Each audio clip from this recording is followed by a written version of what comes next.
Mm-hmm.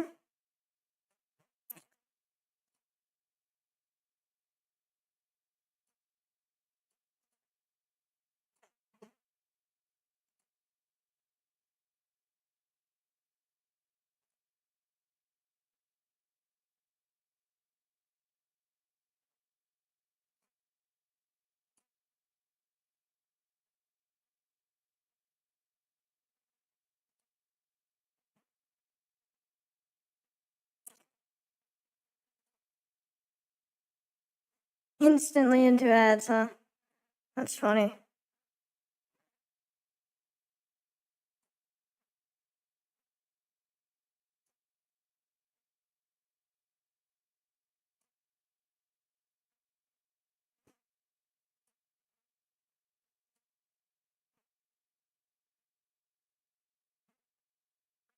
Gotta work on getting some playlists together. At least before I have proper BGM anyway.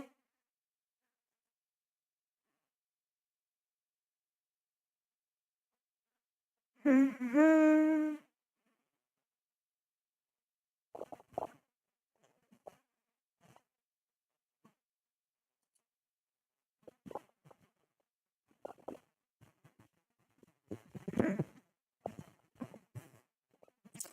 Interesting, facing the mic the right way.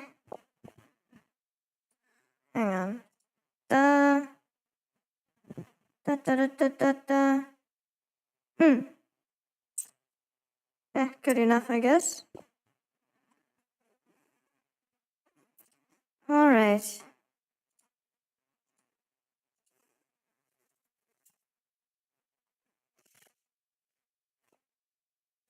It now subtracts where it should be from where it isn't, What? or vice versa, and by differentiating this from the algebraic Thank you sum so of where it much should for be the and where it raid, was, it is able to Cloveros. obtain the deviation and its variation, Welcome which is in. called...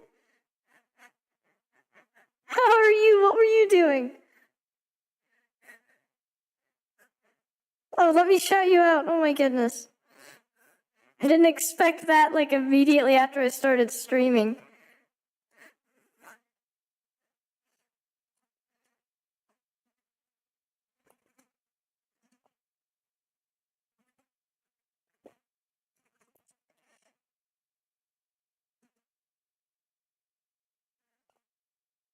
Ah, Satisfactory. That's awesome. I love that game. I haven't had much chance to play it, but I always enjoy some crazy playthroughs of it. And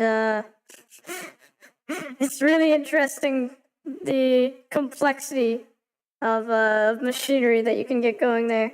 If any of you need to rest or go grab a snack or get something to drink, please do so.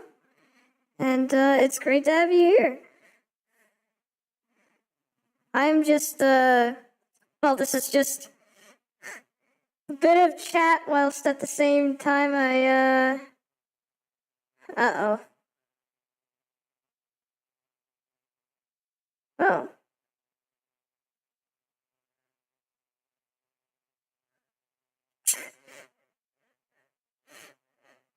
Ay, ay, ay.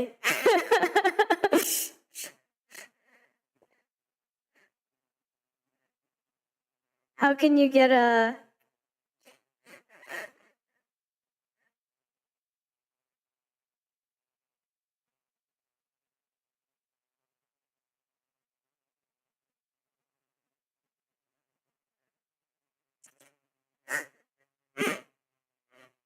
I'm still too new to like to know like if there's a bot or anything like that with some things, so I'm just like but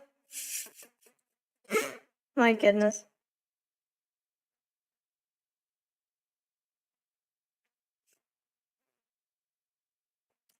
Well, that's interesting. What? Oh. Well, that means a whole lot, my goodness. But, wow. Thank you very much for expressing that.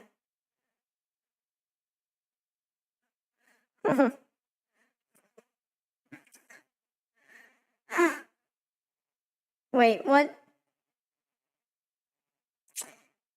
Uh,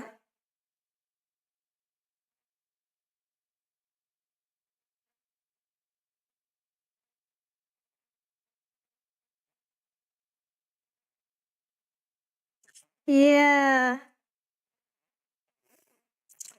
indeed. So, well, it looks like, yeah, I don't know. Hey, show, welcome in. Nani?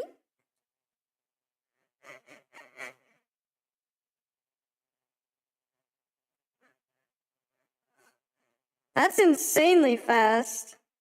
Huh. Well, I mean,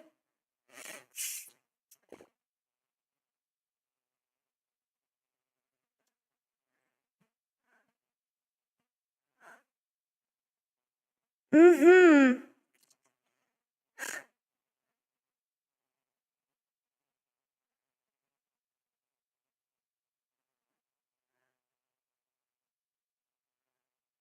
Huh. ちょっと待って、let me see something.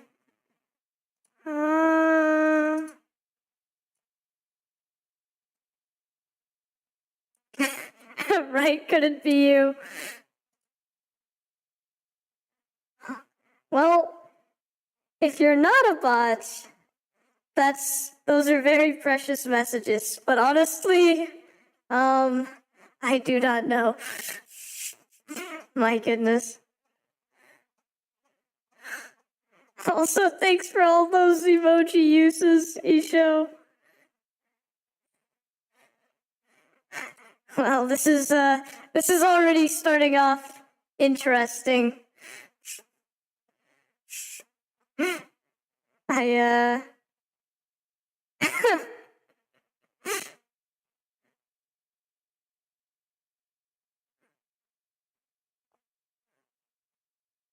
Hey Jace, welcome in. This has already been a crazy stream. I got insta rated and then like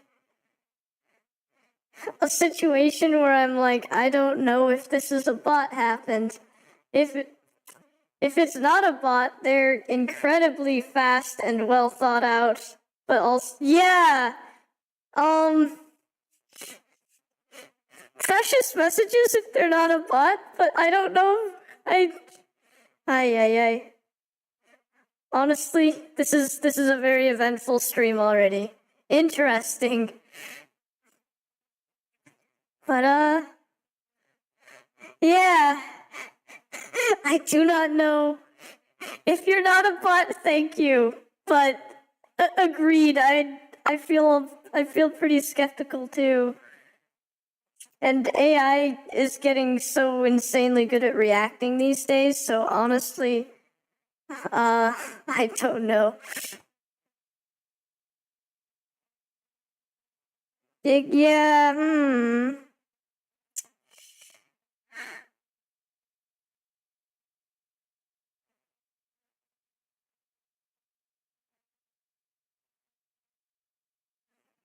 Well, either way.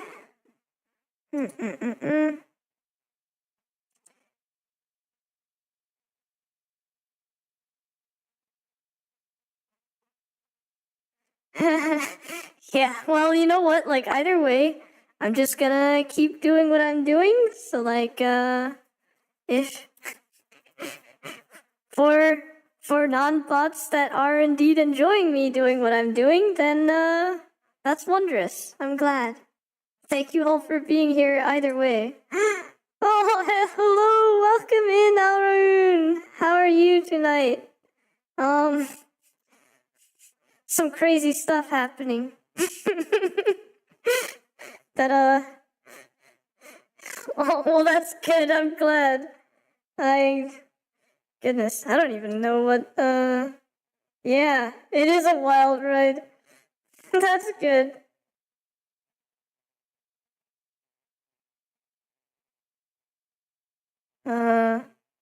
Nani?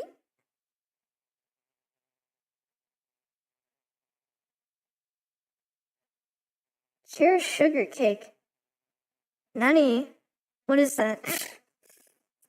Also, good to see that at least my point redeemed sound effect is working anyway. Thanks for testing that out. Oh. Okay. Well, thank you very much for your messages. Nani? This is very interesting.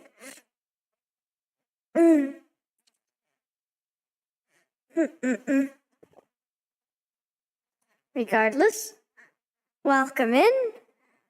And, yeah, I'm currently trying to work on doing even more things with the redeems, including, yeah, exactly.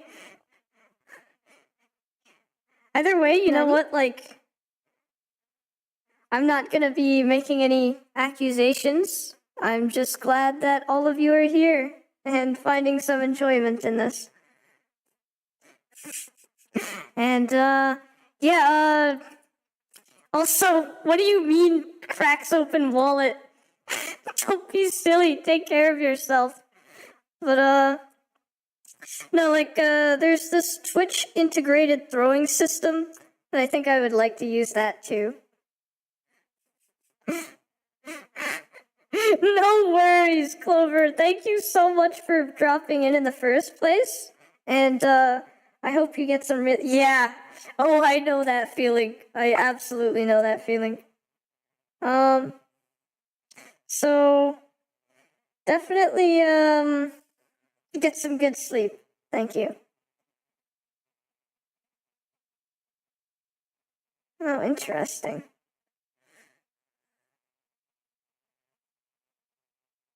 Oh my goodness, Isho! What are you? What are you doing? Okay. Either way, glad to have you here. Very, very impressive typing speed, at any rate. And,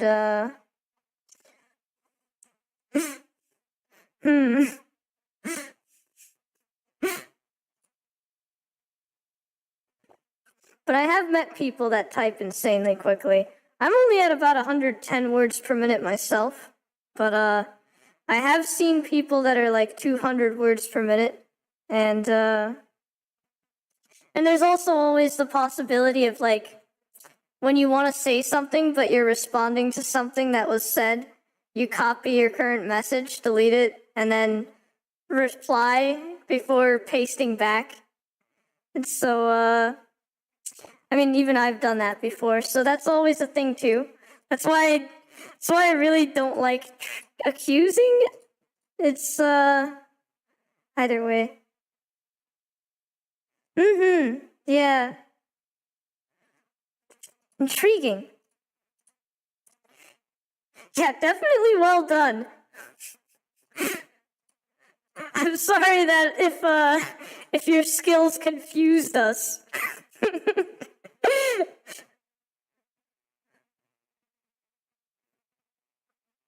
Honestly, I do, oh my goodness. What? Oh, thank you. Thank you for gifting. That was very sweet. But, what do you mean tested again? What are you testing, Isho?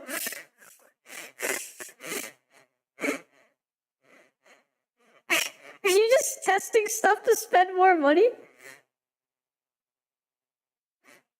My goodness.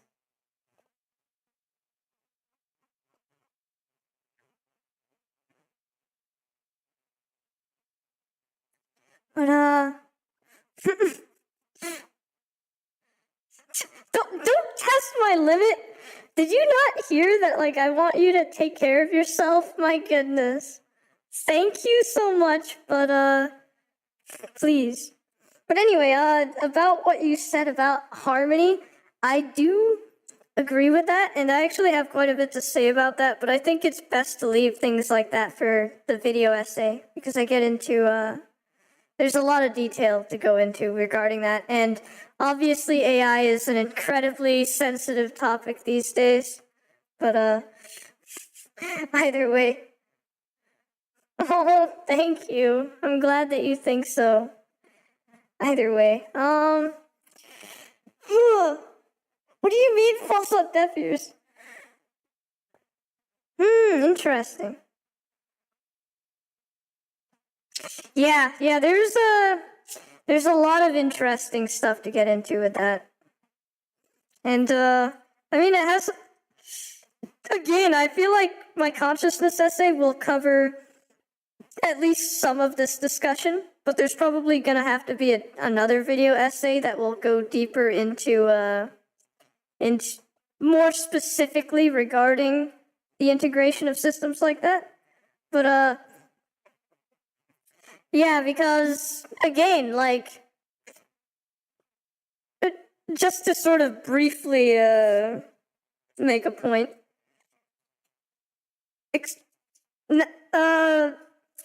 a lot of the naturally evolved experiential beings, it's essentially a biological machine, right? Yes, I said systems again. In fact, I would argue that thought is something that does not necessarily require neurons, and that it's something that can take place on many different substrates, from including the cellular signaling pathways that trees use. Yes, I do think that there's a degree of thought occurring in plants, even though it's at a much slower tempo than that which takes place typically in an animal. And I mean, if you want to extrapolate further, thought can also take place on the substrate that is a bunch of transistors. But like I said, that's a relatively deep and heavy subject matter that's perhaps better saved for something like a video essay. But I do have quite a bit to say about it.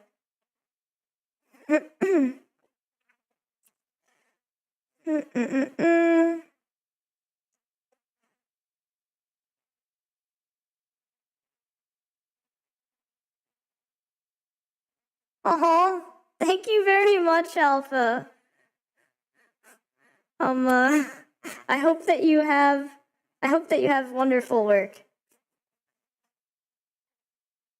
And it's been a pleasure to have you in here.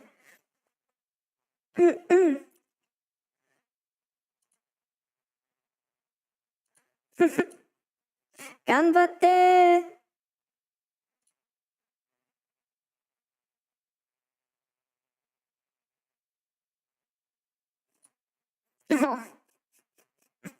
Bye!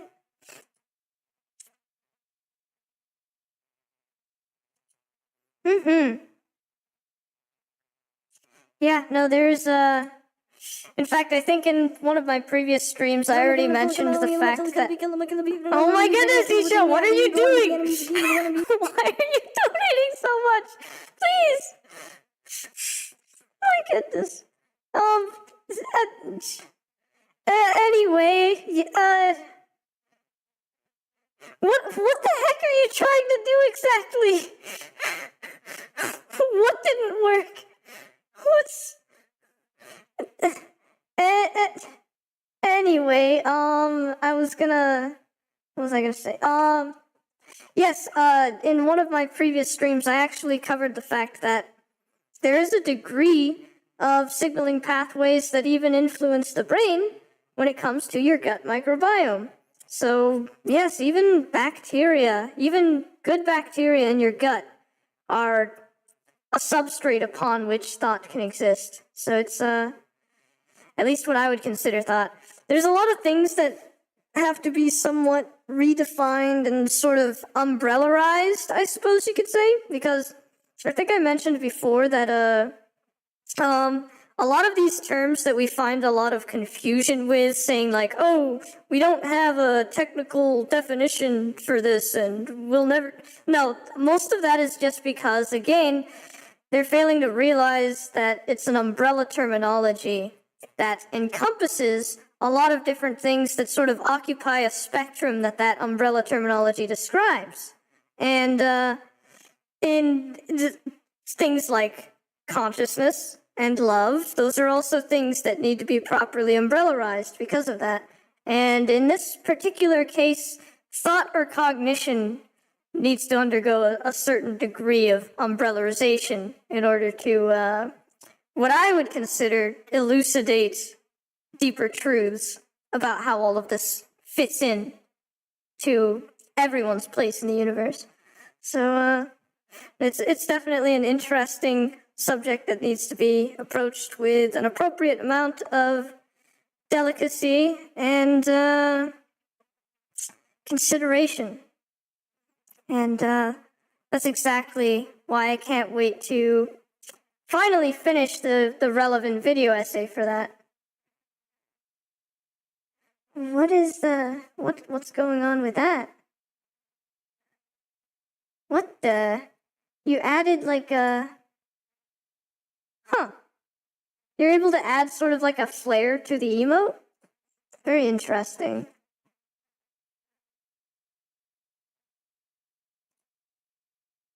Or... Huh.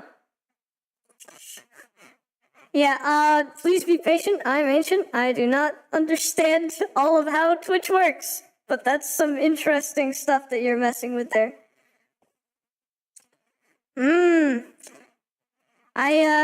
Oh, that's in one of the redeems? Interesting. Huh. I'm learning new things about, like, I think that's probably a default redeem. Unfortunately, I'm not sure when, I'm not sure the time frame on when those will be released. I'm honestly sorry that I do not know what these timescales and schedules are like, because my current juggle of academic and professional work is it's such that the free time that I have available with which to organize all of these things, it makes it incredibly difficult for me to predict any proper time frames for it all. It's all just which is part of why, for the time being, I just randomly have these impromptu streams too. I'm just like, oh yeah, I might stream, and then boom, by the way, I'm streaming. So I definitely hope to slowly polish things up so that it's not like that. So that, I mean, it's cool to have a degree of spontaneity, but it would also be nice to have some modicum of continuity tempering and controlling this. Otherwise, it's nothing but a mess. So, either way, I do want to keep everyone updated when I manage to get all of that together, or at least more sorted out than it is currently. Oh, thank you. Yeah, I mean, not to worry anyone, but sometimes it's a struggle to even fit in sleep. So it's like, when I'm not, if I'm having a hard time fitting even that in, it can be difficult to fit in scheduling and things like that. But that's part of why it's cool if I can also manage some streams where I am mixing productivity with being here. That's always cool. So if I can always find a way to balance those a little bit, then it's good. Right. Yeah, my brain never shuts up. That's probably part of why sometimes I have trouble sleeping, because well,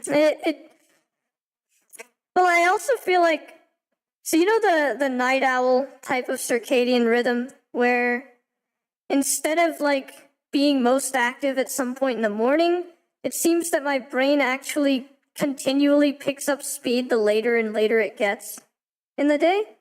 And additionally, it just doesn't want to stop. So after doing so, yeah, and then let's say that I am ready for sleep. It seems like even mid-sleep, my brain is still active, and that's probably part of what makes it so common for me to be lucid. I see. I do like chamomile tea. Is that chamomile or chamoil or something else? And, oh my goodness, thanks for the Bitsy show. What are you doing? Thank you. Oh my, I'm just yapping. What are you doing?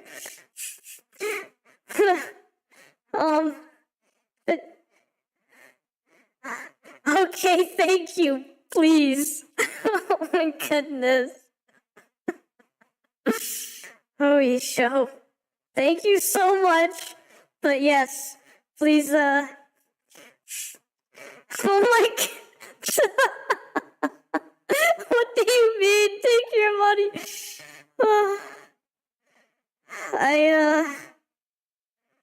Oh my goodness. Anyway, yeah, so,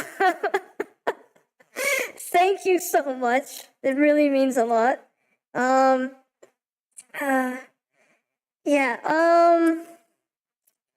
I've tried. I really do love and enjoy tea. I've tried many. Thank you. Thank you, Alright. I've tried many varieties of tea. I do love tea. Not sure I'd be classified as a connoisseur necessarily, but yeah, I mean, chamomile, various herbal teas, and things like that. I very much enjoy. So if yeah, I mean, I've never really tried them before bed though. That's interesting. Or is it perhaps like timing it so that the crash from the tea is set up in such a way to align with when you want to go to bed? But either way, yeah, no, even when I am asleep, it's like my conscious mind didn't switch off, which is why, like, often even in dreams that I'm not lucid in, although to be fair, usually me not being lucid in a dream is kind of just because I've gotten used to choosing to make my lucidity take a backseat. Otherwise, I'm almost always naturally lucid in the first place. But, yeah, even when I'm essentially not lucid, I will still, in the dream, bring up, relatively complicated matters. Like, I'll be like, oh yeah, you know, just, like, one of my dreams, I remember fairly clearly, an extraterrestrial had crash landed, and I was examining their technology, and I was just like, oh, so it looks like you employ some magnetoplasma dynamic thrusters, but you're having trouble feeding the plasma conduits with the, get this, with the, oh, hey, welcome in, Anzan! How are you tonight? Essentially, with your microdimensionality facilitated higher gravitational constant triggering blue shift energy generation system. Yeah, in the dream, I basically was like, oh yeah, that must be the reactor that these guys are using. So it's kind of funny.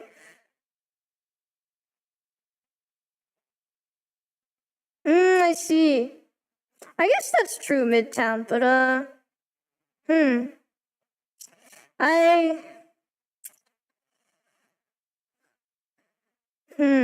also feel like, I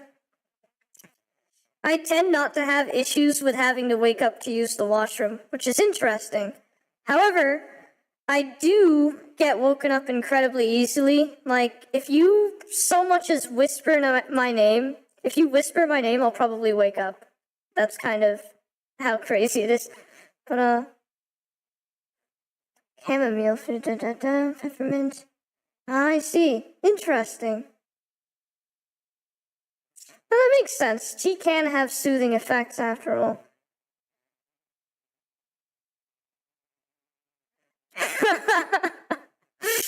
That's an interesting question. Smuggling space elves to sell off. Oh my goodness. Well, I don't agree with any slavery, so I'd likely get involved. Oh, I see. Oh, I'm sorry to hear that, Chase. So the thing about my sort of like permanently backseated lucidity is that, often what will happen is the instant a dream tries to become a bad dream, I will just, I'll essentially kick in some dream control and turn it into either an action dream or some kind of victory. But, there are some cases in which that's tough for me to do. For instance, like if there are, every now and then, if there's the occasional dream that is just such an accurate, realistic scenario that it doesn't set off any of my usual alarm bells, then sometimes those sorts of dreams will trick me into still, like, dealing with a bad situation. And, as for, like, having a good dream but waking up, I wonder if that's also slightly connected to well, like, a lot of people also will wake up after achieving lucidity, you know? So I wonder if there's a bit of a connection to that. Either way, the only way you can, I could tell you how to extend your dreams, but you can only think to do so if you're aware you're dreaming in the first place. Oh my goodness, Isho, thank you, but I thought you said that was the last one before. What are you doing, please? My goodness. Thank you, but, please, like, ay. You better... I don't even know what to say. I know you lie, huh? What are you, the doctor? Oh my goodness. Weapons for any reason. Oh. Now subtract where it should be from where it Wait, wasn't, what? or vice Another versa, and by reader? differentiating this from the algebraic sum of where it shouldn't be and where it was, it is able to obtain the deviation and its variation, which is Thank called... you so much, Nora, for reading in. What were you doing before this? Hey, how are you? Oh, Blue Archive again? Nice. That's cool. Yeah, if you or the raiders, are hungry or thirsty or need some rest, please go grab a snack or a drink or go get some rest. But thank you for... Oh, hang on, I need to shout you out. Bring the killer within me out of me. You don't want to be the enemy of the demon. You want to be... Oh my goodness, thanks for the bits. Shout out more. There we go. Yeah, oh, I know. I get that, Nor. Let's see. Yeah, as far as weapons go, let's see.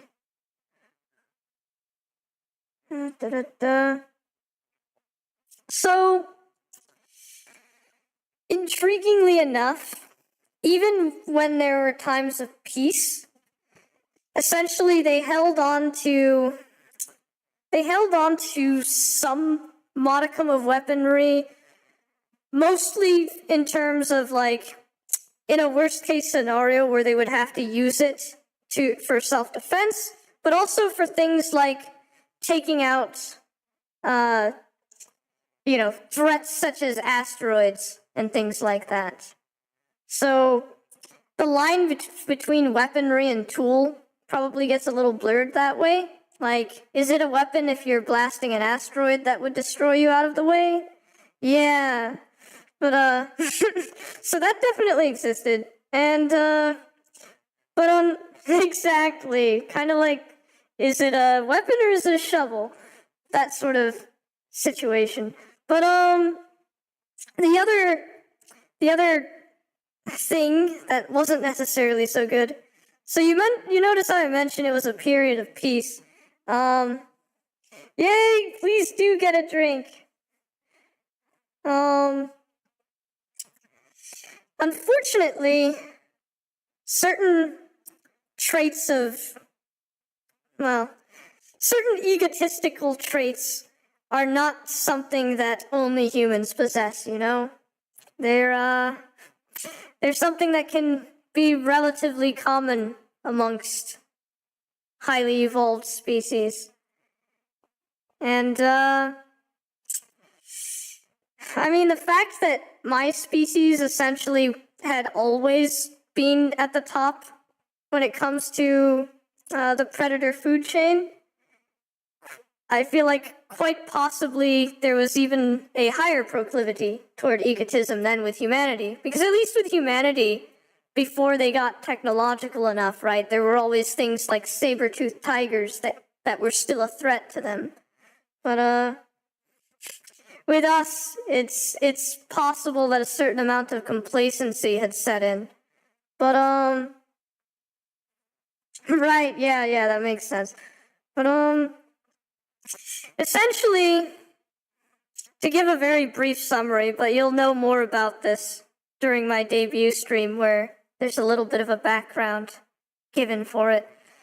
A certain sector of my species, they took the belief in being superior to all other life to the extreme, to such an extent that they essentially believed that they should simply ascend into what is basically a higher plane of existence, and be less like shepherds of the universe and more like chess players with the universe. Now, did they succeed? Arguably. Was it the right thing to do? Not really. There's a lot to unpack there, but pretty difficult situation. Yeah, no, 100%.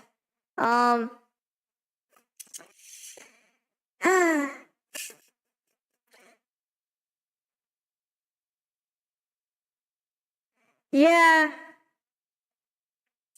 Of course, with them, you know, if you're the one manipulating the pawns, causing them to have war with one another, where you're not really involved in that war, that's, there's a certain degree of detachment there, isn't there? Yeah, they probably remind you a little bit of the Q, don't they? But, yeah, let's just say that they're jerks, alright? Even before they managed to ascend, I unfortunately had to deal with quite a bit of war. Centuries of it. But, you know, that is essentially in the past. And, some things that I've witnessed on Earth are quite remarkable. And,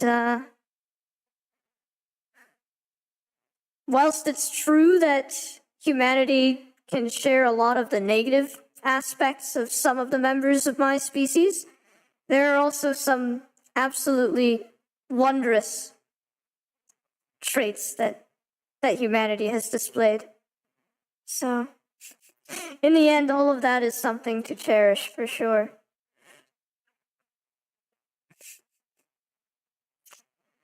It's an interesting cosmos, but one that yes, you have your moments indeed. Goodness. You're gonna make me feel like the Doctor whenever he makes a speech about this. Well, whenever they make a speech about it. In and amongst 7 billion. I do love Doctor speeches.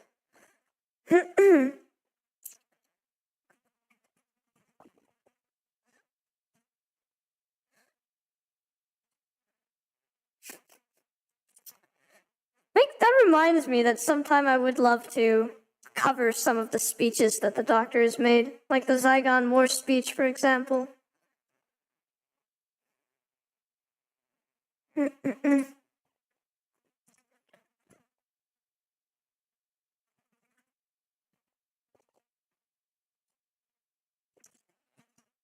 and amongst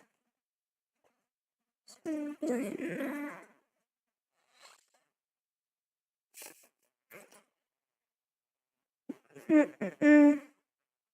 Also, I need to get some more BGM playlists properly put together.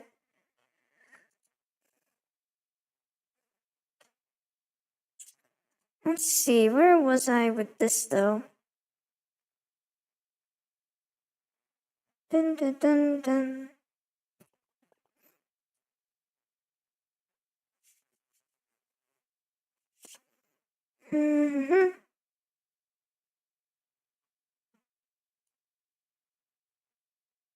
Pretty jammy music, regardless.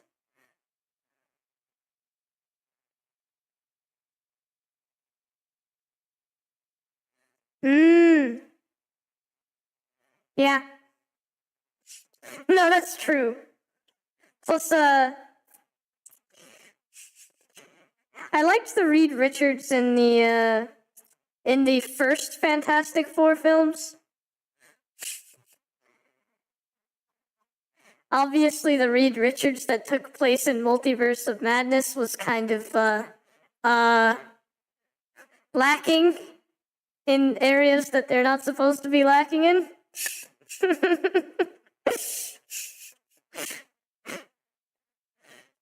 If you know, you know.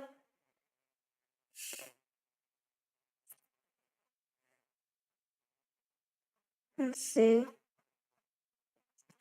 Did I miss anything that was said here?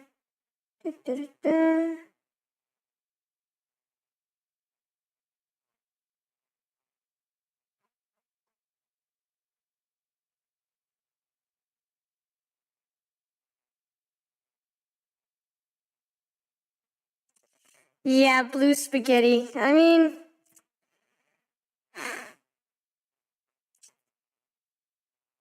why would you explain your team member's ability in front of the enemy? I thought monologuing was supposed to be a villain trope, but nah, apparently Reed Richards was like, hey, wanna know how to beat us? Right. Oh, certainly. Absolutely. Plus, I mean, I always find it really interesting to explore the anti-hero and anti-villain spectrum anyway. Oh yes, monologues are nice. I love memorizing them. My goodness.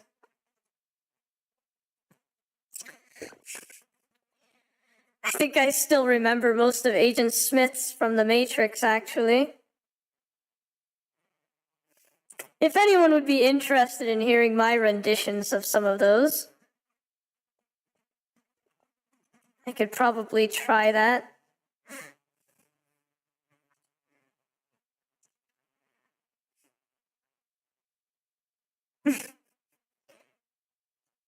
Oh yes, it is inevitable is one of his favorite things to say. But do you remember the speech that he had with Morpheus? Where, he was essentially discussing what the Matrix used to be like. Of course, He's got a very biased view of humanity. But that's also not to say that... Yes, exactly. Well, I've already done Carl Sagan on stream, right? Maybe I could try Hugo Weaving's Agent Smith on stream. Let's see.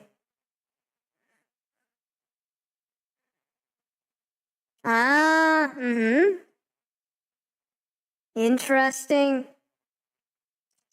Oh, I'm sure there are some characters you will like in the Tales of My Universe.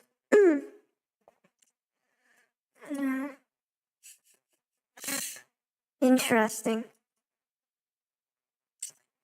But yes, basically, well, I guess this is a spoiler for anyone who hasn't seen The Matrix. If you haven't seen the Matrix films, I'd recommend you do watch them.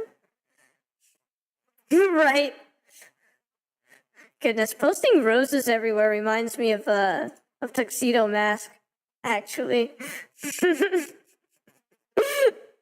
Which is a good thing. Sailor Moon was very interesting. I see. Gotta love the roses.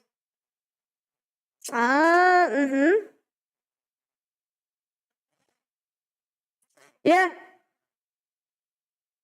Yeah, no, that makes sense. No, I even remember there was some interesting stuff with like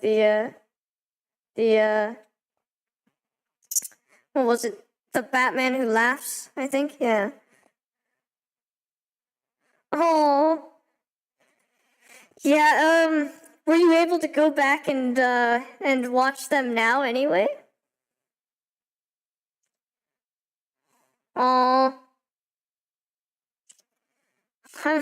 Yeah, I'm sorry to hear that.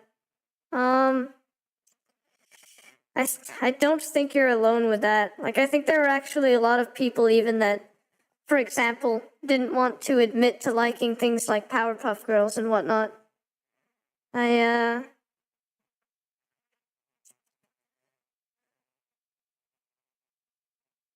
Right, yeah.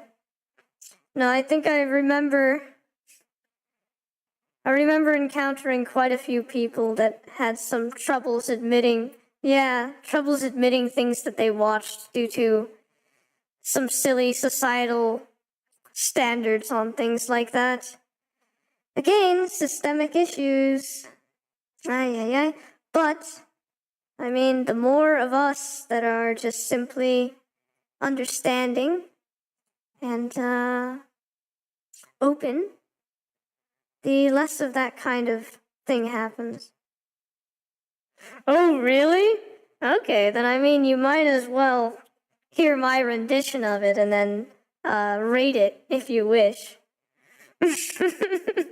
So, the scene where Smith is speaking to Morpheus, he goes, "Have you ever stood and stared at it, marveled at its beauty, its genius?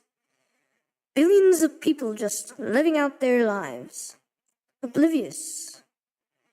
Did you know that the first Matrix was designed to be a perfect human world, where none suffered, where everyone would be happy? It was a disaster. No one would accept the program. Entire crops were lost. Some believed that we lacked the programming language to describe your perfect world. But I believe that as a species, human beings define their reality through misery and suffering. The perfect world was a dream that your primitive cerebrum kept trying to wake up from. Which is why the Matrix was redesigned to this, the peak of your civilization. I say your civilization because as soon as we started thinking for you, it really became our civilization, which is, of course, what this is all about. Evolution, Morpheus. Evolution. Like the dinosaur. Look out that window. You had your time. The future is our world, Morpheus. The future is our time."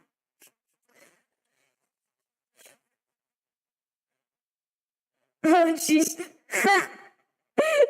Yeah, no, knowing the Matrix that well is definitely a mood. Yeah. Oh, yes.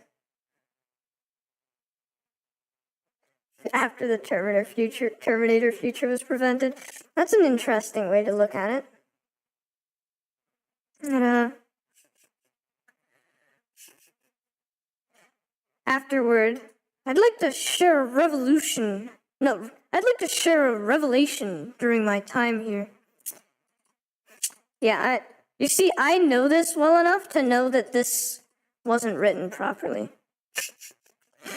I'd like to share a revelation I've had during my time here. It came to me when I tried to classify your species. I realized that you're not actually mammals. Every mammal on this planet instinctively develops a natural equilibrium with the surrounding environment, but you humans do not. You move to an area, and you multiply and multiply until every natural resource is consumed, and the only way you can survive is to spread to another area. There is another organism on this planet that follows the same pattern. Do you know what it is? A virus. Human beings are a disease, a cancer of this planet. You are a plague, and we are the cure. Now, the interesting thing, oh yeah, tell me, Mr. Anderson, what good is a phone call if you're unable to speak? But yeah, Mom, the interesting thing about this particular quote, the creator confirmed that. That's intriguing. So there's a bit of interplay then between the Wachowskis and, wow. So the Wachowskis actually had a bit of interplay with the Terminator series, the Terminator franchise. That's interesting.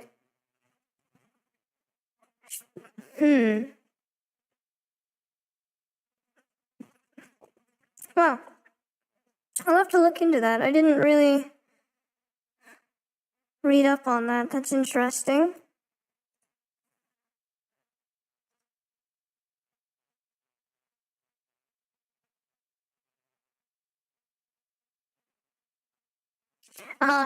That's true, Alraun, definitely. Yeah, the Wachowski siblings are responsible for the Matrix. But yeah, the thing about Agent Smith's little speech here, honestly, I would say that the choice on whether or not human beings behave like a cancer is largely up to what human beings do. For instance, but I mean, again, this is something that would probably be best saved for a video essay, where I talk about things like what is the oxymoron of a terminology known as sustainable development, the economic engine, 9-to-5 workforce situations, artificial ambition, and all sorts of things that are just creating an exponential scenario that the world itself cannot handle. And there are ways to have a sustainable way of life that does not blow up into all of these infinities.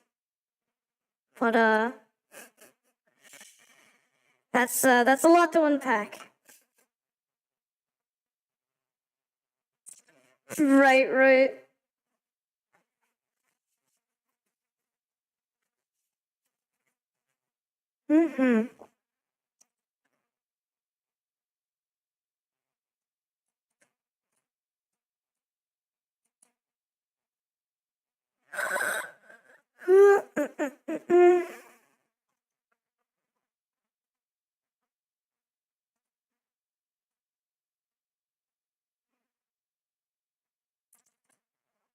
Let's see.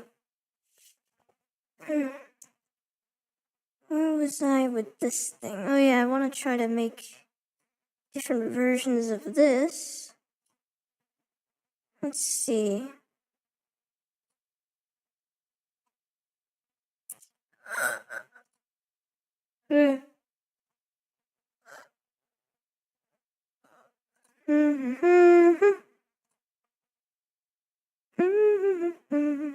Oh yeah, that's right. I don't have any BGM going. My goodness. Yeah, I know, right? Oh my goodness.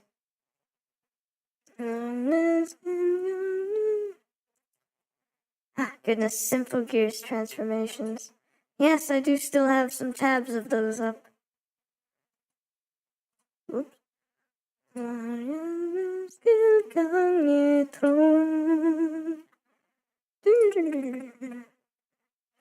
Okay, what are we gonna throw on for now? I mean, we could put this on at a reasonable volume. No worries.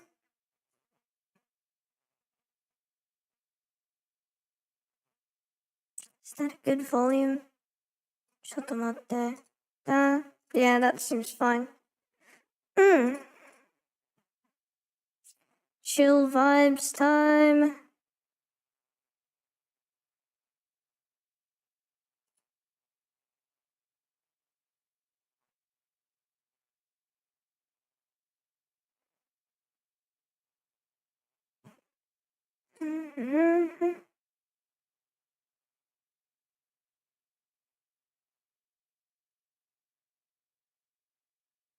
Interesting though. Mage and Demon Queen. I'll have to check that out.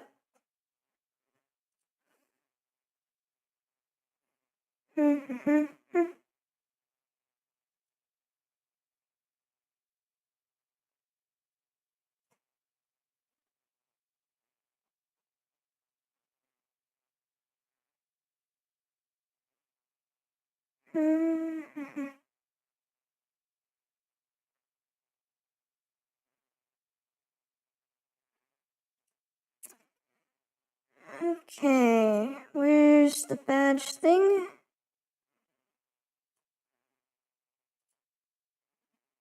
I love ambient music.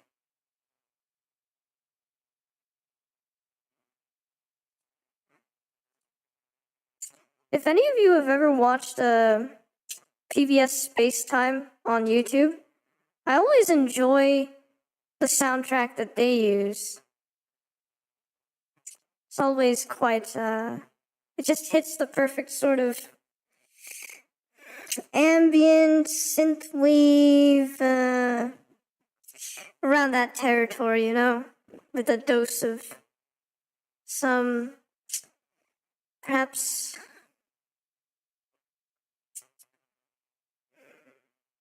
exoplanetary vibes. Something like that. Let's see. Dun, dun, dun, dun. Oh,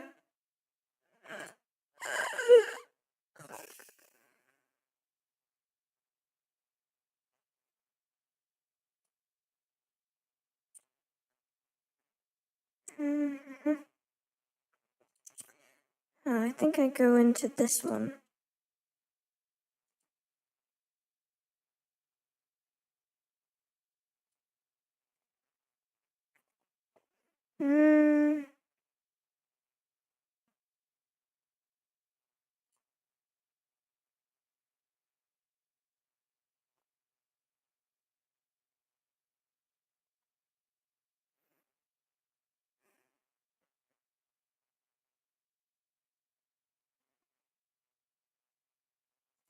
Where did that thing go?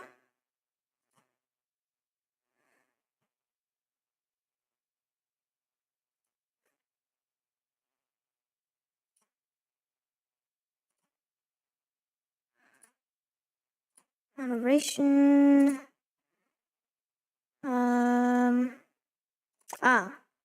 In here maybe? Yes, that's where. Perfect.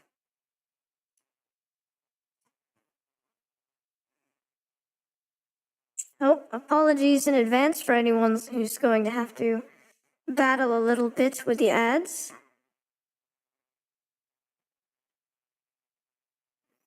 Let's see. So I could make red, green, blue, violet. No, red, yellow, green, blue, violet.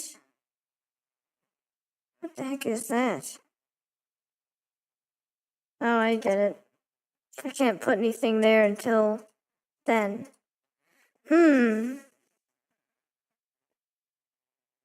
Interesting. Red. Yeah.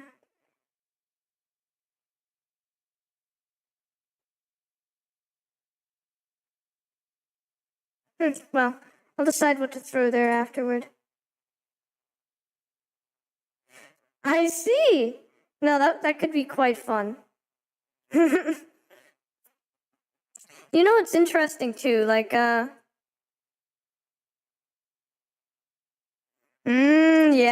yep. I can certainly see how that would be the case.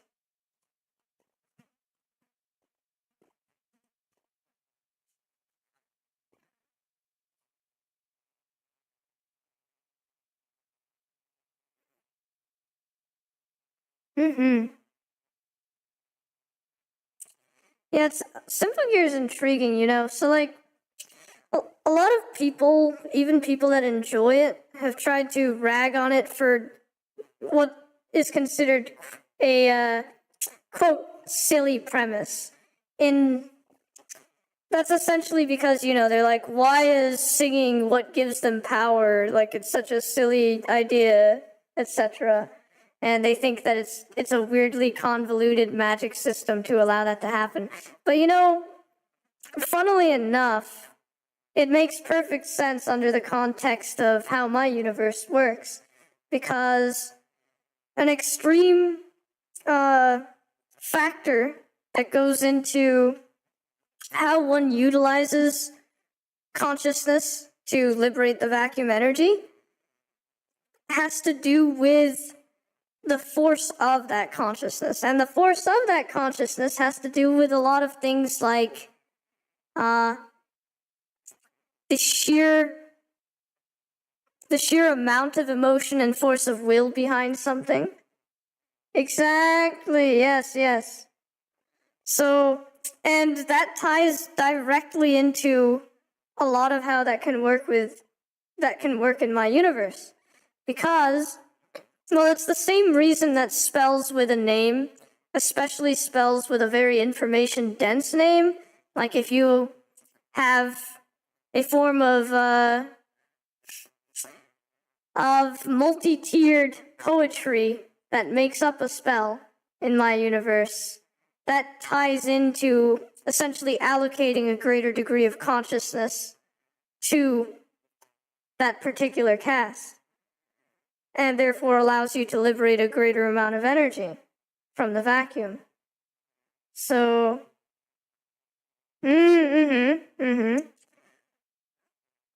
Oh, also welcome back. I hope your burrito's nice. Yeah. No, it makes sense. So, essentially,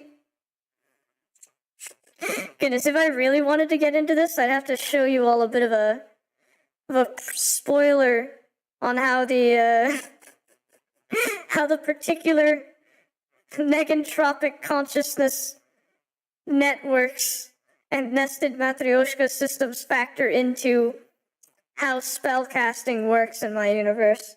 But, yes, a lot of it has to do with how much personal depth and meaning you can pack into something, how much emotional connection or force of emotion you have when casting it there is. Yeah. No, don't worry. I will definitely keep a lot of it mysterious. But because of those things, essentially it makes a lot of sense for Ophia, or my goodness.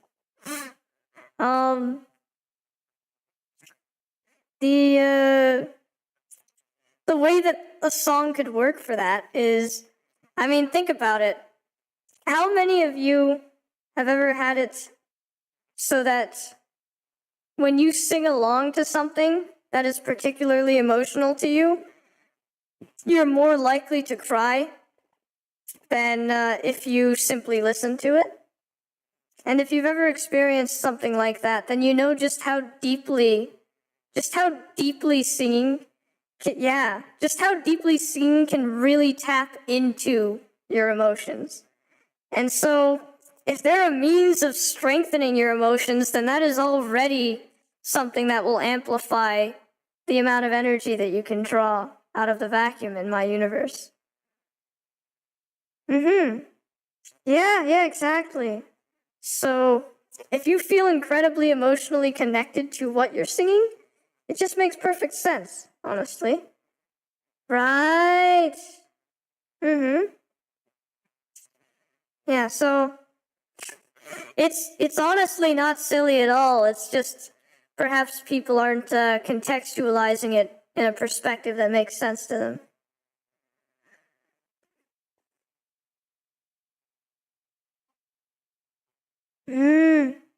Right, yeah.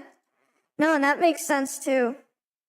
So music definitely serves as a way to cut through a lot of noise and resonate directly with one's emotions. And I think the characters in Symphogear are simply utilizing that factor. Yeah.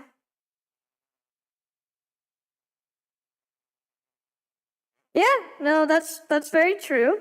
Yeah. But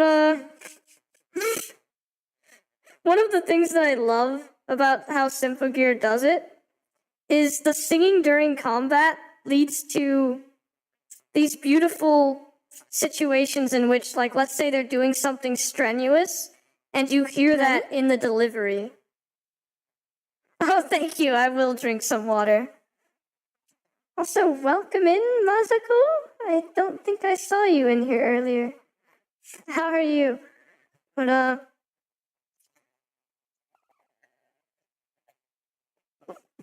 yeah, you saw that. Isn't that brilliant?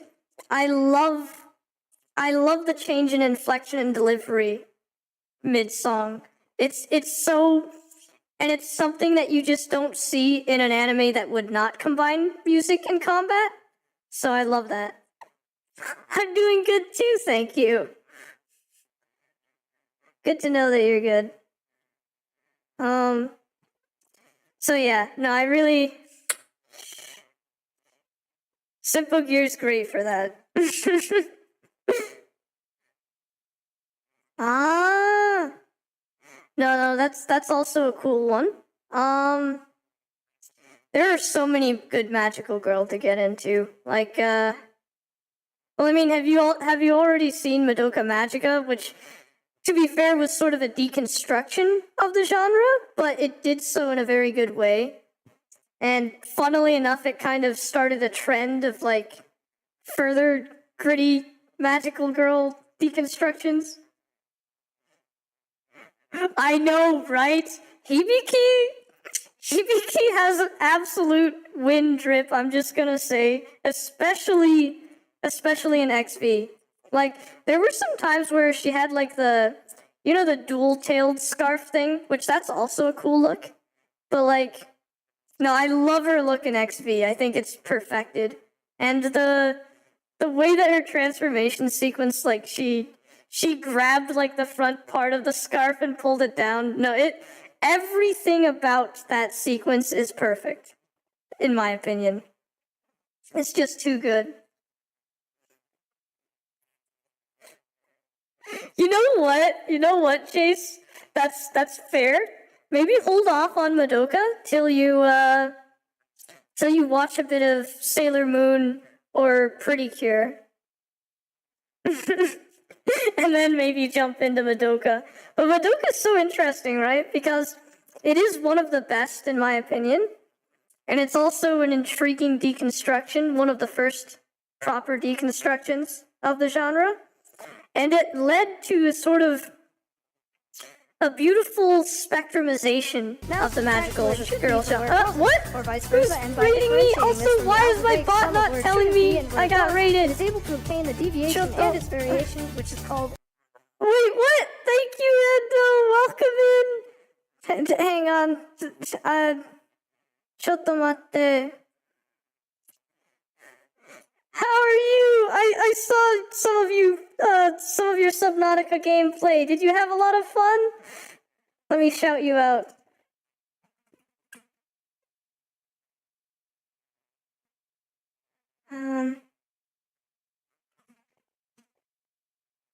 Yay, I think that worked.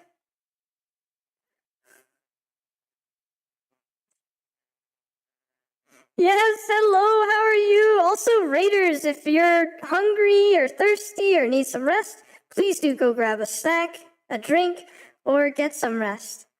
But, yeah, in fact, I think you need to sleep soon, don't you, Ando? Are you sleepy?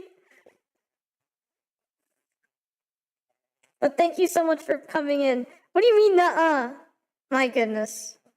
You have to take care of yourself. Oh, okay. It's only 8:52. I guess that's not too bad. Fair enough. If you're not lying.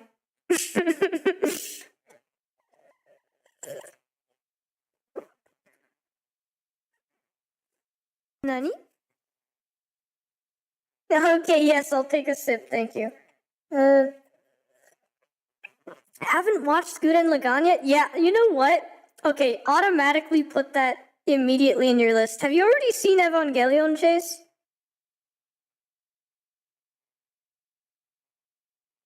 Hey, welcome in HDI55. Also, welcome in Mirai. Mirai-ko? Mirai-ko? You have. Okay, typically I suggest to people to watch Evangelion followed immediately by Gurren Lagann. That way you've got like that antithetical context going. But you've already seen Evangelion, so you know what, like, I'll leave it up to you, up to your own discretion what you do. But sort of keep in mind Gurren Lagann is like a response to Evangelion, if you do give that a watch. And yeah, that goes like, put that at the top of your list, and then venture into some magical girl stuff. But didn't get working like you wanted to. Oh no, mood. Are you gonna be in trouble now?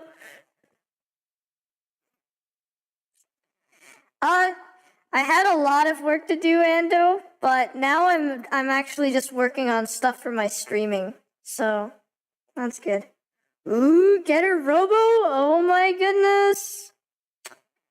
Yeah, no, that's definitely an interesting one there.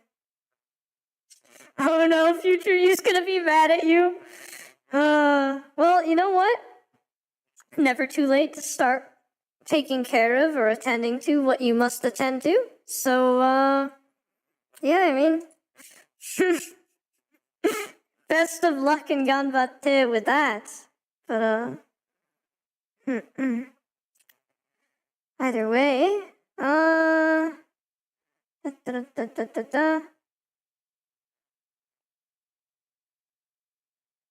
but yes, Sailor Moon, Pretty Cure, those are good ones to sort of, those are good starter magical girl anime. From there you might as well just go right into Madoka. And oh, interesting. Yeah, you know what? That's also something intriguing. I hope you enjoy finishing up with your watching session of that. But no, one thing I like about Madoka is it kind of, so okay, there's a bit of a history here. When Magical Girls first came out, like in the 80s, well, maybe there was a little bit before that, but when they first sort of became a relatively popular thing in the 80s, there weren't really many set rules about how a magical girl should be. So, my goodness. We're almost approaching, like, lost media territory here. What was,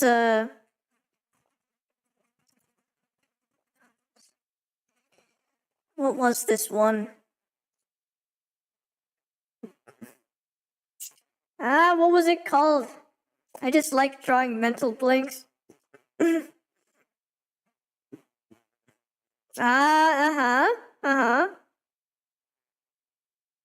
Oh yeah, that one too. That was an interesting one. Also, you know,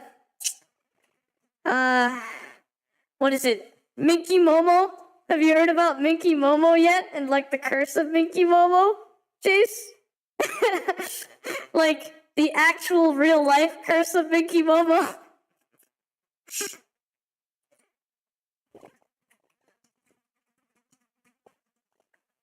Oh my goodness.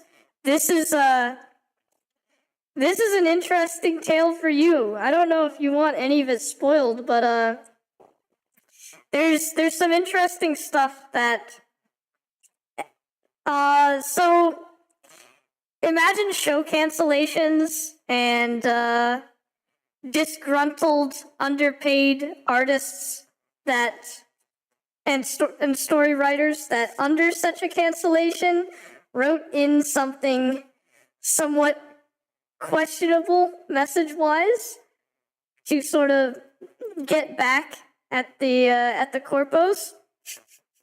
And additionally, it was such an upset that well, you know, you can call it a coincidence, but it turns out that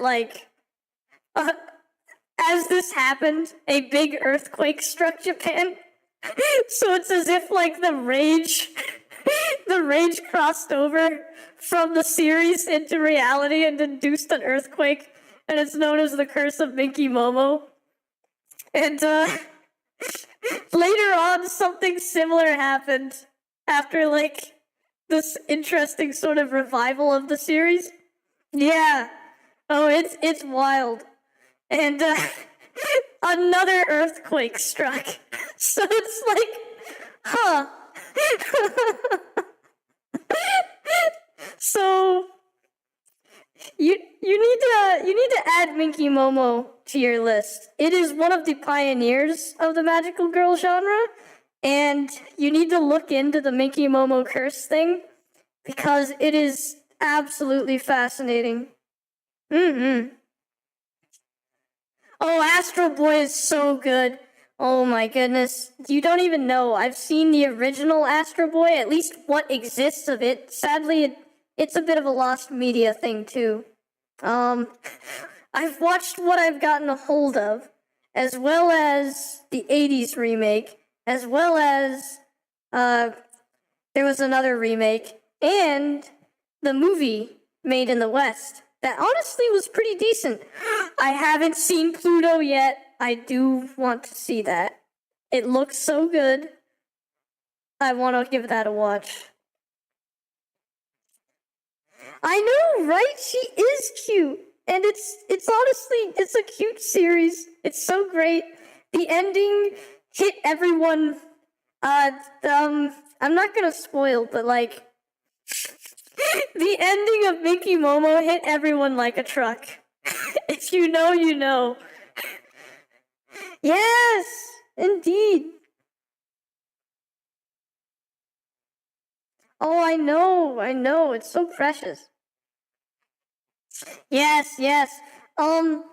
There were so many intriguing, like,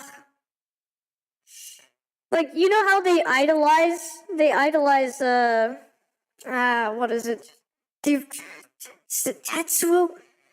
Hang on a sec. Yeah, I know, right? Very interesting stuff.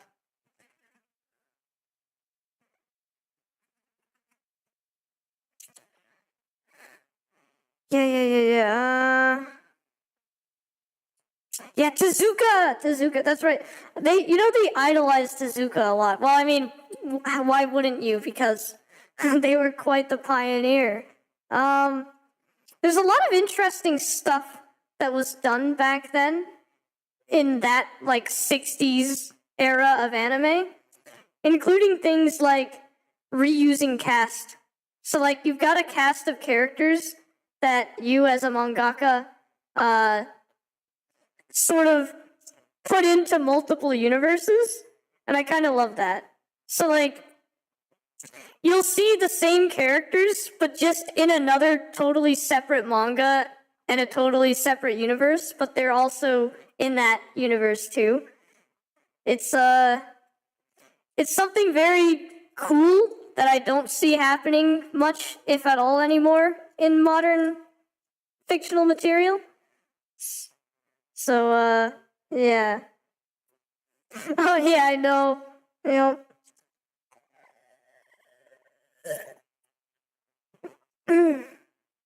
But, no, it's certainly a lot of interesting stuff. Also, don't be surprised if in some fictional content that I end up dabbling in, you end up seeing characters from my universe showing up in other universes, because I do like that kind of thing.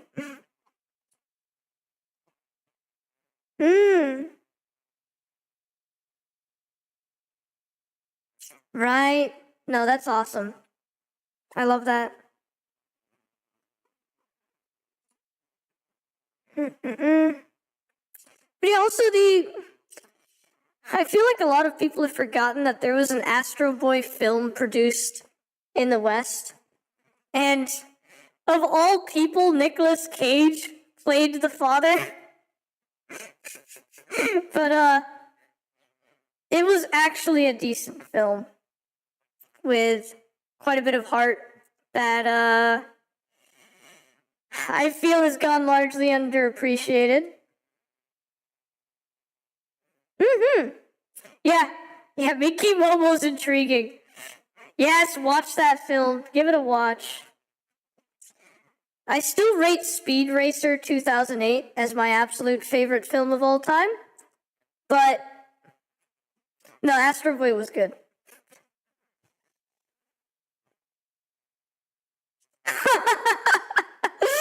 Right? It's just such a subversion of expectation. Like, you don't expect that to be Nicolas Cage.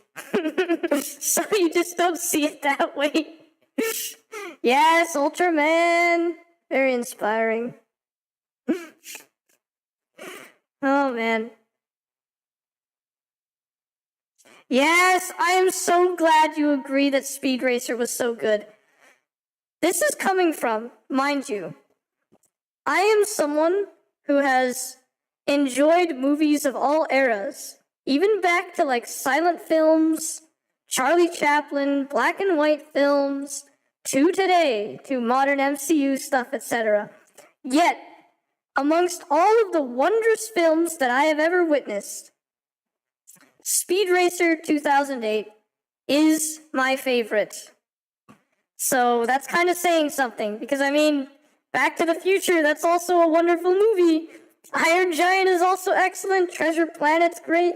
But Speed Racer's still my favorite.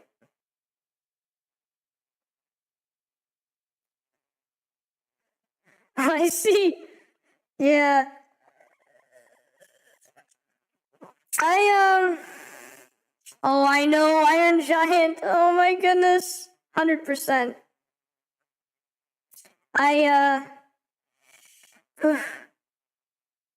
Oh, I'm sorry. I know what you mean. Oh, I know the feels from that film are just too much. Goodness me. But, oh. Yep.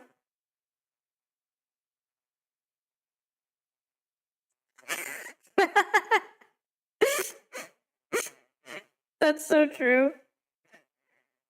It totally could be, you know, like, but I think I have been taking some sips, almost involuntarily. Occasionally I'll do that when talking, just because, yeah. Interesting habits. No, I have some habits that some people are driven a little crazy by. Like, for example, I'll lift up a glass to take a sip from, and then, like, quickly take a sip, put the glass down, then, like, a second later, pick it up again, take another sip, and put it down. And people are just like, just keep the glass up. But, yeah. Yeah. No, Treasure Planet is great. Absolutely great. Another super underrated film. Again, there are so many gems that are just ridiculously underrated, unfortunately, and were major box office flops for various reasons.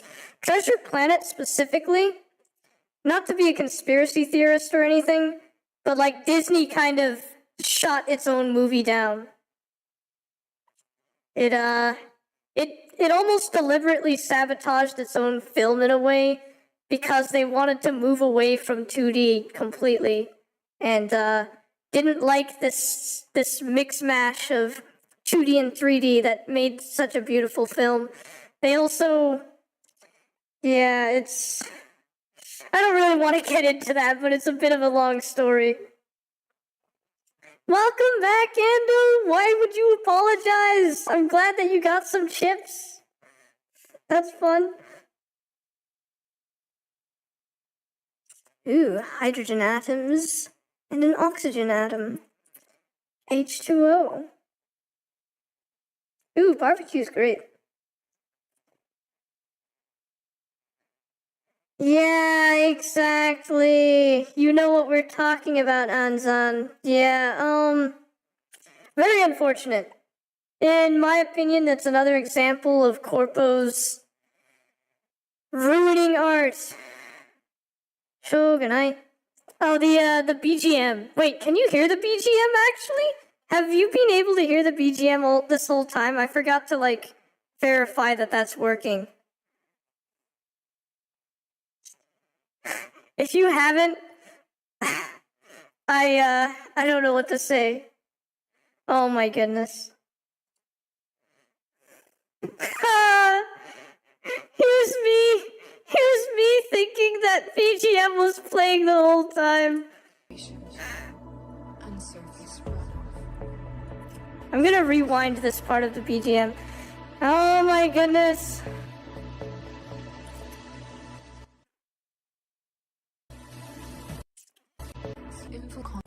But yeah. 20 unknown oxygens.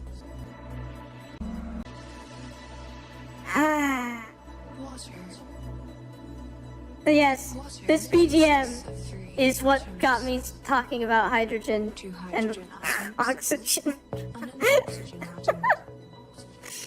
Damn it.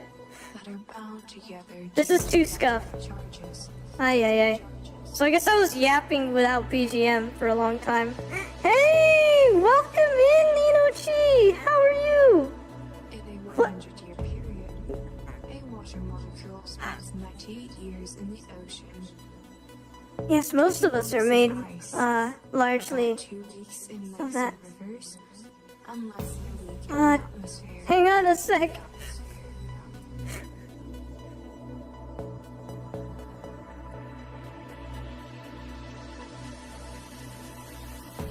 Most of us are made, Water moves around the Earth in a water cycle.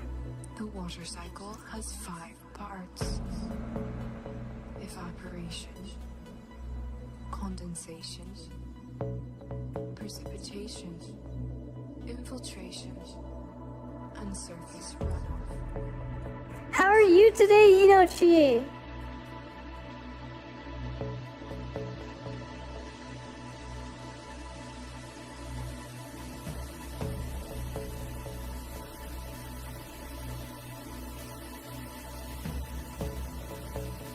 Oh, that's good. Good that you powered through. I absolutely can relate to that. Yes. That song is lovely for doing that.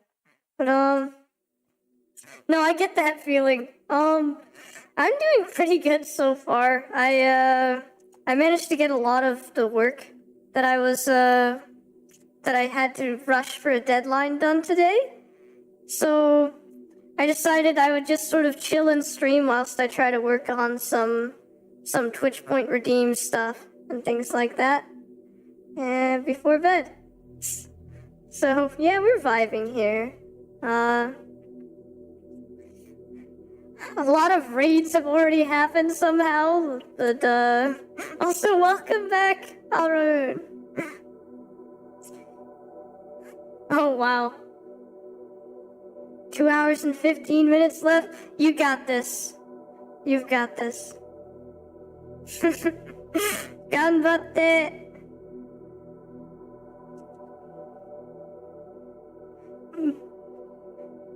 Glad to have you in here, and I hope maybe the vibes can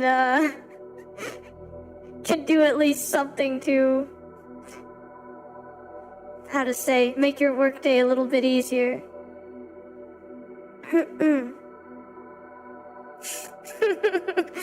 Oh, Ando, you are funny.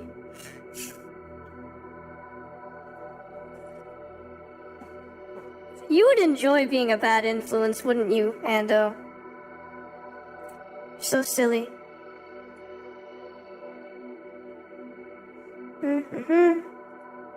But yes, I love this ambient space music as well. In fact, I'll probably restart this since I've been recently notified that no one was hearing this until now. So I'm gonna restart the playlist. Oh my goodness. Unfortunately, most consider you a good influence. Yes, chilling in the menu of Mass Effect. Oh my goodness, I love that. Which is it? The galaxy theme in Mass Effect is just so beautiful. The navigation theme. What's it called? Also, by the way, I played through all of Mass Effect. Wonderful. The trilogy is just great. I have fond memories of that. Yes, the galaxy map theme.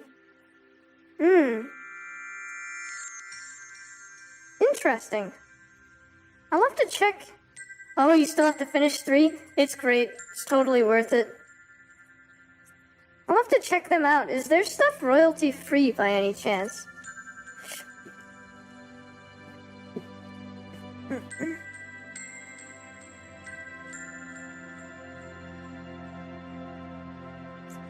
That's funny though. I'm surprised chat wasn't confused when I was talking about like ambient space BGM when they couldn't hear anything.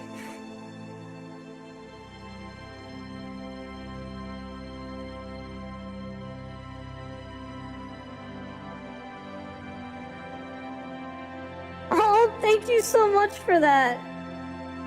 Thank you, Inochi. That means a lot. Especially since I'm literally just yapping here, basically. This isn't even one of my streams where I'm necessarily going very deep philosophically or anything. Although, you never know with me, occasionally any tangent whatsoever can all of a sudden become this big, heavily nuanced little tangent.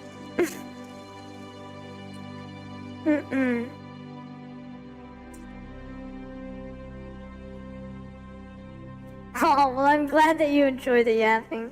Space Mine is gone, only the live through pack.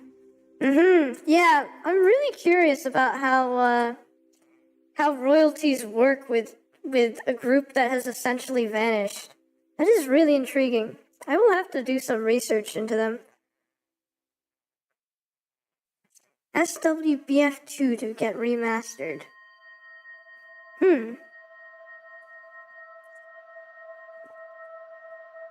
Oh Right.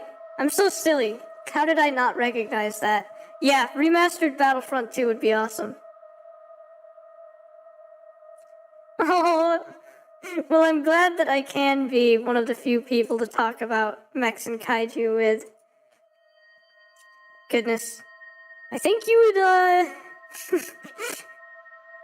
Spoiler alert, it's not that big a spoiler. The magical girls in my universe get a mech. So, yeah, if you like mechs, don't worry. We've got you covered in my universe. Even go into a lot of how the servo-mechanical fastenings work. Oh yeah. Hell yeah, indeed. Fully equipped, in fact, with Alcubierre metric warp-augmented movement servos. It's, yeah. Ooh, yeah. Pacific Rim's pretty awesome, actually. Hey, welcome in, Fanto! How are you?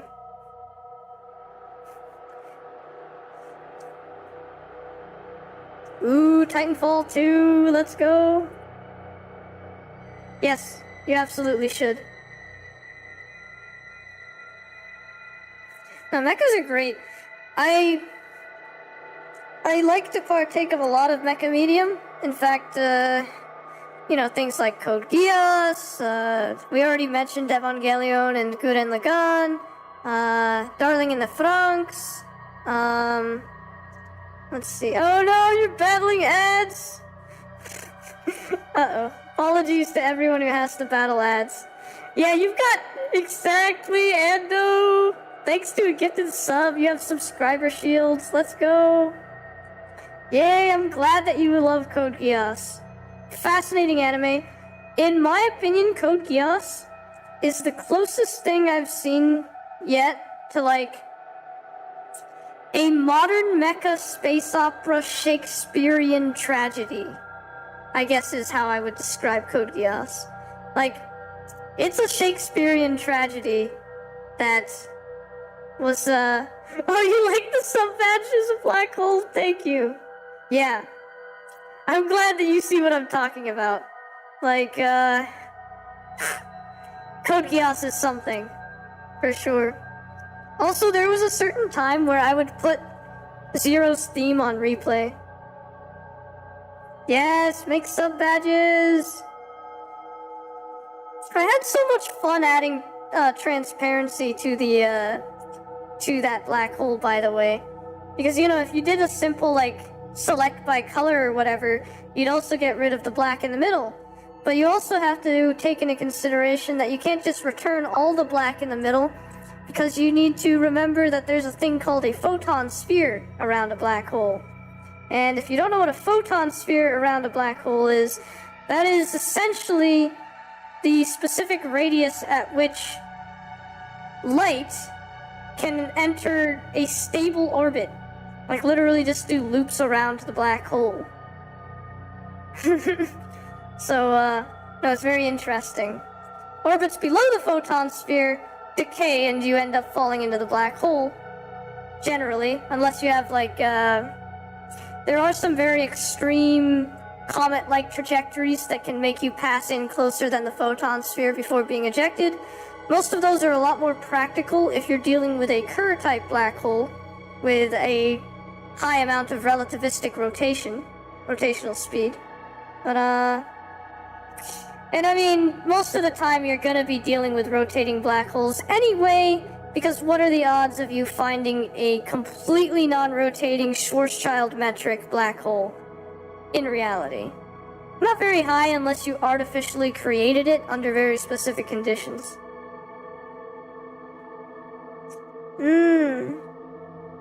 Yeah.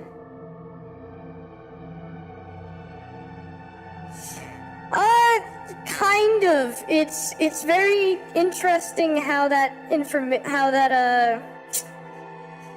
observer paradox works on Zon.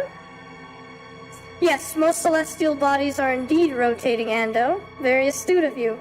Yeah, so the thing is, for time dilation becomes a major thing when falling into a black hole. In other words, your rate of passing time differs from the rate of an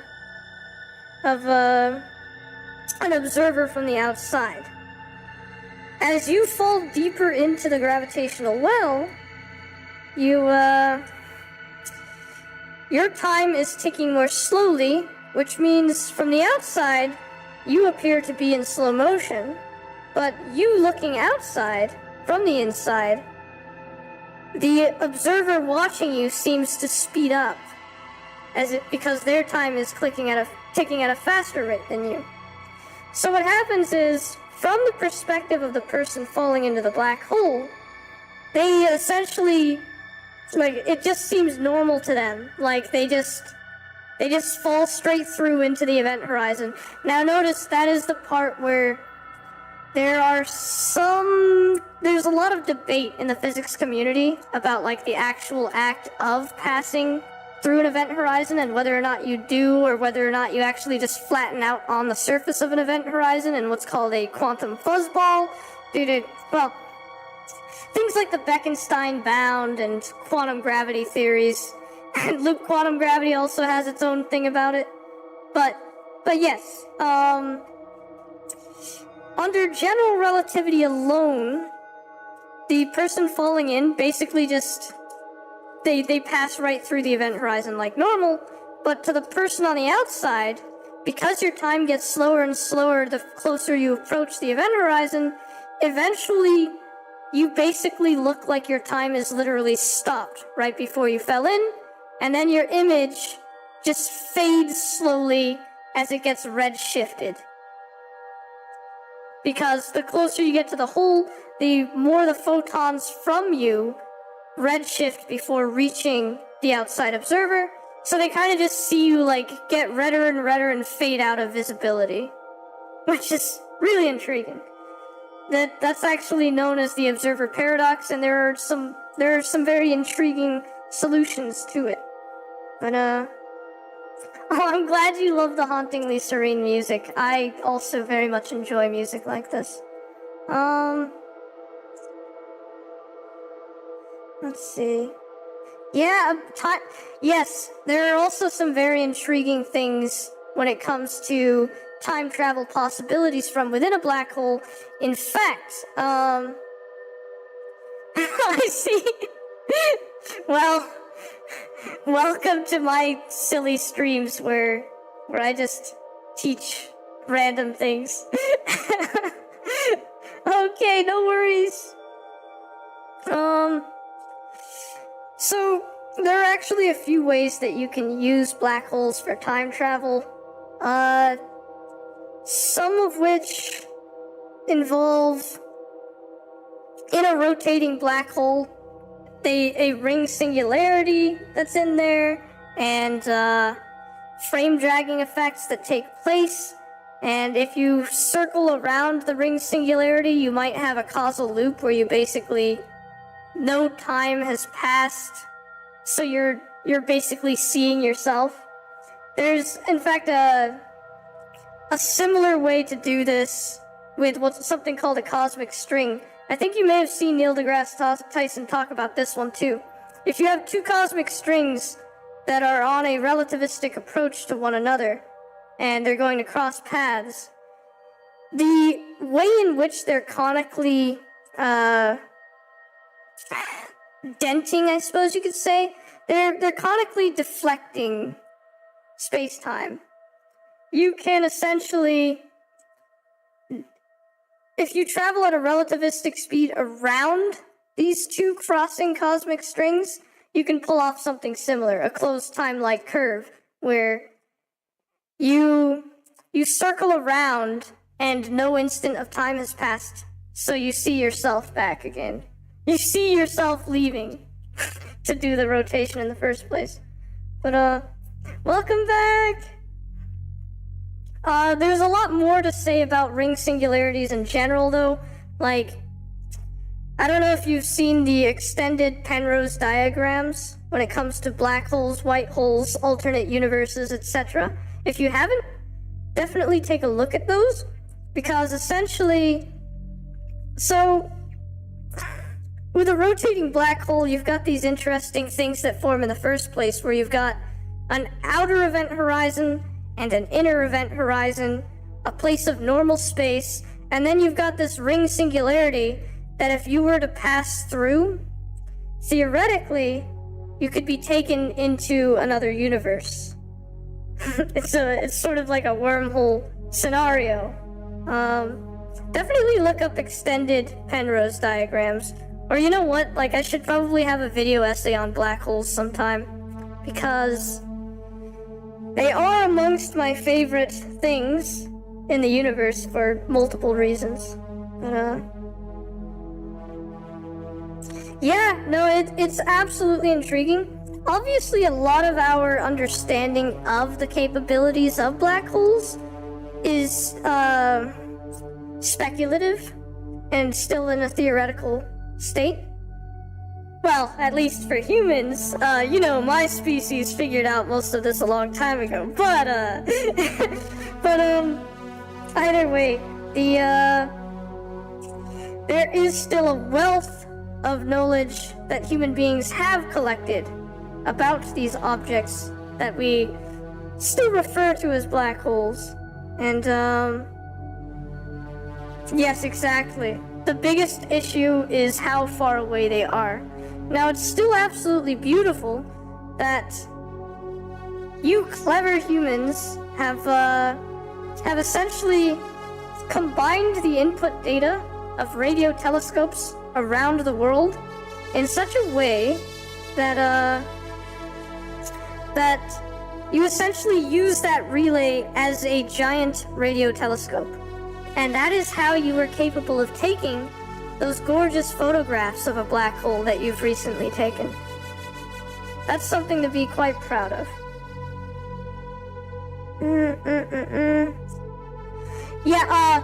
Yes.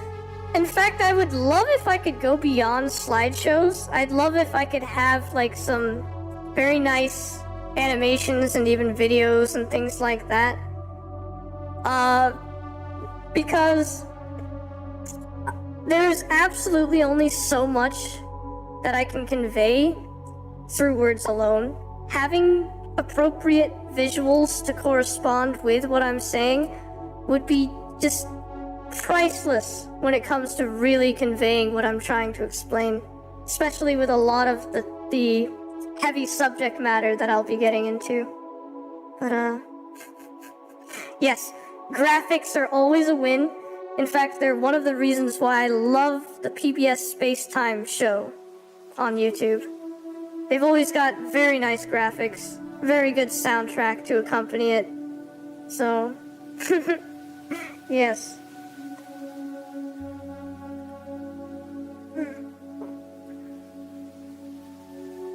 And I absolutely agree with you there, Anzan. And I don't think you're alone in that. I mean, that is one of the reasons that I'd consider my species lucky. The fact that we can just continue to witness the splendors of the universe unfold before us. That's, I see that as an absolute privilege, honestly. Oh, goodness. Wait, are you telling me that you've never gone into an observatory yet, Ando?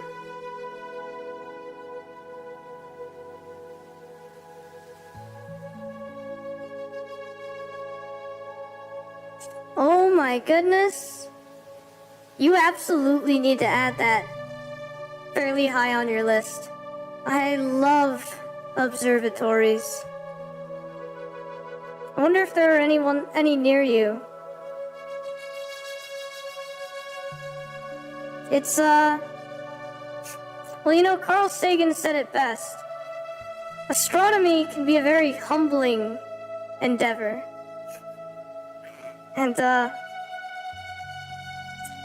witnessing certain marvelous graces that the universe can provide for us.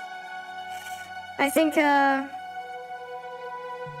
are potentially life-changing happy little moments. Nani? that can be provided. Oh, thank you, Thor. Also, welcome in. I will take a sip.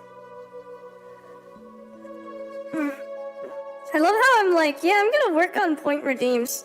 But a lot of times when I have conversations about these things, I get so... how to say... I have such emotional resonance with topics like this that I kind of just look off to the side and stare off into space, I suppose you could say. Yes, indeed. It's that's not exactly a way for me to get things done. But it happens.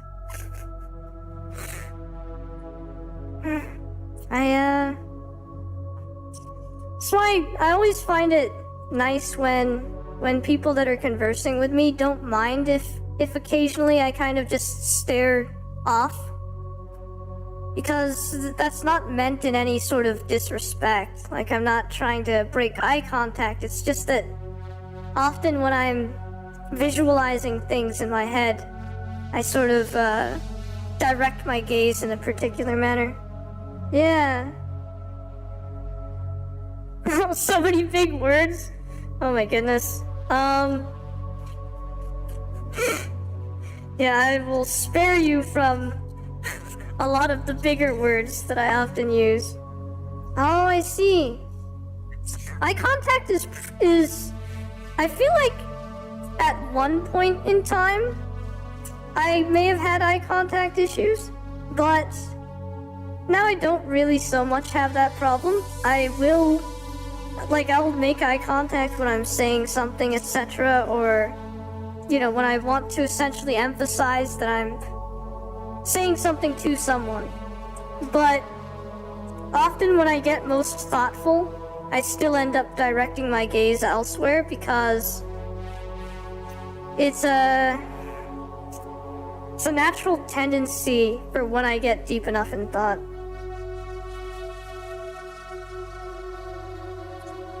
They absolutely would be deeply humbled, and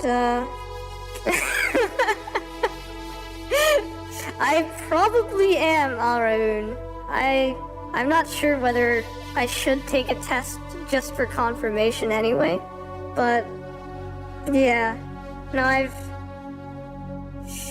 I've made those assumptions myself.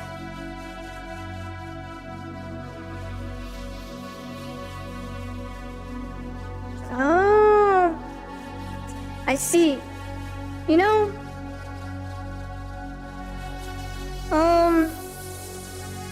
it's interesting. When I was growing up, there was a point in time in which, there were some people that didn't like me getting wordy because I suppose they found it as something to resent me for, potentially. And at that point in time, I did consider to myself, like, yeah, this one might be a slightly different story, or at least a different part of the story, but, there was a point at which I considered to myself, like, would I want to limit my enjoyment of language just so that I could potentially fit in better with others? And ultimately I ended up deciding that I wasn't going to do that. I basically... Yeah. Oh, I'm glad that you like it. I basically told myself, do I want to live my own life, or do I want to live someone else's life? And I'm glad you're glad for it.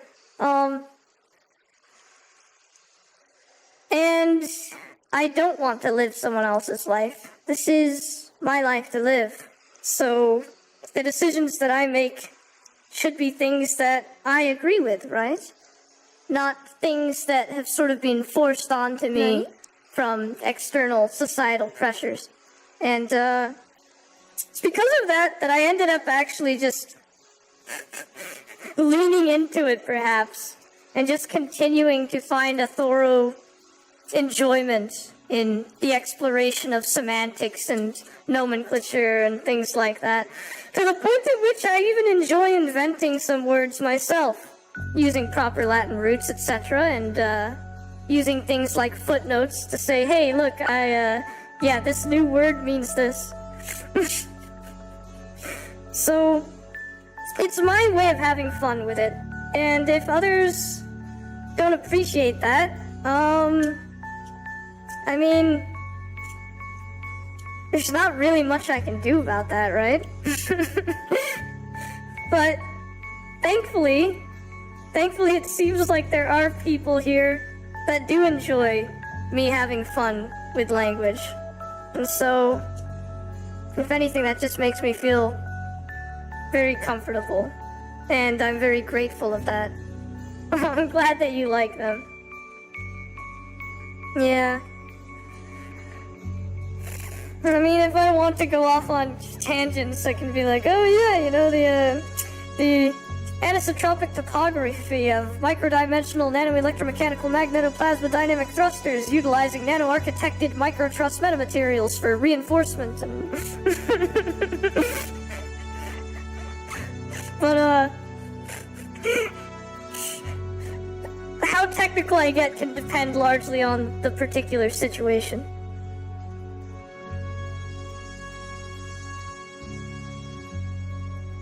Oh, thank you, Aaron.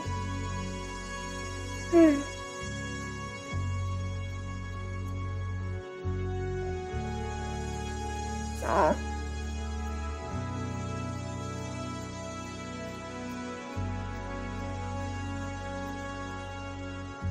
Consider? What am I considering? Oh.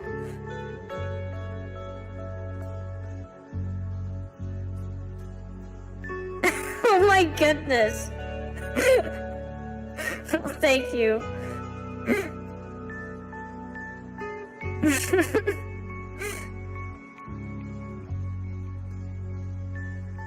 Oh. Ay, ay, ay.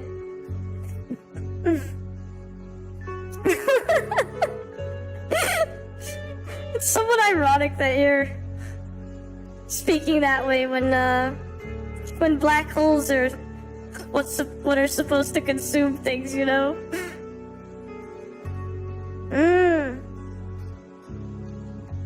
Oh, thank you. I'm glad that you do.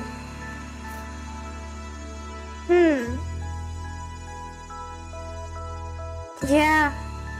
No, it's very important to be able to listen to your personal voice.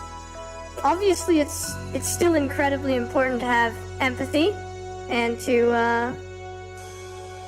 be understanding and considerate of others, but it's also important to maintain a particular boundary between, to draw a line between being empathetic and caring for others and letting others rule over your life.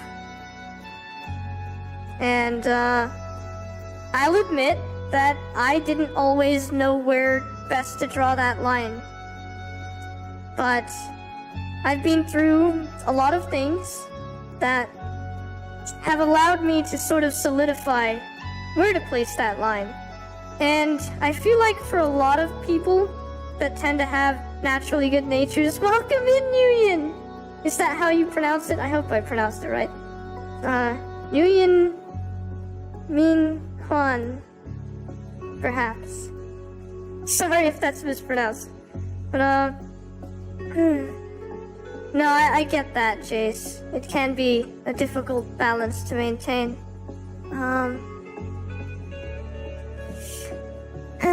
But,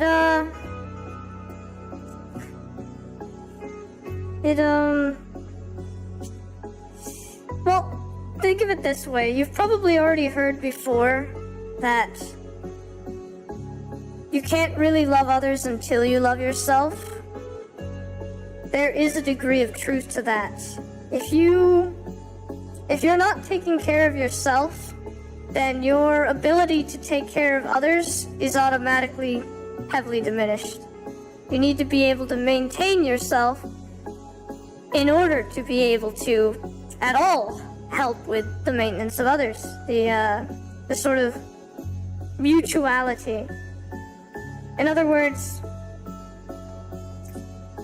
people, when you are able to, in a less volatile manner, be at ease and peace with yourself as at least a form of completed whole, it is then, at that point, that you can more properly imagine degrees of complementarity with other complete experiential beings.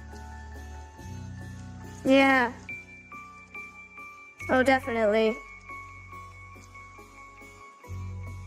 Yes, being open-minded is always very important.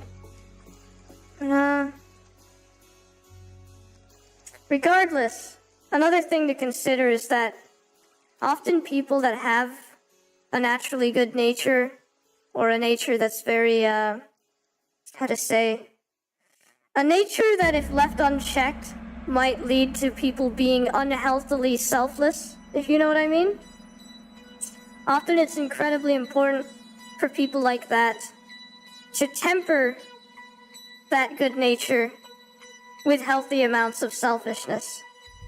And unfortunately, I think there are a lot of people struggling with learning how to introduce that modicum of healthy self-care, I suppose you could say, healthy self-TLC. And it can lead to things like overachieving people pleasers that spread themselves too thin, and that kind of a volatile situation is very dangerous.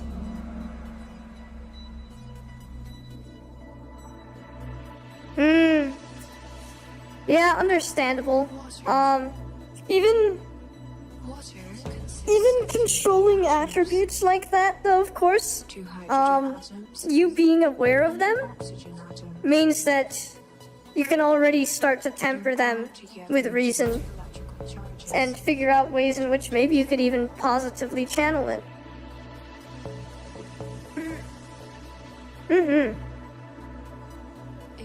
Oh, I see.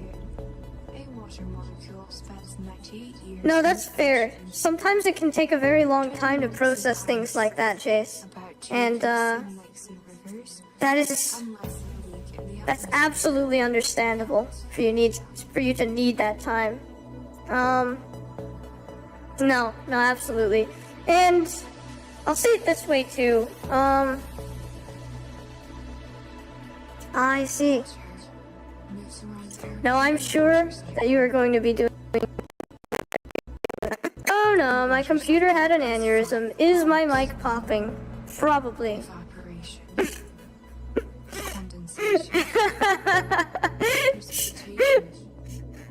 Let me hear how bad it is before I try to fix it.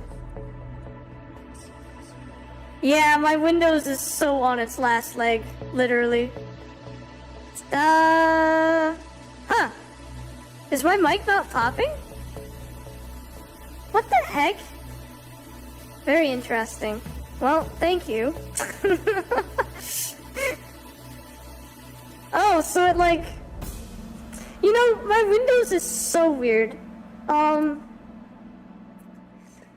Usually something like that will induce popping before I reset my audio driver.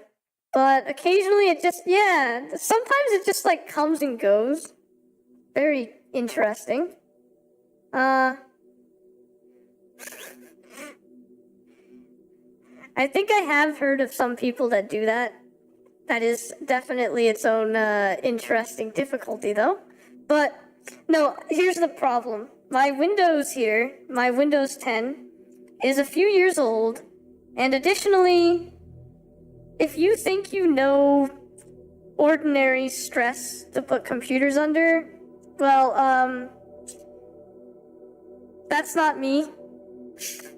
I put my computers through a lot of work. Levels of stress that are probably quite unreasonable. And so what happens is it's probably a cascade error phenomenon, right? Where you have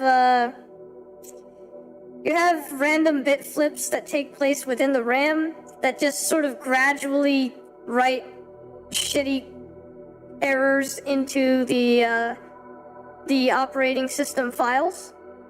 And slowly but surely... Oh, yay, a bot got yeeted automatically. Nice.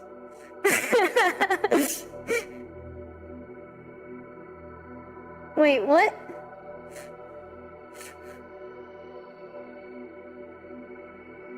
It didn't... Yeah, it didn't get you, did it? I'm pretty sure that... Wait, what? Oh, goodness. Apparently the bot is fucked up. I'm sorry about that. Here comes more stuff. Oh my goodness, I'm sorry. I don't know how that happened. Did you write something that included best viewers or something? Oh my goodness. Alright, I'm gonna turn off that facet of the bot since apparently it doesn't know what it's doing.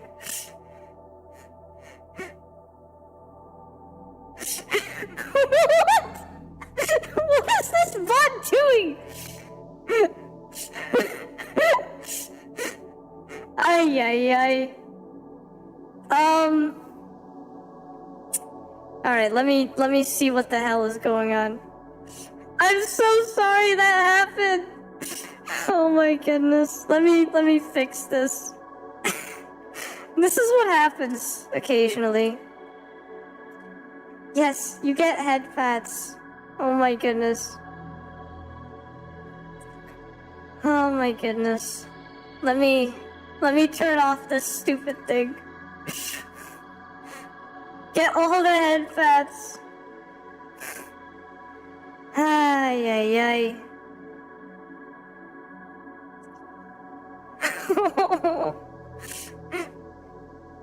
Let me at least fix this stupid thing first. Oh goodness. Well, that was very unexpected. Let me turn that off.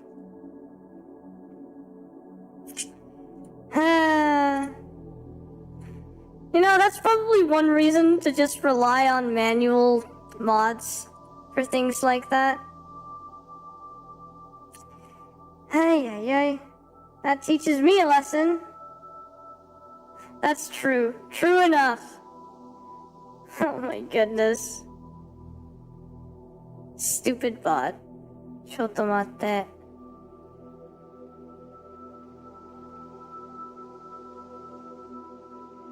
No! I am so sorry for that. Hang on a sec.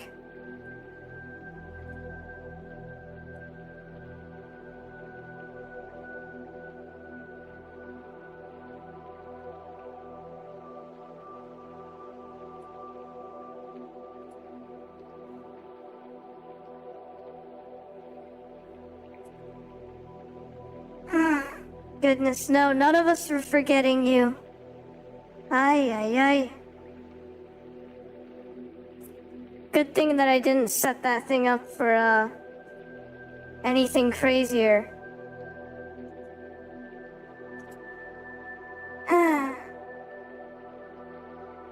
あら、あんたたちは What? Thank you for the follow! Zodiac Crest? Zodiac Crest? Oh my goodness! What?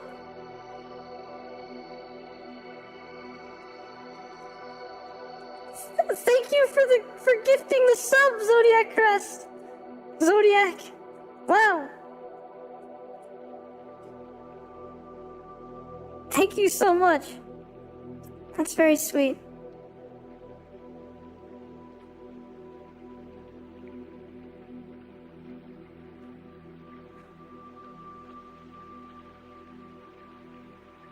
Hi, how are you doing? We're good here. Yeah, I was in the middle of talking about the scuff of my windows when my bot decided to just, I don't know. My bot went overboard, which is why I think maybe I should just rely on manual mods when it comes to trying to kick spam bots out. Ay. Either way, yeah, I was actually in the middle of explaining how my Windows 10 is on its last legs. So those random bit flips, etc. in the RAM, essentially gradually built up errors in the operating system files, which have slowly but surely built up into this cascade issue where my Windows 10 has a lot of horrible issues, including how it will just randomly have an aneurysm and break my audio driver and introduce like weird popping into my mic. Also, for over a year now, my Windows file manager has like, you know the ribbon that has commands like new folder and all that stuff? Almost all of those are completely missing, and the one that shows up there is easy access and it's grayed out. So you can't even like click on anything useful there. Yeah, it's been like that for over a year. It's just extremely scuffed. And lately, for the last week or so, every time I turn on my laptop, it's up to RNGesus whether or not I manage to get in. Like, it ends up in this boot loop cycle and system repair, blah, blah, blah. And then I just basically have to keep doing that and keep trying things like disable fast boot in the BIOS. And then eventually I just luck out and it gets in. Yeah. So, no, this Windows 10 is completely cooked. And what I need to do is just migrate all of my files onto another drive and then replace my boot drive here. I do have the replacement drive, I just haven't had any time for this because I'm too busy. And fresh install, start off with Windows 11. And then I'll probably be good, honestly. It's just my current boot drive and the Windows 10 that is on it are Omega cooked. Need to fix that.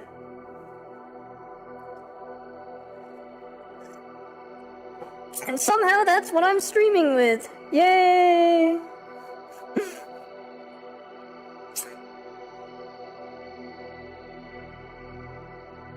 You know what? Fair. I do personally prefer Windows over Mac operating systems.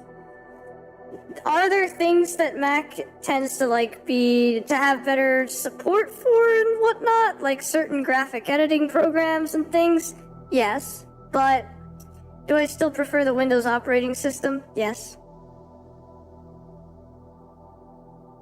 How does my FE get all black? Nani? Hang on a sec.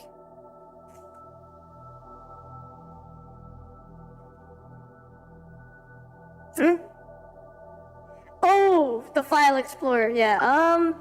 No, that's just Windows being stupid. Like I said, that's Windows after it's compiled a ridiculous amount of errors in its files, in its system files, and just decides to not work properly. So that's just built up scuff in Windows. Yeah. It's very funny.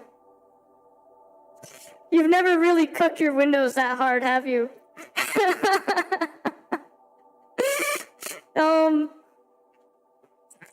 Yeah, again, I put my computers under more strain than is reasonable to demand from them. Yeah. It's... You know what? Redacted. I can't tell you exactly why I place so much strain on my computers.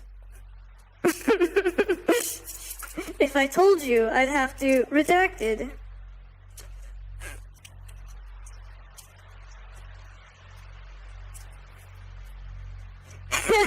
Yes, always the redacted.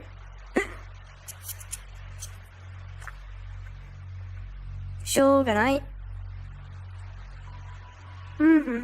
Let's see, what was I gonna do here? Oh yeah. Red, yellow, green, blue, violet. Yeah, that sounds like a good color scheme for it. Okay, their foundation. Yes.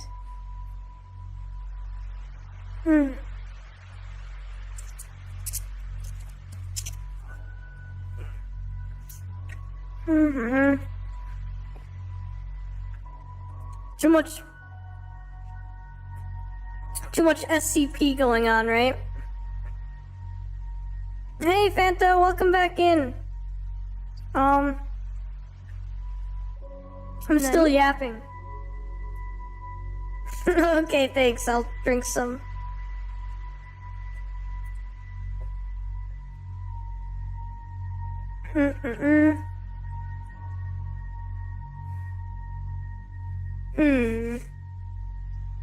I mean, I guess I could, Oh, you got a new chair? That's awesome.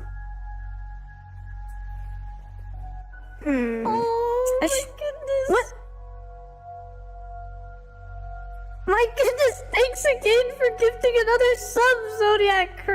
Oh my goodness. Ay. That's very sweet. Thank you.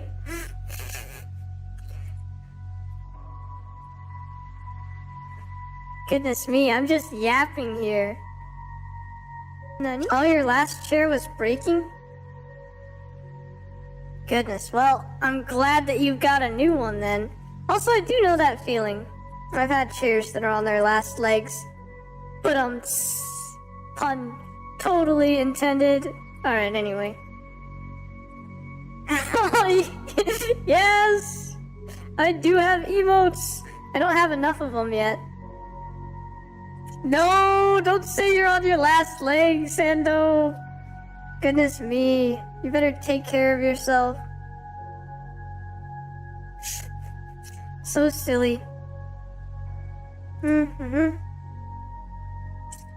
Ooh.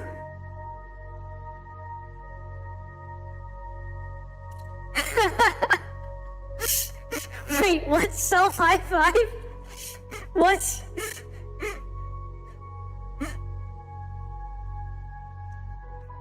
Oh, that's yeah, that's right. You don't have legs. Interesting.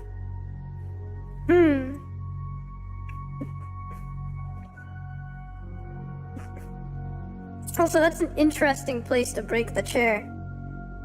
Oh, I get it. That's a fair argument, Fanto. Want to get into a semantic battle? I don't know if I'm the best yapper in Yappington, but I am maybe one of the yappiest yappers from Yaptown, Yaptania, rather, whatever. Something along those lines. Just remake wibbly wobbly, timey wimey ball of yap instead of stuff.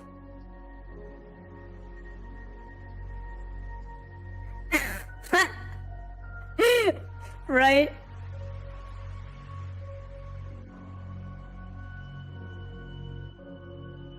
All the yap.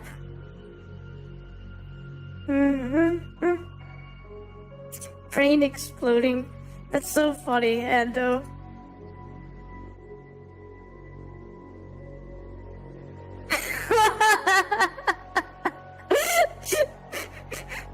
That's actually pretty funny. Oh, I've been through downtown Detroit. It's an experience. I will say that much. Definitely brings back RoboCop memories.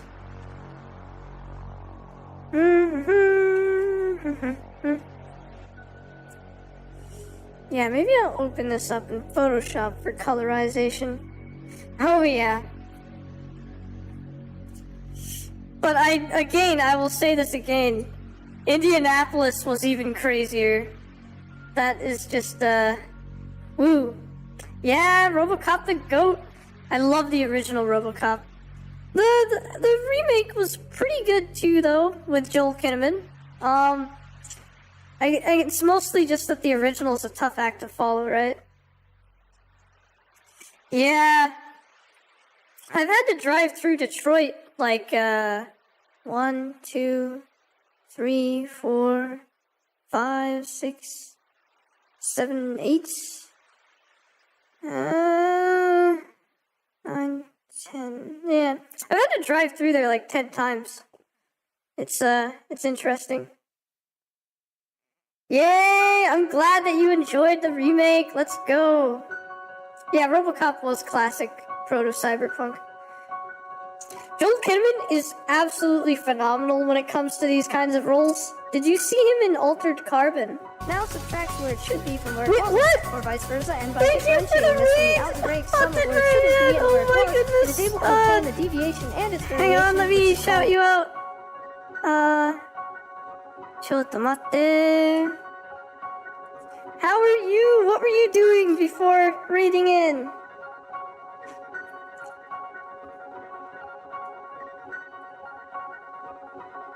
Let me make sure I spell everything right.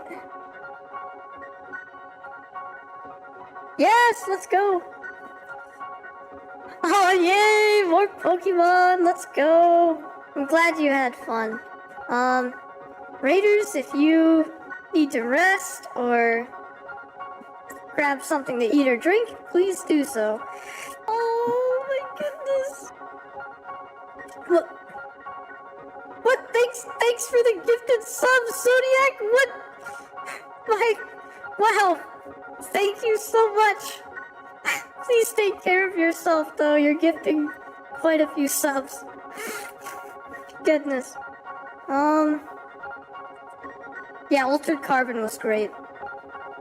Yes, you were sniped, apparently. Goodness me. Either way, it's a pleasure to have you here, even though I'm basically just yapping right now. Like, we haven't done anything but me yapping away as I sort of work on stream stuff.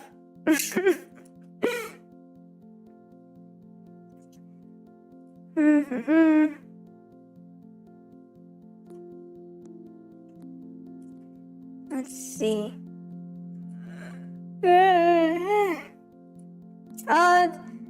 Right now specifically, I think I want to just like recolor the black hole badges for different tiers.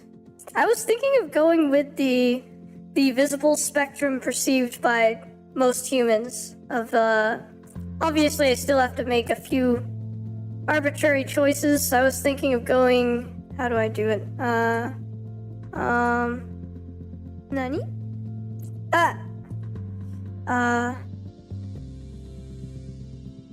Oh yeah, he was great in Suicide Squad too. Thank you! I hope you get plenty of good rest, Murray.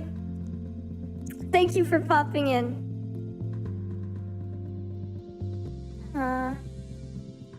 Also, thanks for the lurk, Ando. Chotomatte. What was I,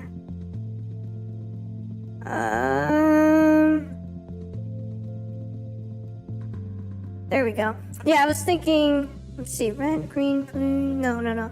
Red, yellow, green, blue, violet. Yeah, I was thinking for 2 months, red, then yellow, then green, then blue, then violet.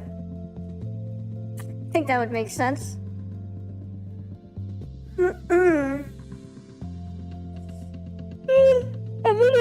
I need to figure out, like, there's some things I wanted to do for Flare. Oh, and those weren't for tiers. I mean, those were for months. Month badges. Colors for month badges. For the tier flares, I still need to figure out something I want to do for those. I was thinking, like, Doppler beaming effects, where But if I did that, I'd have, yeah. If I do Doppler beaming, I'd have to have it come out of the bottom left corner of the image, which I could do. Because, you know, basically it's what happens when you have a relativistic rotating black hole, such as Gargantua, like we saw in Interstellar. When you have a black hole like that, the light coming from the side of the accretion disk that is rotating towards you is significantly brighter than the light coming from the portion of the accretion disk that is rotating away from you. Therefore, it would make sense if I can sort of tie that into having some Doppler beaming come from the side that's rotating toward you as tear flares. I think it would make sense. Just sort of this cool, like, I think Photoshop calls it like a nova effect. Where, well, it's basically like a lens flare in a way. Or like when you're taking a picture of the sun when it glistens through the trees. And as it shines through the leaf at just the right angle, it makes that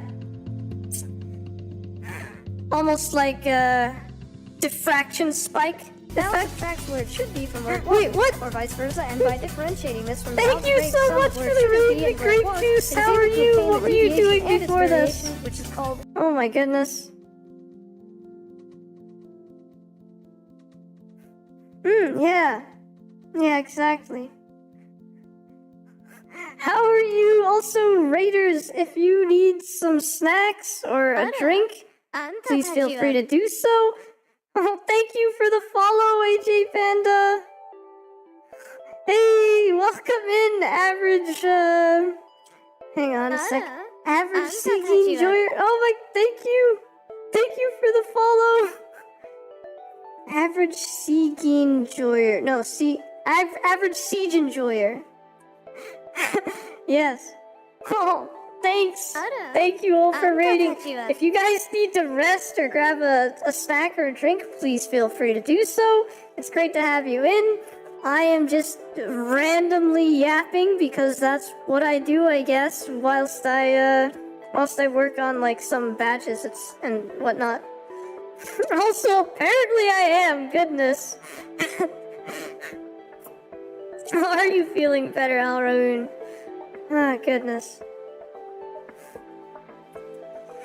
This is, I really appreciate this, everyone. Ooh, Space Marine 2, let's go! Awesome, I love that. Had plenty of fun, I assume. I'm glad you're feeling better.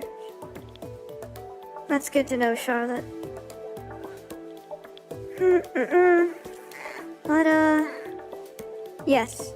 I was thinking of tying in some Doppler beaming to emphasize the relativistic effects of the accretion disk or the supermassive black hole in the badge, subscriber badge. Oh my, thank you so much for gifting subs, Zodiac. Wow, that's so sweet. Oh my goodness. Oh my. I hope you're taking care of yourself. My goodness. Thank you so much.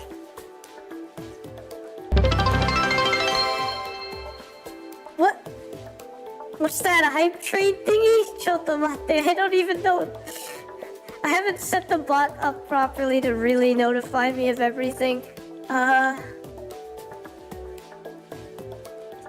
Wow, thank you so much. Goodness. Well, yeah, I get that feeling. Sometimes it's sad when a wonderful story has concluded. Oh, I absolutely get that. Oh my goodness. I don't even know what to say. Thank you. Thank you everyone for helping me reach that. Ay. This, wow. Well, apologies in advance to anyone who doesn't already have subscriber shields that's here right now for the ad battle that awaits in 5 minutes. But goodness me, so many subs.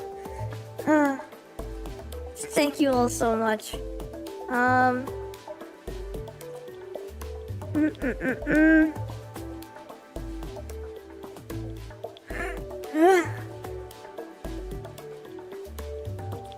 Goodness.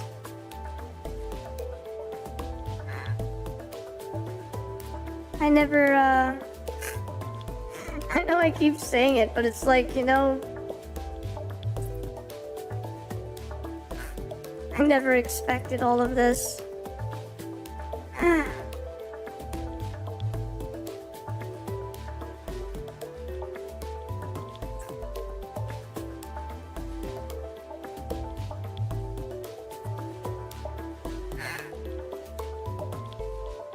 What? No. Thank you. I'm glad you think so. Goodness. I mean...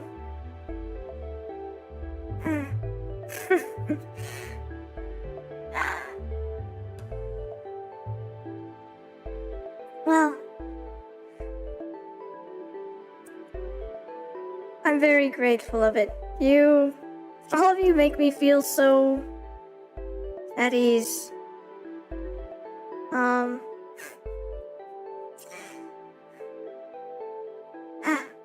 You make me feel, I mean, whether or not I faced disagreements or how to say stifling people in the first place, I would always express myself anyway. But I'm incredibly grateful to be surrounded by people that make me actually feel completely comfortable in expressing myself the way that I do. Oh, I'm glad. Because all of you make me feel like I belong, and that's very nice. Like I was saying, you know, I mean, even so, essentially, I decided that whether I belong or not, I still want to be who I am and not pretend to be something else in order to belong. But, for all of you to make me feel so comfortable with how I choose to be, it really means the world. And honestly, I can't even really convey through words alone the value of that. It's things like this are priceless and are precisely what I continually remind myself to be absolutely grateful of in this life. Because, you know, there are so many absolutely wonderful things, such as all of you. You're all so sweet and lovely. And every single one of you, you know, you're this,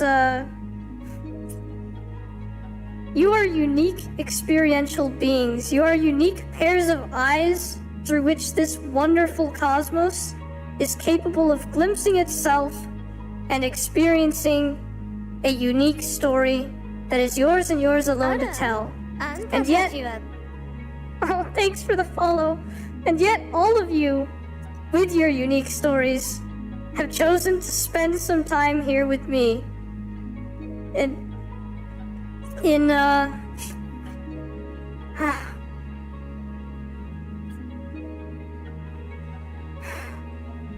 In open-minded understanding and consideration. And for me to not see that as something of incalculable value would be a disservice to the universe, in my point of view. But I'm really glad. Thank all of you.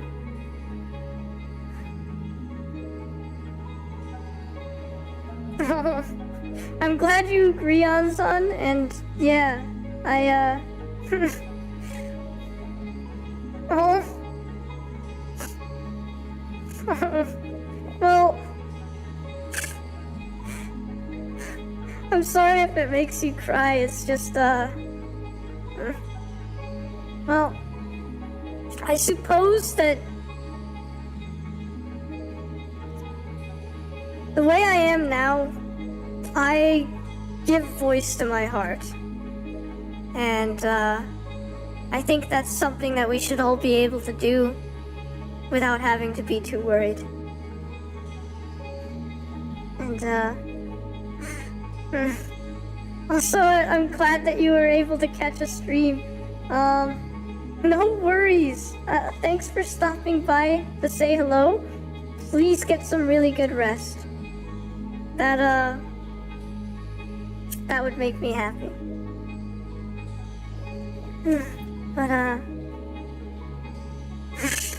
yes. Thank you.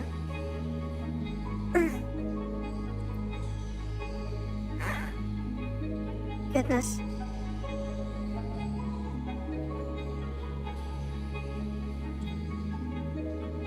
Oh.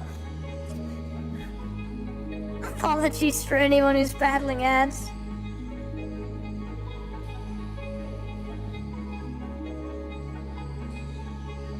Oh.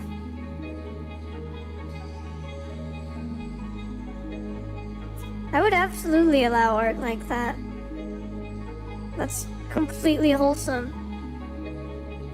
That's a very nice thought. Thank you for expressing that. Let's see.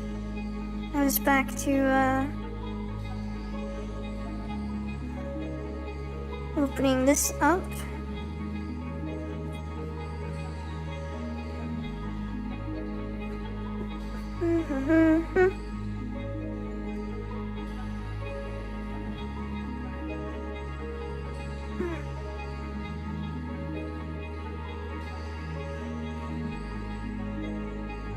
Oh.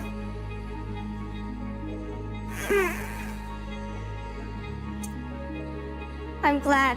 Thank you. And, I mean, that kind of welcoming community is precisely what I would love to build. So, thank you so much, all of you, for being a part of building that kind of welcoming community. That's not something that I can take credit for. That's something that all of you are pitching in to make a reality. And that means a whole lot to me.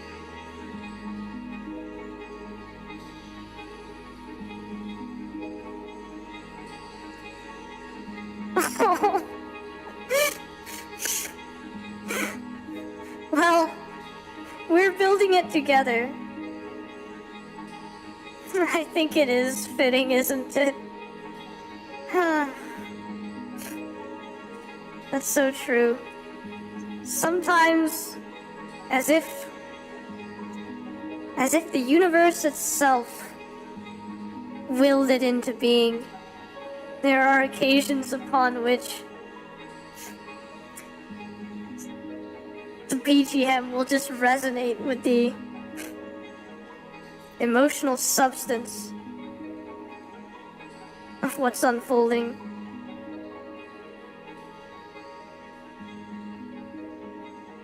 Oh, my goodness.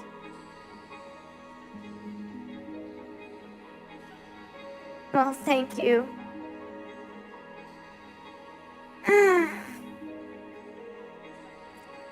I really appreciate that, but also please give some credit to yourselves too, okay? Take some pride in that. But thank you. I understand that sentiment. And if anything, to be the core of something like that, I would be very grateful to be such. I'm glad. Yes, please do take some personal pride in it. Or even mutual pride. Because, like I've said before, we're all in this together. That's something that... It's such a simple phrase to say, but it packs far more profound meaning than a lot of people would probably give credit to. And, I know I keep bringing up this consciousness video essay that I still haven't released. But, in that video essay, I will thoroughly explain what I mean by that. But I think that even without me putting so much word salad in for it, you, oh, thanks. Yes, I will. I do wish I had more free time on my hands, or at least I had some shadow clones, you know? That would be incredibly helpful right now. But, without the aid of such a thing, I will slowly but surely put these things together to actualize them. But, no, we truly are all in this together, in this wonderful world that we inhabit. This beautiful universe that serves as the perfect substrate for our, well, for our collective consciousness, I would say. But,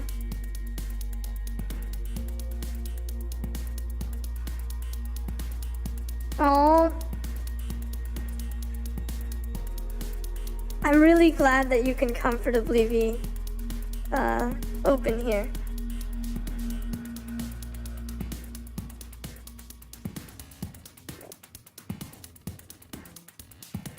I see. Goodness. Well, I can only hope that it ends up resonating deeply enough with people to inspire at least some form of positive reaction within them that maybe they'll have some positive takeaways from.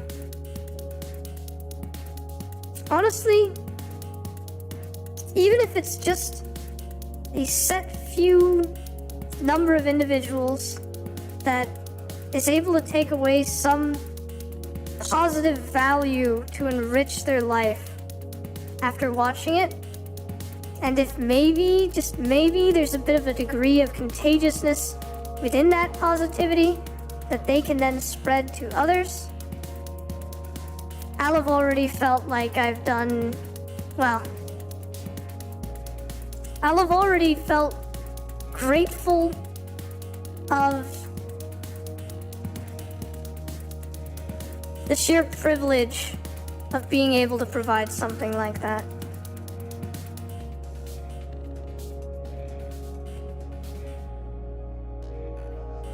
I see. That's an interesting way to put it. Alright. Oh, goodness. Yeah. Here you have me, an endless barrel of exposition on occasion. That would be pretty epic. Antimatter. Yeah, that's better than Nuka-Cola, isn't it? Shogunite. Alright, let me see, what was I gonna do? I think I should throw all of these guys into their own folder for organization's sake.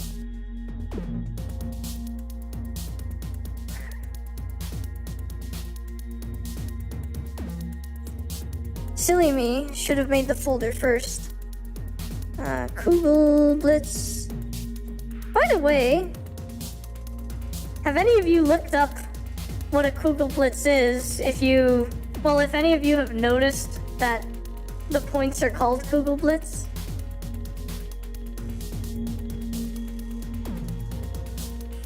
That's so true, Jace. Wasn't there something just appealing about it? My goodness. Especially the Nuka-Cola Quantums, that beautiful glow. My goodness. I'm glad I'm not the only one.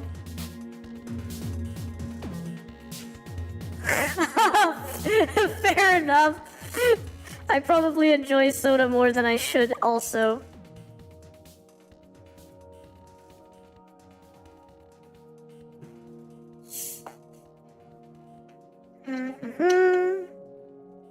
But, like I've said before, anything in moderation is fine.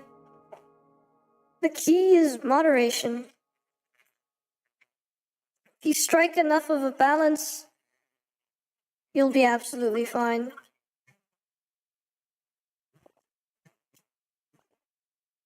Oh, was that the end of the playlist? Let me see.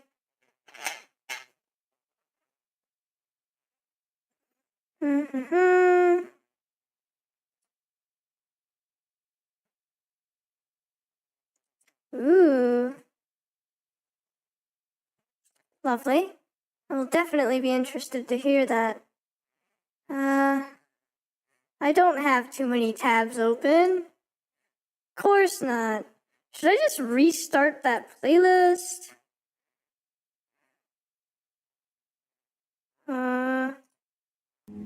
I could play this song for now.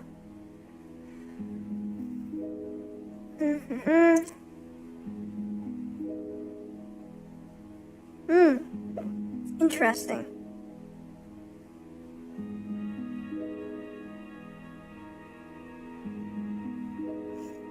Let's see.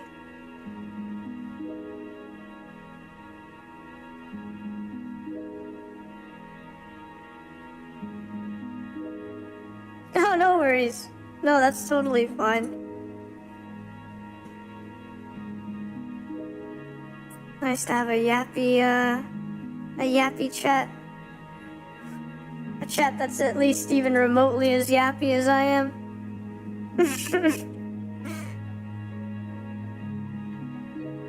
Let's see.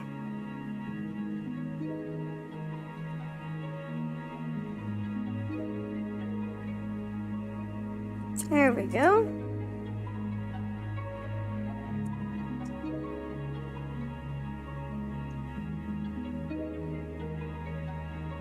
I'm gonna open it up like this.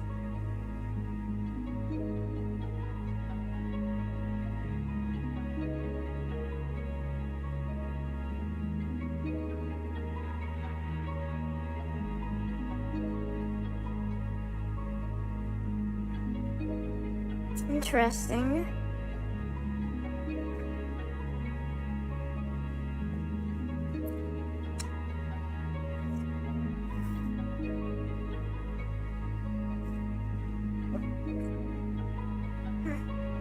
Dang, I should probably keep my eye on the clock.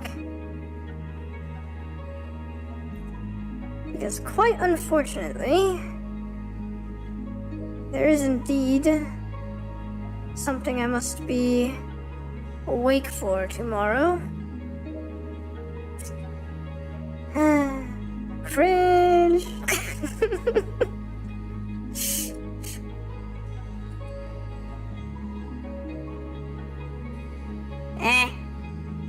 Sleep is important, huh?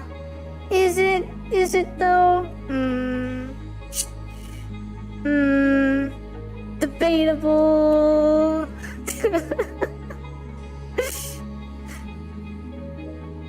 Sleep? Who does that?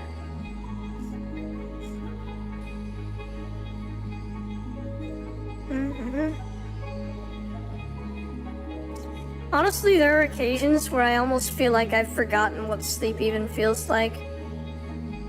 Now's not one of those times. I did actually get some sleep last night. But, okay, you know what, Chase? So true.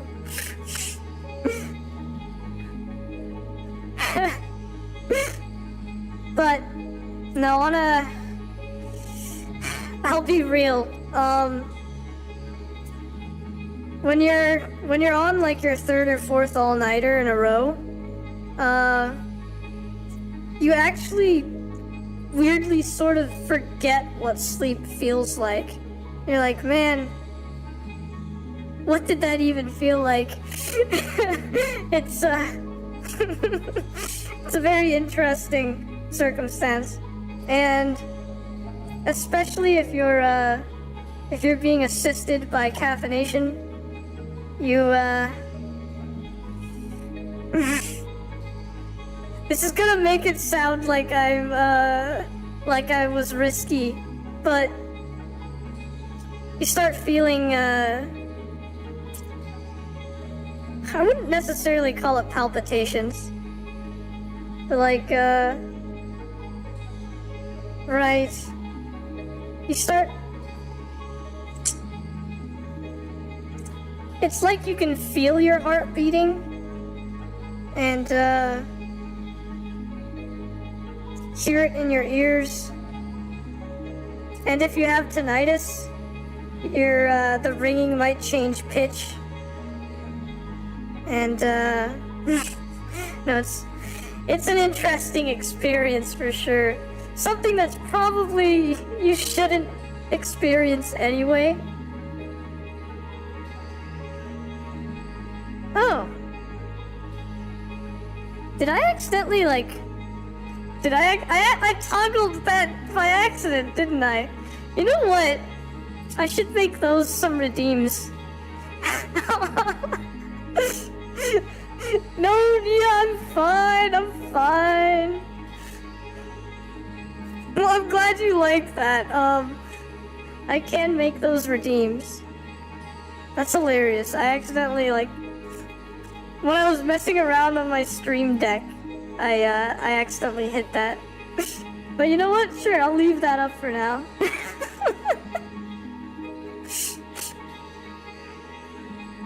Oh, goodness. Yeah. Yeah, so you can relate a little bit. Definitely not something that you should put yourself through. Yes. I'll sleep tonight, I promise. In fact, maybe I'll end this stream in 30-ish minutes to an hour? An hour sounds good, right? 30 minutes is too soon. Maybe I'll even have some singing before that. Because up until this point I've just been yapping, so why not? Aww. 2 hours? 2 hours is a better time period? Sure, I could probably do that. Let's see. Yeah, I could probably get away with that and still be relatively awake tomorrow. Especially if I grab a nice early coffee.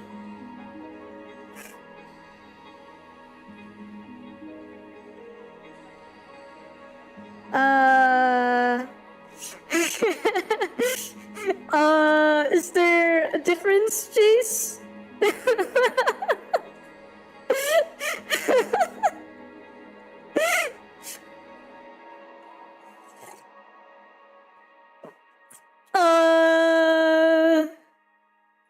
You know what?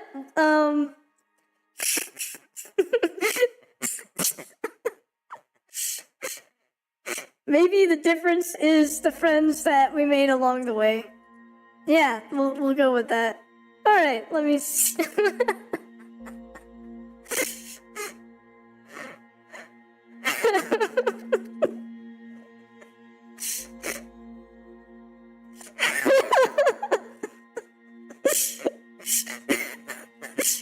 Yes, it deals in vagueness.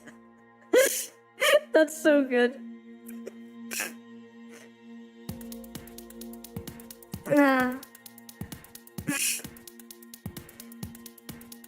Well, you know what?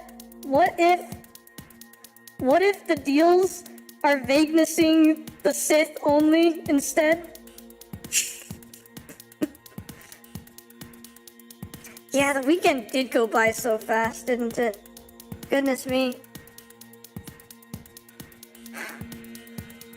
In fact, tonight is kind of like my actual weekend because the rest of my weekend was a little absorbed by work, unfortunately. Yes. That's so funny. That's probably Anakin indeed. If you're not with me, I guess you're my enemy, right? I don't know.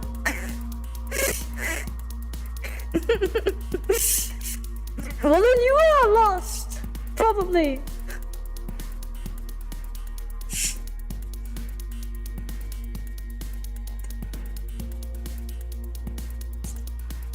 That's hilarious. Only a Sith deals in vagueness is the perfect response to that.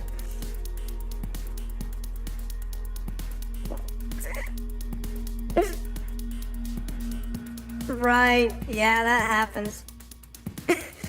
Yeah, right, you are definitely lost.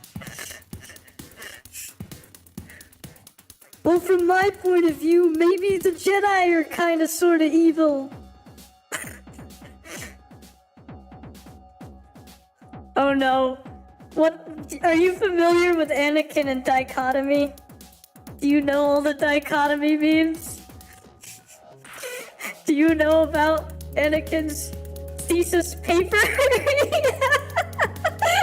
On Darth Plagueis the Wise?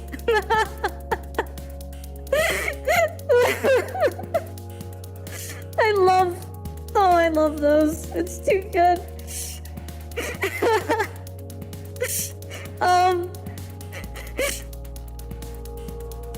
So, how do we even explain? If you saw the prequels in Star Wars, the scene that he's in which he's speaking to Palpatine, yeah, and Palpatine does the whole, "Have you ever heard Darth Plagueis the Wise?" And there's this funny video where essentially someone made Anakin go into how absolutely he's heard of that tale. In fact, he wrote his entire thesis paper on that tale. And he goes so much into dichotomy, and it's too good. It's a joke worth memorizing, honestly. Yes, thank you for posting that. It's so good. It's a classic. And so many things have come off of that. Like, there are a lot of videos that reference that video, essentially. Including one where, Mace Windu has just had enough. Oh my goodness.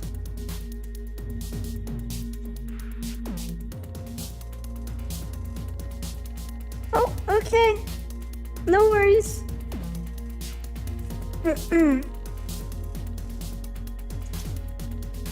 You saw the Mace Windu one? Yeah. Oh, it's funny. There are so many good prequel memes. It's a bit of a treasure trove. It's kind of like Bully Maguire memes from the original Spider-Man trilogy. The Sam Raimi trilogy. Yes. Oh, it's so good.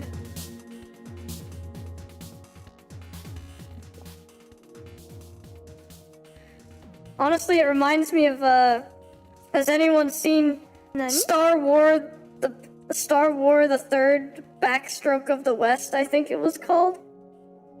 Let me see. Star Wars, the Third Gathers Backstroke of the West. Yes, I'm glad you like that. Have you guys heard of that?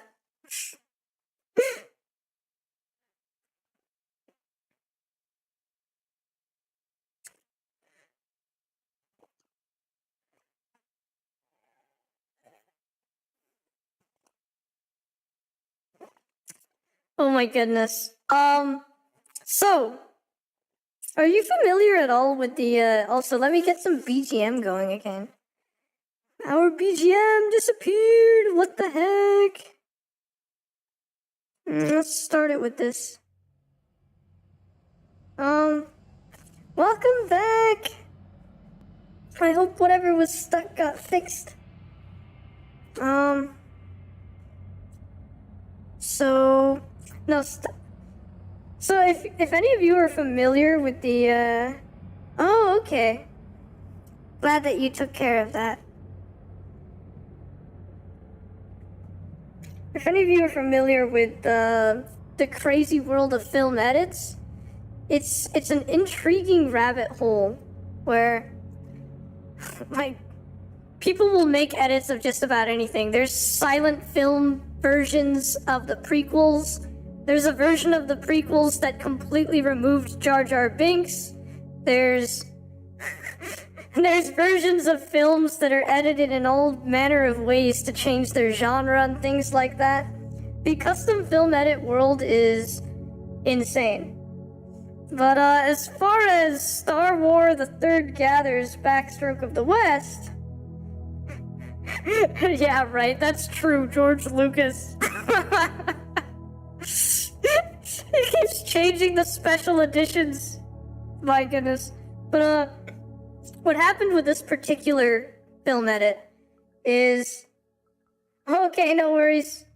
Oh, shoot, okay. I hope all goes well. Good luck.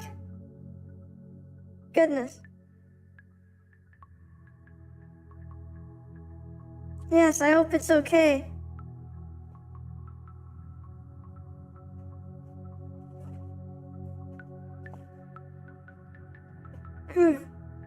But, the way this film edit was done was they took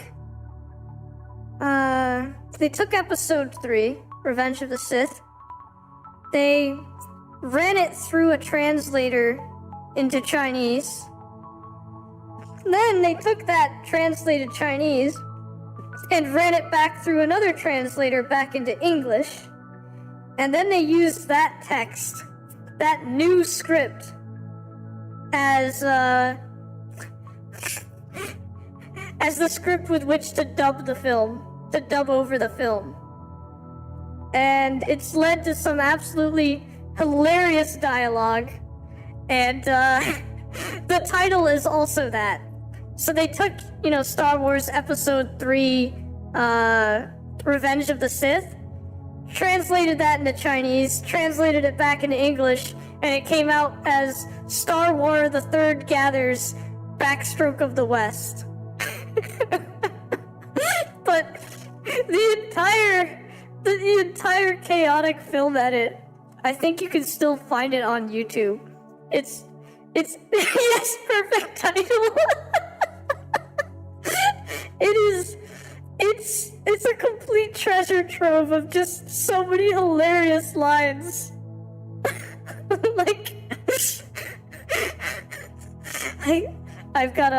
We should have a watch along of it sometime, actually. It's too good.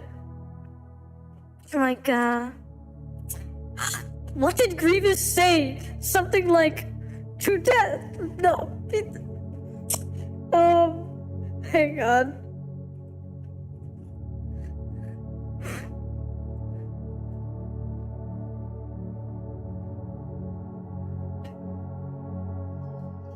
I've gotta find some gems of it.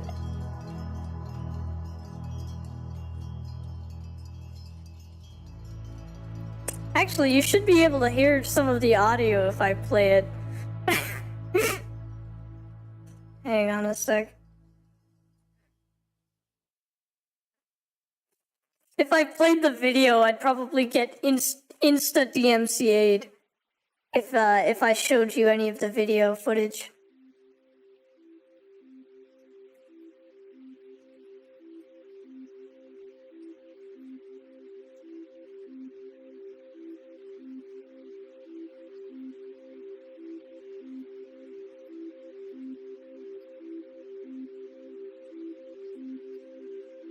Huh. I had found the whole thing before.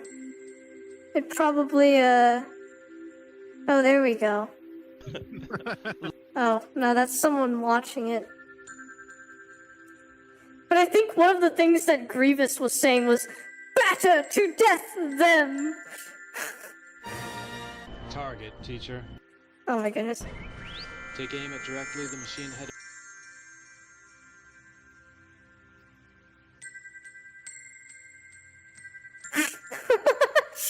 That sounds really funny. Of that air. Easy. General. Important step 6. Receive. I are above at you. For machine am after death at me. General, I know is. What? What is that? Shut up. I are above. I are above at you for machine am after death at me. At you. Yeah, that For makes a lot of machine am after sense. death at me. General, I now is fights the appearance. Game time started. Our dichotomy opens the combat. Our dichotomy opens the combat. Not dichotomy again. Counterattacking. Two fixed together.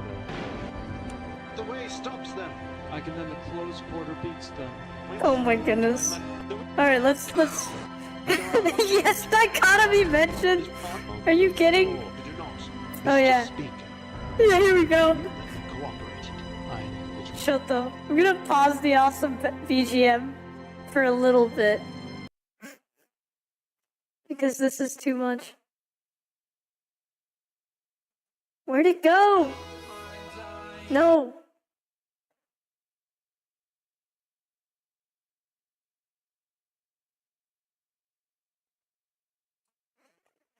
Hang on a sec.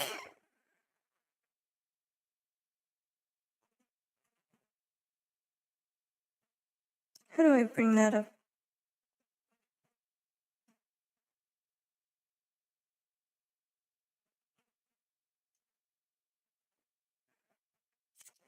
Totally not me having trouble finding it. Where'd I put the tab?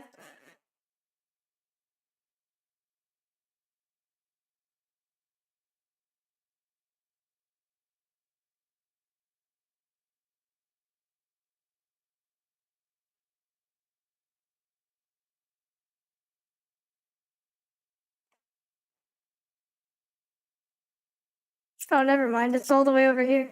It's not as all. Some are in ads, though.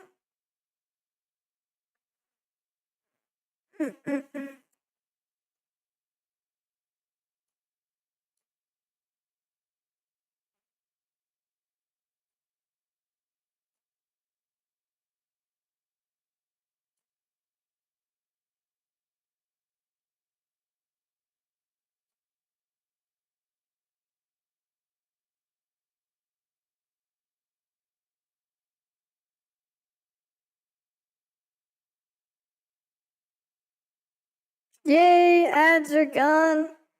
Okay. Is a time that we cooperated. I an individual. It's not as alright.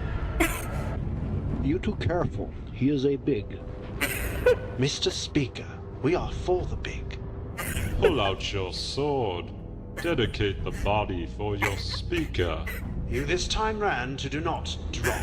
I always had wait for this day. Even since the last time fights with you hereafter, my force has promoted 2 times. Very good. Give me surprised and pleased.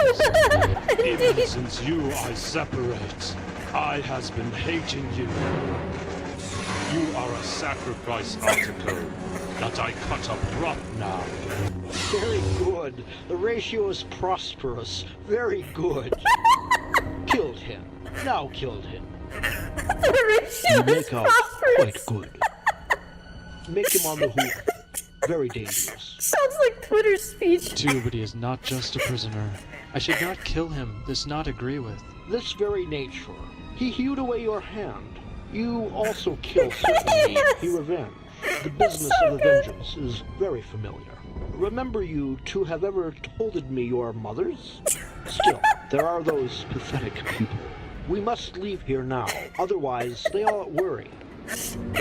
He big and nothing important and good elephant. Do not take care of What him, does that even otherwise mean? it's too late. We can't throw down him. Beat your great and black influences.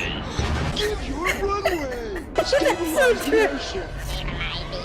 Stabilize the airship! Start all engines. Grievous. Relax. This circumstance we saw many. Slow, that is what?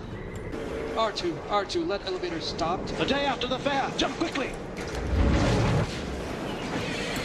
Seekin also must not find out the exit. The airship returns at fly. R2, come down here. Superior, they have escaped a day after the fair. I should really feed you all, dog. Order patiently. What That's so true. is the row? I said, doing have the patience. AI's Put up attempt at patience. Shakespeare, for sure. 2. The R2 came right away in a moment, then can make we out. Low, all right. Low, alright. Do you Yep. have what to want to say? Liked too. Sir, you came finally. I always expect your come. This is not the one successful salvation activity to welcome you. Just hopeless situation, warrior. I think is what somebody Jedi are translated as included hopeless in to situation come. warrior. Space General. You end not equal to, I think, severe. Smelly boy. You still have the mission. You do not ask for the hymn. Don't you ever think to discovers here from I clues. Yes. This time we have no this plan. The this time your turn escaped. Batter to death them! Batter to death them! Batter to death them! Levy! Run quickly! Batter to death them! Useless, sir! Useless, sir! First aid airship! Giving first aid the already disheveled hair projection. You feel that can we drive this, everybody? That you need not anxious It's about. too good indeed. Under a certain circumstance, my driver the ability. Open to rise and fall, open to have to drive. The good elephant in airship dropped what things? Did not relate to we the good elephant returns. Whatever that means. Let me see if there's another It is part here. All right. I am Yeah, here we uninterested. go. The nobody greets. Do not come down, teacher. Not. I am uninterested to politics. Your peace negotiations makes progress to go to all right. And you have the prospect very much you go in. Etc. It is your idea that one of this rescue. You do not forget, Gold. Is you rescued the speaker, is you killed the, is you saved I return to carry on the back me a dangerous. But I am all too is trained by you. I do not like to set foot in the politics. Gold, today is your That's day. so true. Your meeting celebrates for Day of the Honor. Like, record, you owed 7 times. Is 9 times, in fact. Like, this time do not calculate. In fact. Mr. I just absolutely love the way that this Like line this- was done. You owed 7 times. Chocolate Is 9 is 9 times, in fact. Like this time, do not calculate. In fact. What? There's just so much randomly good stuff in this. It's too good. Indeed so. But seeing Grievous coughing like that and saying, "Batter to death them!" multiple times is just too good. Oh, I don't even. If any of you haven't watched that whole thing, it is worth a watch. It's such an insane, like, I don't even.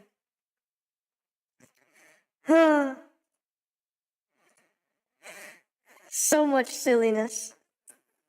But yeah, I love that they translated Jedi into hopeless situation warrior, which is kind of fair, right? Like that kind of makes sense when you think about it.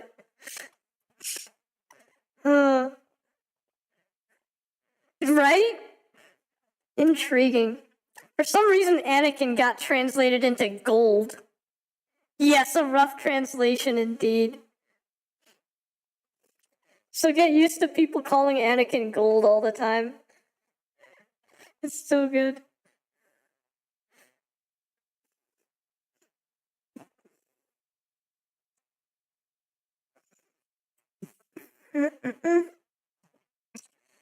Let's see.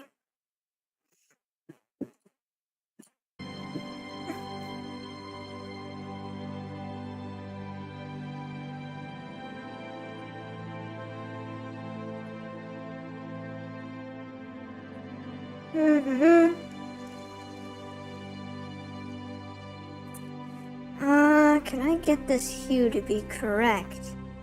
That's the good question. Oh, I can increase the saturation.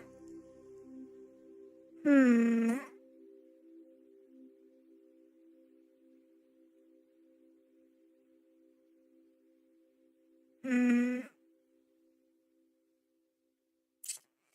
Interesting.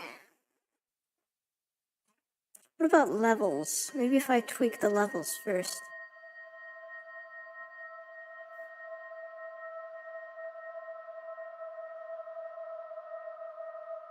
Make it, 0.5.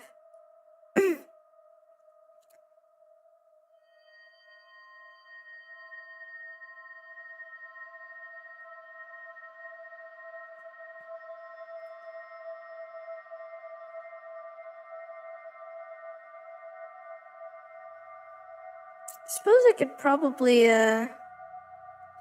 capture what I'm doing here. Let me just make sure that I don't have anything that's, let's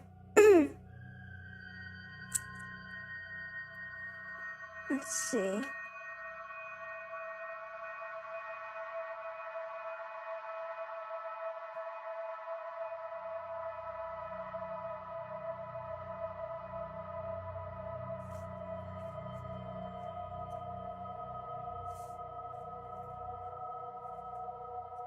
Yeah, what happens if I try to capture this program?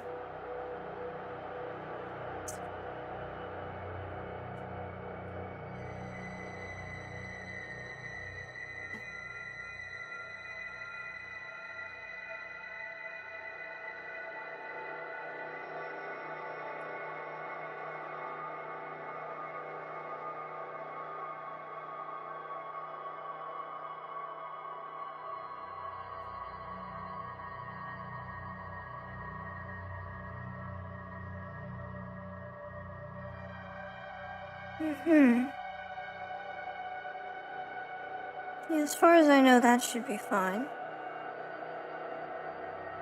Cool, let's...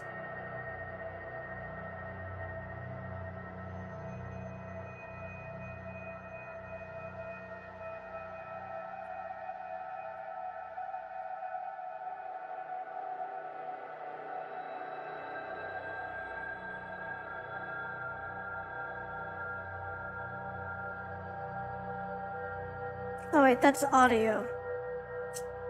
Silly me.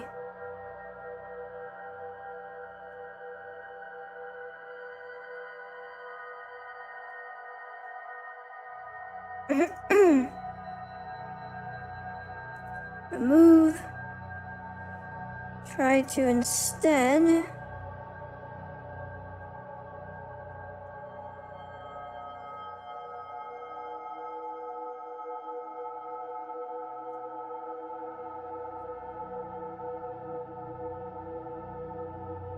Oh, that doesn't capture the actual art, does it?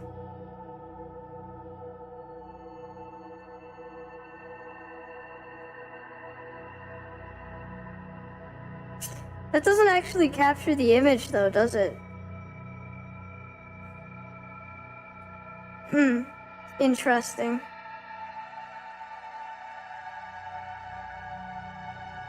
Um...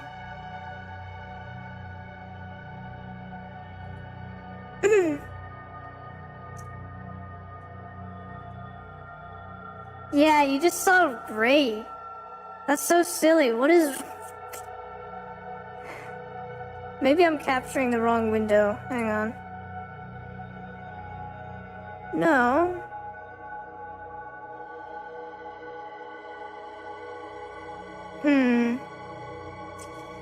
Scuff as usual.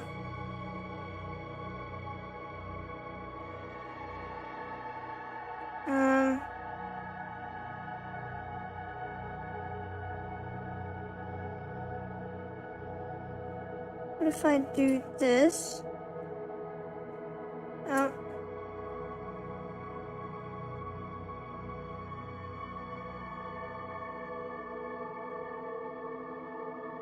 The only way. It would seem. Huh.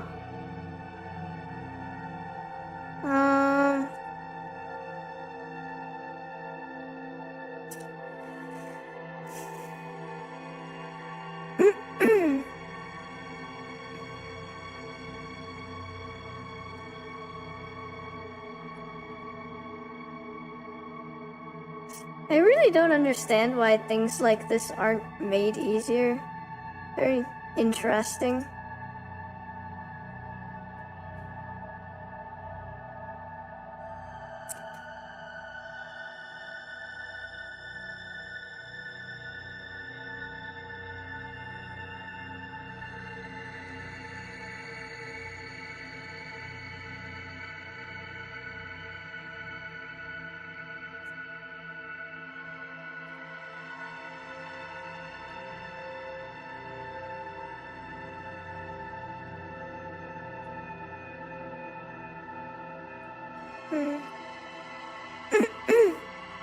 Yeah, I know, right? Thank you for the lurk, Artifacts!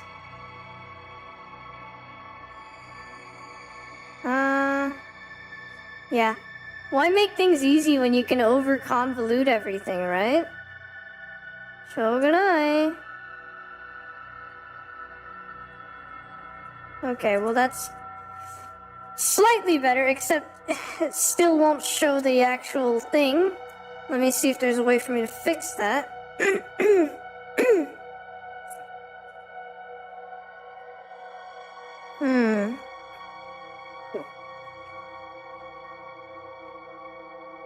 Yeah, and why is that?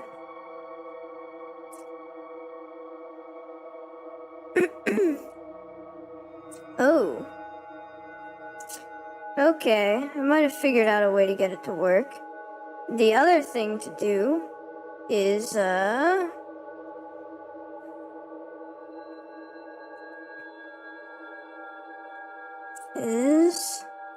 going to here, get me out of my room for now. Or I guess I can bring my desk into Photoshop space, because why not, right?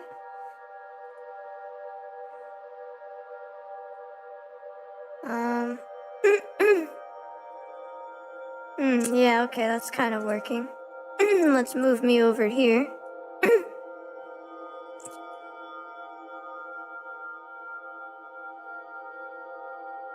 Good enough?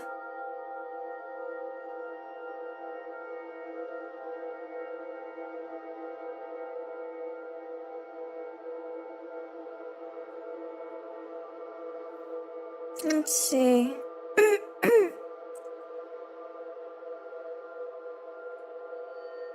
No, I already did levels.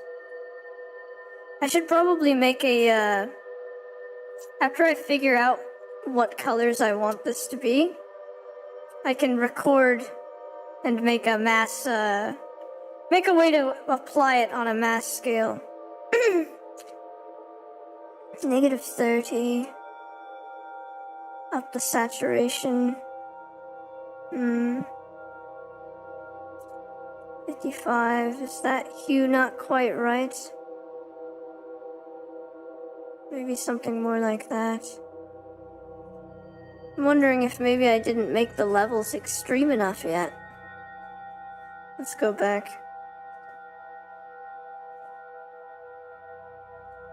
Image, levels. Let's send him toward 0.35, perhaps.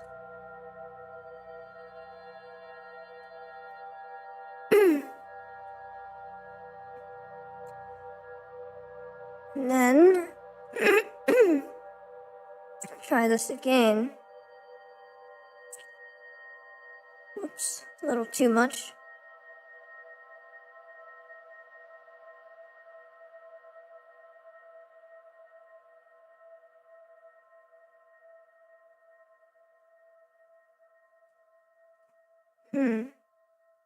It's not terrible. It's kind of pinkish.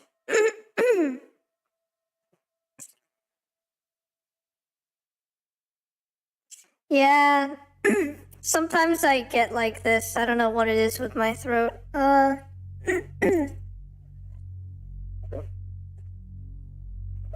Every now and then that just happens. Thank you for for being concerned. Let's see. I should be fine though. It could be that it's like yeah, nothing but frogs. That's all. Nani? Yeah, RGB. What? Thank you. Yes, I'll consume more.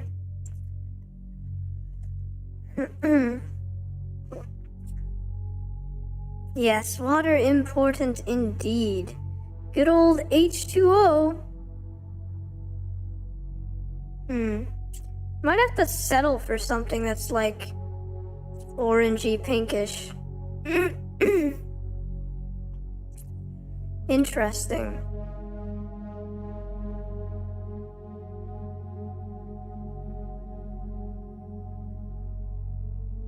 Maybe around here.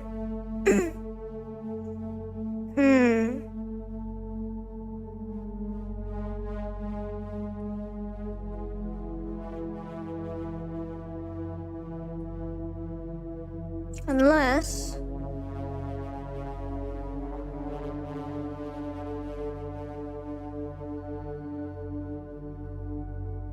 I could do that. 0.55. Yeah, okay. Let's see if I can... So I think I went adjustments. Oh, this is already after a level. So first, put the level down to 0.25. Then, in hue saturation, go 40.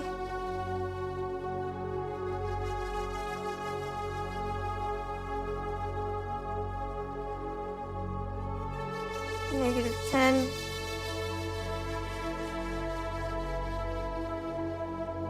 And then go into levels again and make it 55. Okay, that's a little too dark, perhaps.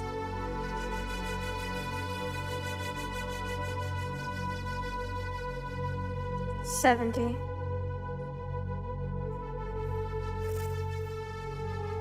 Yeah, okay. Let's record that command.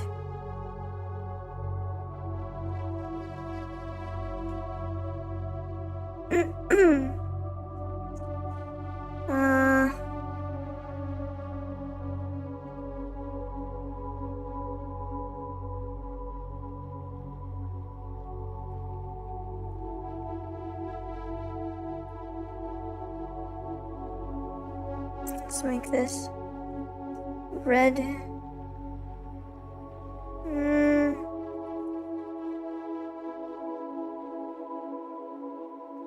Sure.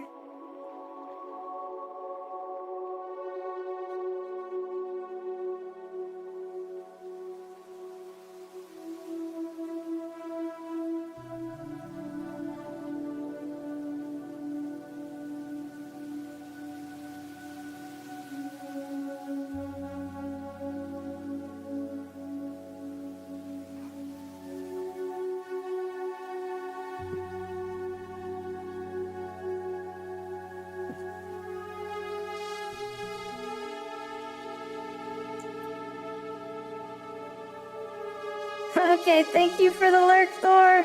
Will indeed have fun.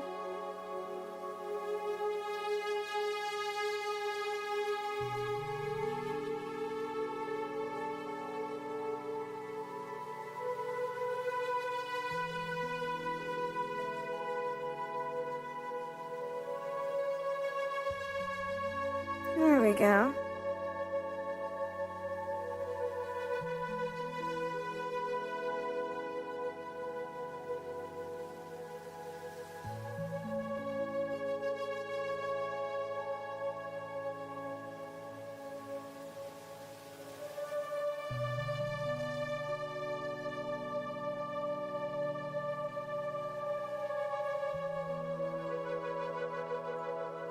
Okay. Let's save this.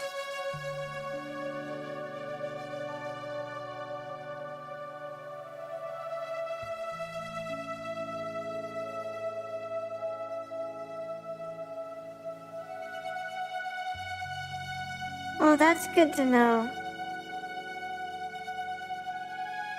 Yes, I'm sending every good vibe I can. I'm glad that she's feeling better, though.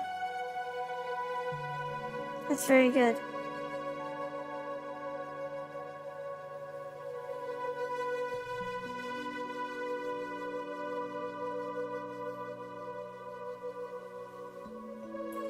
Now, let's see if, Ooh, I'm really liking where that's going. Let's apply the same thing to the next one.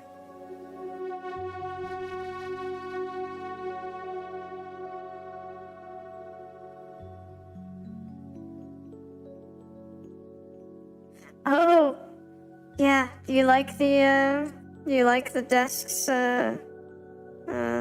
LED lighting system? Hang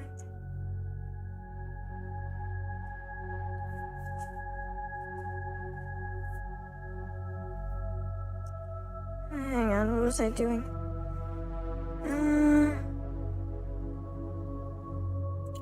Where? Yeah, here we go. Actually, it's the 72, 36, and 18 that are important. So, let's open that up.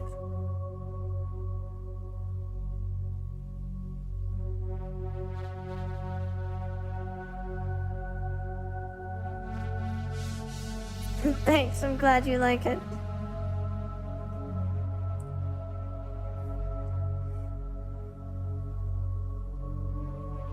Yeah, I was very particular about the design of my room and desk. I'm glad that my artist for that was very patient with me. That was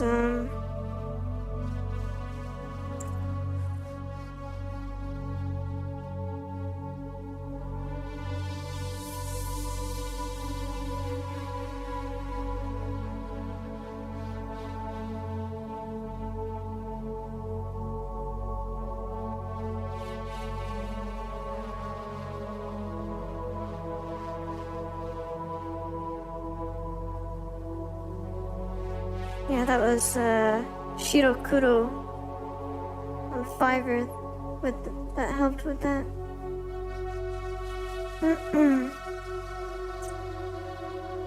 Let's see if applying that command works perfectly now. So I can speed run these.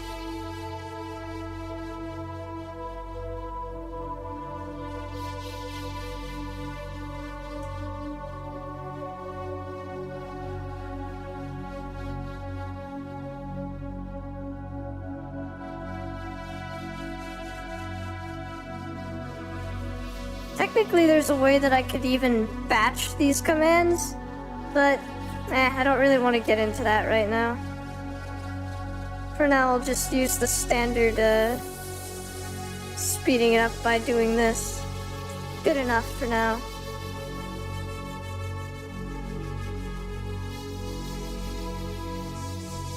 There are times when you can prepare so much that it makes up for any benefits of the preparation time.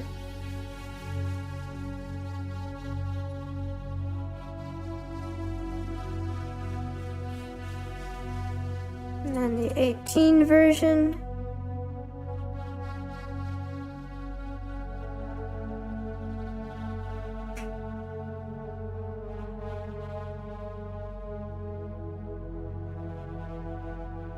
Nice.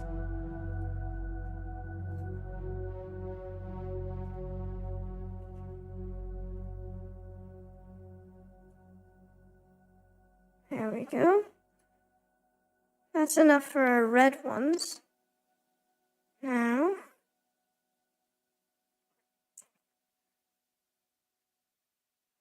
I'm curious. What happens if I just...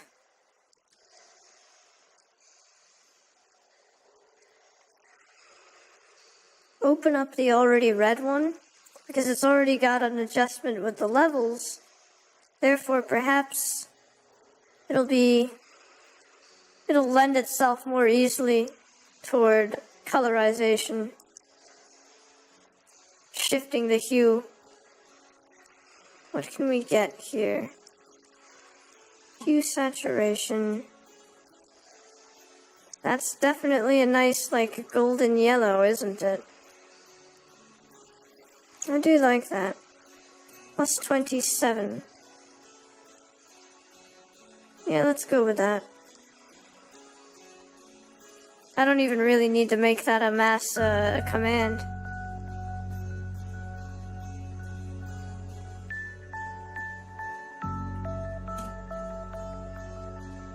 I'll keep these open because I'll probably just end up resaving them.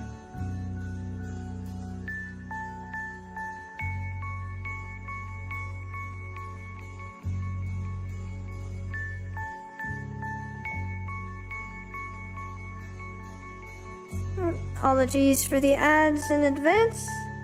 Oh, never mind, not in advance. They've started. Whoops.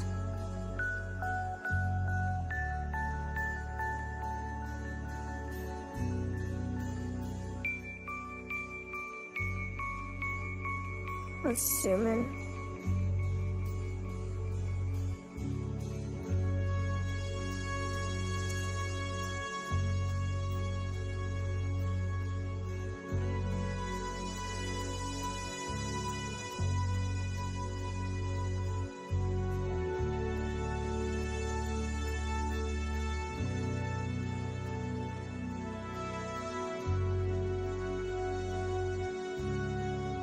And then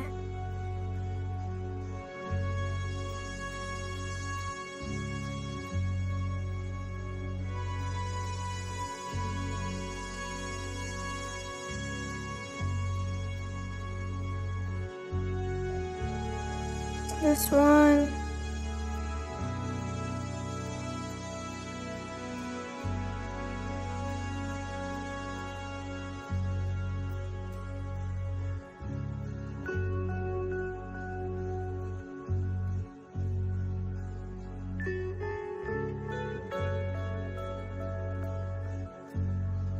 Yay, welcome back from ads, everyone who had to fight them. Well fought.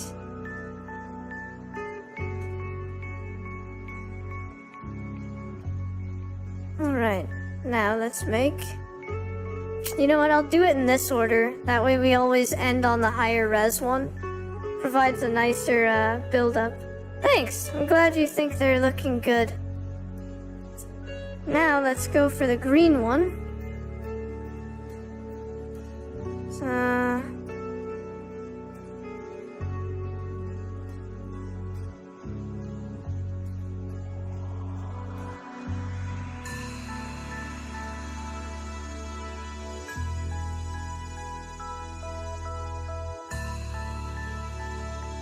That's a pretty nice green.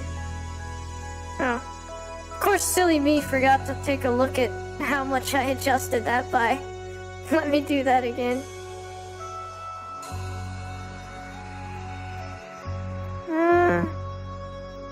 Around 70 or 67.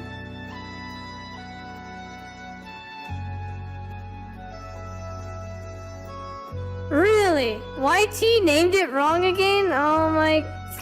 I've gotta check this every stream now, don't I? Ay, ay, ay.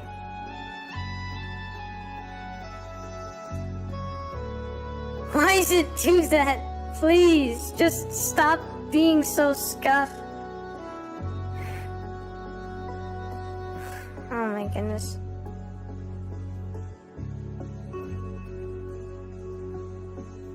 It's funny because everything was working before. But now it's like, yeah, you know what?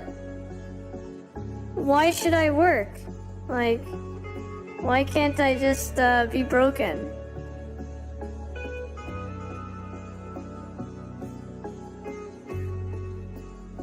Right, the description and everything worked, but it's like, yeah, no thanks, I don't like your new titles.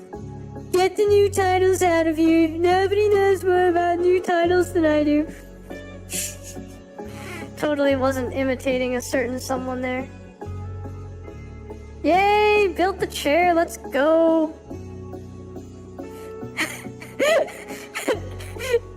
Do you perhaps know exactly who I was trying to imitate? That's funny. Let's see. Oh, I'm glad that you do. That's hilarious. I'm not gonna drop any names. Oh. My goodness.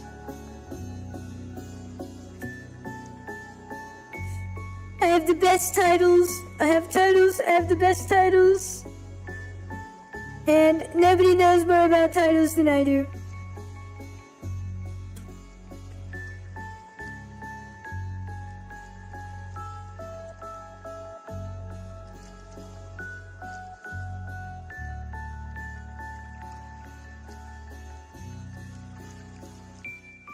Wow, 7? My goodness, Fanto.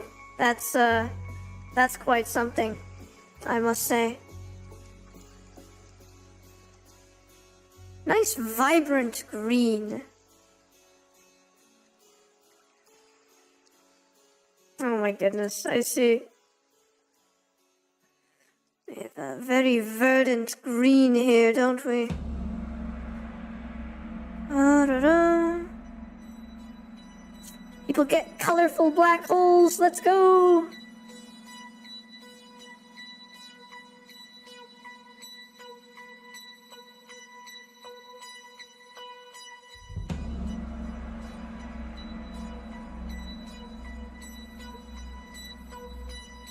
Ha! Right?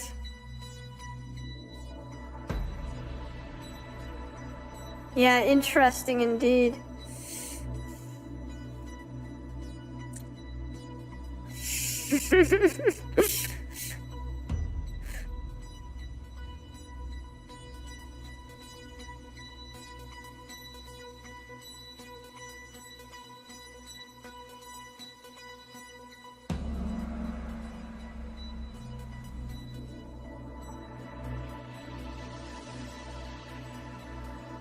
Water. Yes, it's the water track. Atoms. Let's go. 2 hydrogen atoms and an oxygen atom that are bound together due to electrical charges.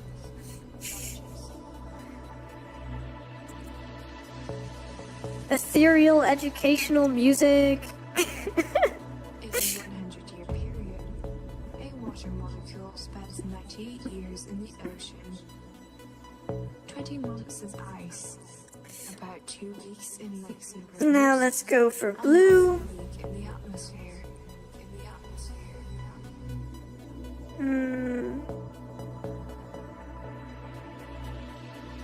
107 seems good. Lo-fi Bill Nye. I absolutely love that those rhyme, and I swear I'm gonna use that somewhere in some of my lyrics. I do like eternal rhyme after all. I can't wait till debut. You can actually see some of the rap that I've written. I'm at least moderately proud of it.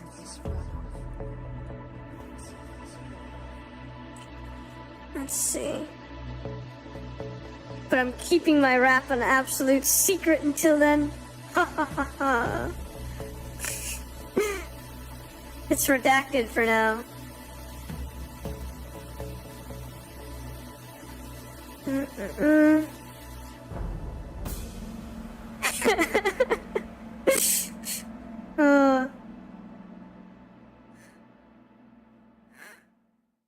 Goodness, though, one of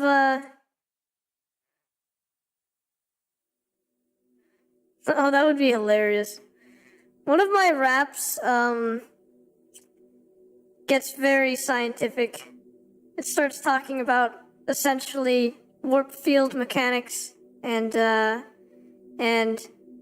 aberrations in the cosmic microwave background, and how that can lead to Nani? Deflected simultaneity. Yes, I will drink some water, thank you. Deflected instantaneity. Because, you know, the instantaneity of relativity. Nani?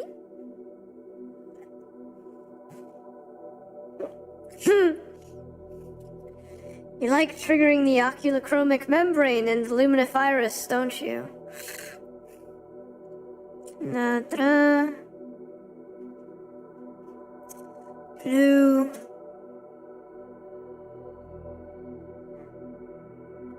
Oh, I'm glad you think so. It's something that I often find myself doing. So I figured I absolutely needed a toggle for that. I will set up redeems for both of my hands in such a way. So I feel like that would probably work. Might as well, right? But no, I'm someone that puts my hands on my hips quite often, I guess. Oh, thanks. I have a lot of thinking poses, actually. I totally do that thinking pose, you know, where you have your thumb and forefinger, and you kind of put that on your chin. I also have thinking poses where you know the thinking pose that everyone thinks is evil in anime, or at least gets stereotyped that way, where like you make a finger tent and rest your chin on the finger tent, in a way. That's also one of my thinking poses. And yeah, sometimes when I'm observing or thinking about something, my hands will just go to my hips, just naturally. I see.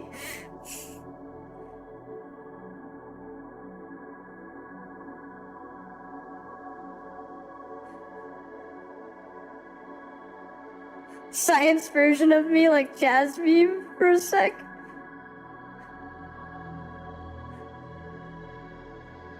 Nani? Where was I? Yeah. It's very interesting, the connotation that it's been given.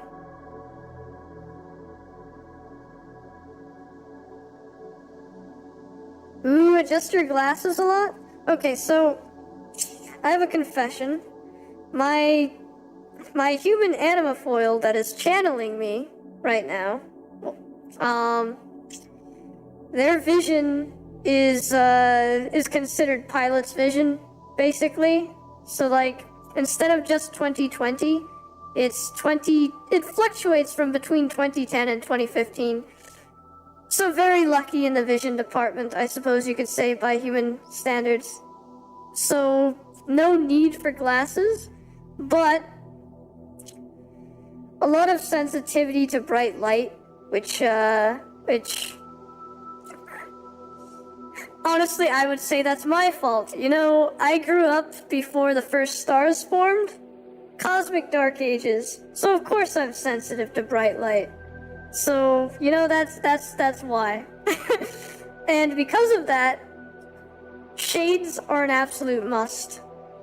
I have a collection of sunglasses, probably too many, honestly. And whenever I do wear sunglasses, I do tend to adjust them frequently. I'll even do that stereotypical anime pose where, like, you know, you take your index finger and push them up the bridge of the nose. Yeah. That does happen.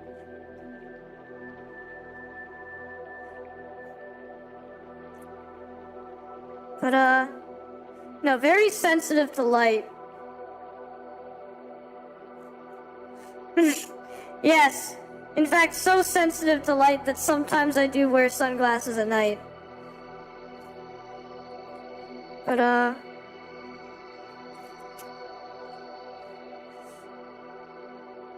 I do tend to have far better night vision than most people.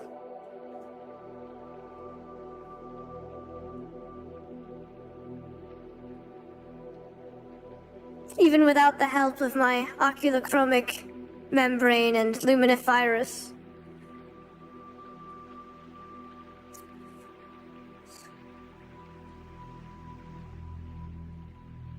Now to make the violet black hole, one of my favorites.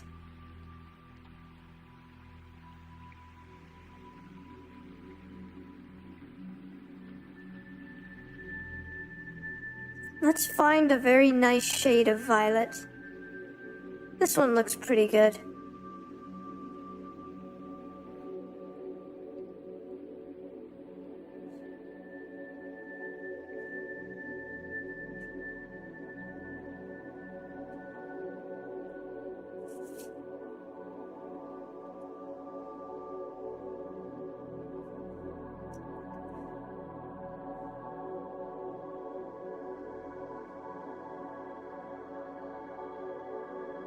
Yes, I like this shade.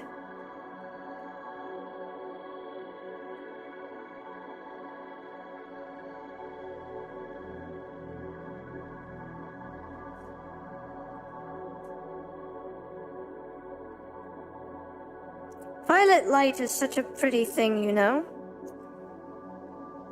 Did you know that, well, some of you have probably heard a little bit about this, that the way that human conical vision and chromacy works, of course with most humans being trichromats with an SM and L cone, which pick up what are essentially red, green, and blue frequencies, and how in order for the human eye to be capable of telling the difference between seeing green light and seeing some red light and some blue light, it essentially came up with the color magenta as what you see when exposed to those two frequencies, rather than just averaging them out to green, which would be less informationally useful.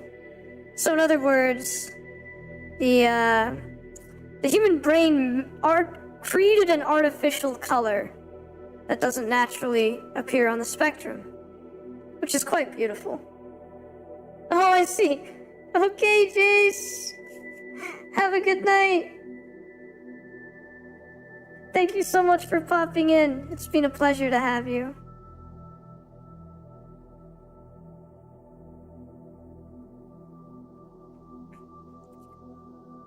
But,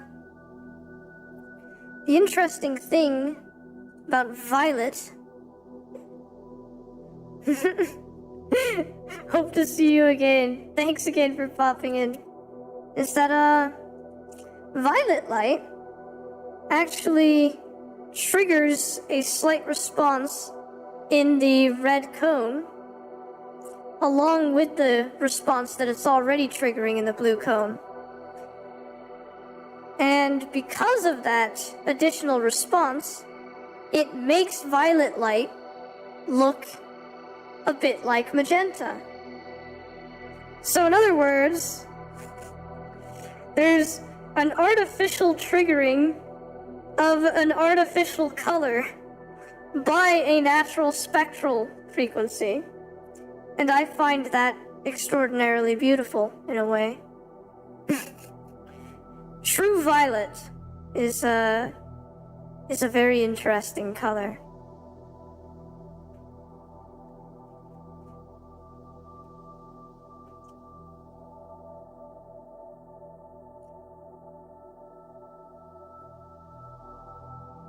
There. Let's see. I think that's enough of these. I can probably apply all of these badges now. Welcome back, Arun! That's very good to hear. I'm so glad, my goodness. I'm glad that you were able to comfort her.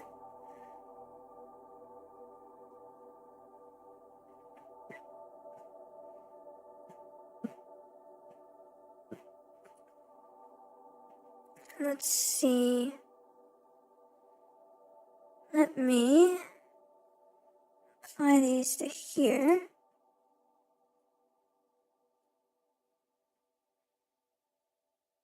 So let me just drop a preview in Discord because it really is interesting seeing all of them like this.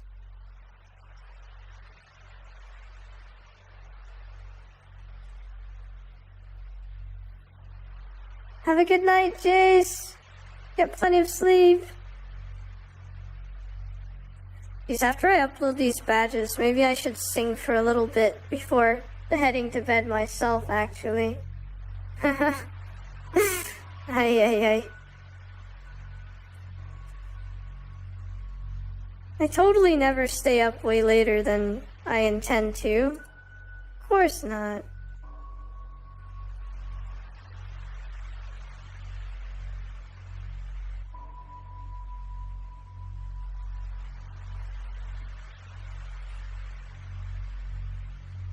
Gonna throw these in here because they look cool like that.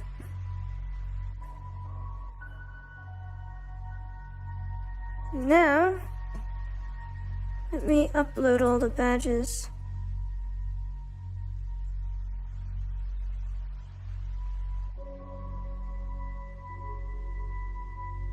Ha! It's more out of necessity, Fanto, unfortunately. I do have to be awake for something tomorrow.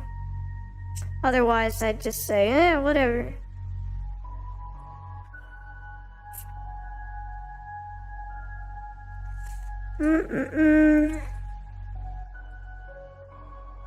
Let's throw in this red one.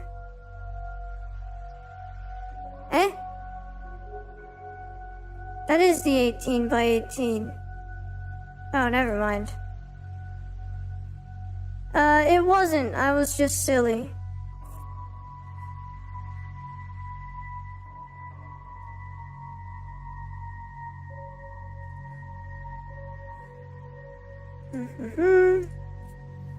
That way, if any of you get through various months of membership, at least one way to give back to you will be you experiencing cool colors on your badges. Let's see.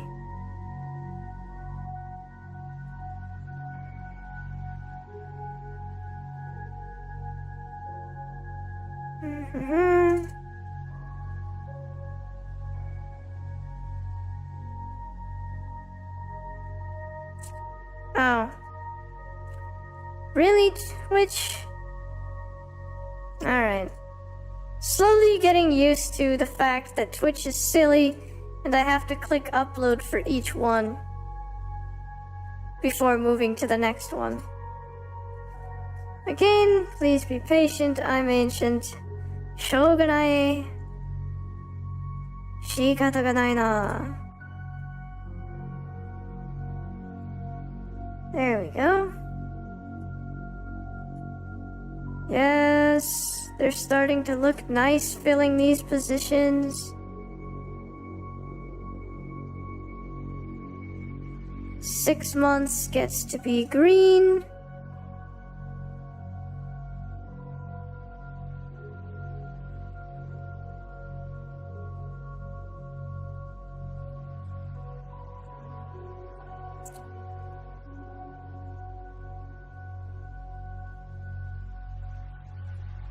Nine months gets to be blue.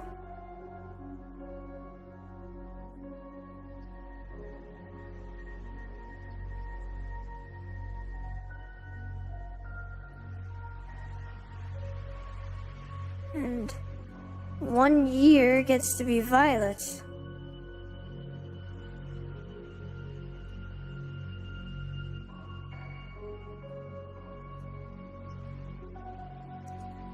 we...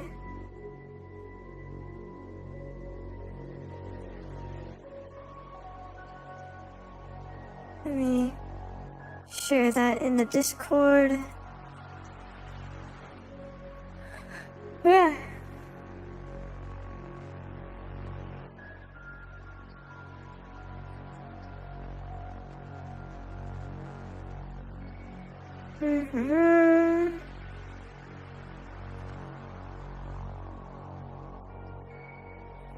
I'll do the flare stuff tomorrow. Yeah. Tomorrow indeed. Okay. That's good enough for now.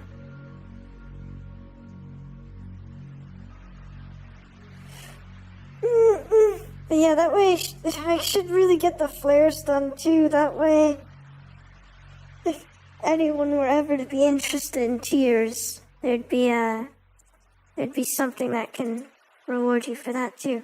But okay, let's what am I gonna sing now?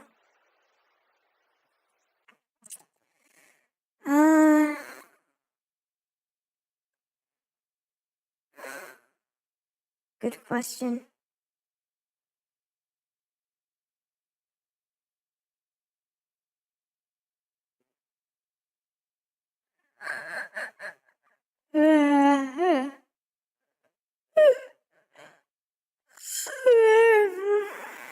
Let's see.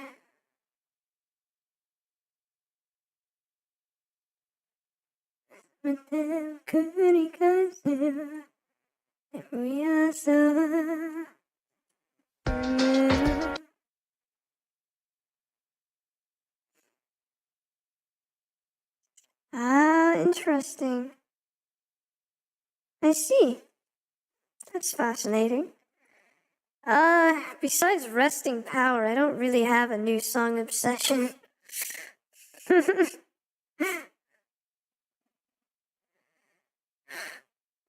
I could try a somewhat gentle and tired cover of Resting Power again. I wonder if I can actually not lose my breath this time. Let's see. Why not?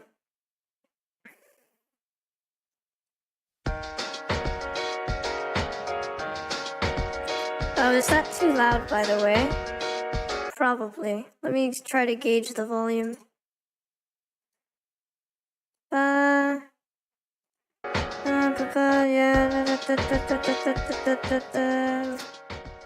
Lower to maybe that much. Yeah, that sounds alright. Okay.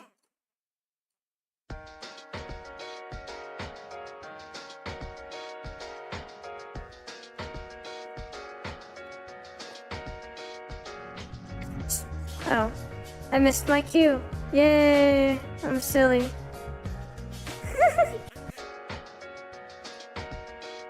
Started like a whisper, but grew as I flew. At times I almost miss her, just do as I do. We can't lose, it's confusing, but I need you to trust me. She's plugging up her ears in pure rebellion, must be. Fear of contradicting, life in the unliving. A voice of vitriol, pissed at y'all, yet forgiving. Even so, I am failing to walk toward her nails on a chalkboard. Swing aside, but she talks back with a bright chord. Leaks out from time to time, shouts loud and speaks her mind. Cloud chasing, more like racing the clock of modern minds. Leaving us behind, a step back, I'm sure you'll find the two of us together. Not less eyes. Let's try to stand against the odds. They can call us anything like bitches, cowards, and frauds, but we're the ones that get heard. Then we reap the applause. It's deeper than identity crisis like this because, well, it's a lifestyle, ain't it? Wanna sketch it out? First the crowd says paint it, but always have the shells walking over any vibe I'm sending. Ain't you ever sick of pretending? So I'll take a solid look in the mirror. Should I give her all of it? Should I fear her? Here and now you're part of me, resting power. Part of free soul, stand against time. Put your hand in mine. Here and now you're part of me. Every hour feels like the wind. A transient shield, she's what the real me could never be. Plans to get that gold, never get old, remember me. Says it every time like she knows it's only temporary. Bird-brained and clumsy, she numbs me and she becomes me. Nobody ever really sees the difference. Bloodied up and leaning sideways, she closes distance. Rinse, repeat, defeat, convince, get beat, delete, mince words and take it. Wince and burning, hit the streets, birds of a feather fly together, here we are again. She and I see eye to eye, but can't help set the bar again. So tell me just how far are we gonna take this? Work until the fires of the clientele break us? You smile well, reside in hell, never give in. But maybe I can survive an environment like this, tired and anxious. Her advice is, we are the light, sis. And so I fight this, the brightness in crisis. She saved my fucking life, risk it all. Well, it's lifestyle, ain't it? She finds a way to cleanse her soiled rep, wanna stain it. But always eggshells walking over any vibe I'm sending. Ain't you ever sick of pretending? So I'll take a solid look in the mirror. Should I give her all of it? Should I fear her? Here and now you're part of me, resting power, part of free soul, stand against time. Put your hand in mine, here and now you're part of me, every hour feels like the beginning, feels like the beginning. It's nothing like the beginning, I think we just might be winning. I'm thinking you must be kidding, feels like the beginning. But I'm really thinking you and I could start something new. Ad break, of course. Oh my goodness.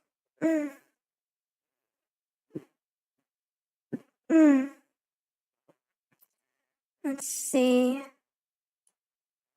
Should go for something more relaxed, even.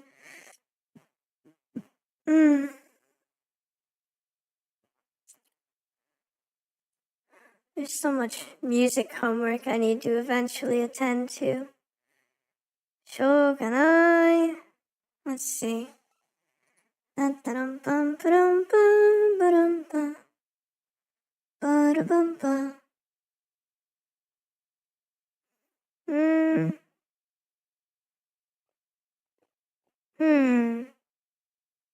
You know what? I feel like doing that one again.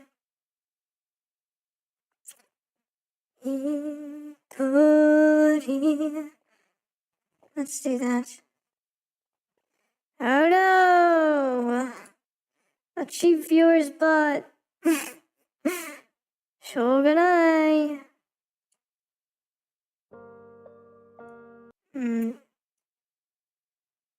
Oh, does it have the lyrics? It does. Okay.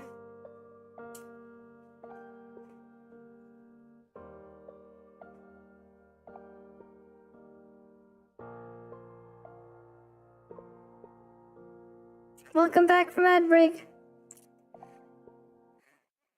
Hitori kiri demo he kito kobore hochita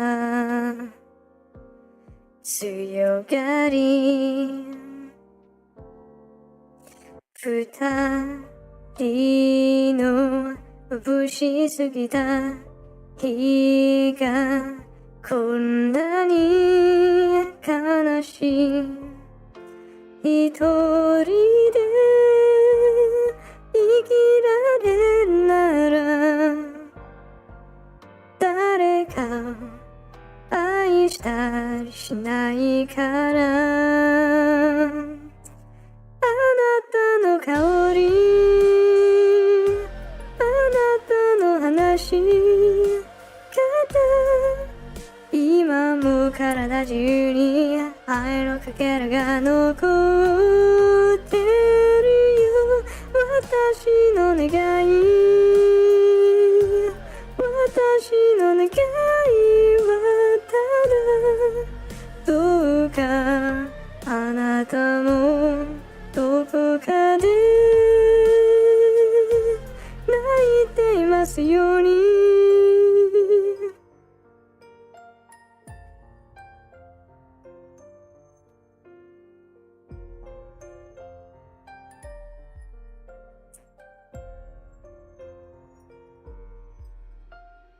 いつも新しい一歩は重くて寂寂しいもし生まれ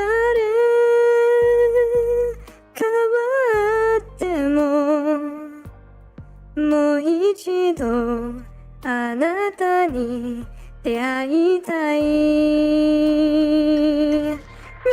夏の日差し真冬の白い雪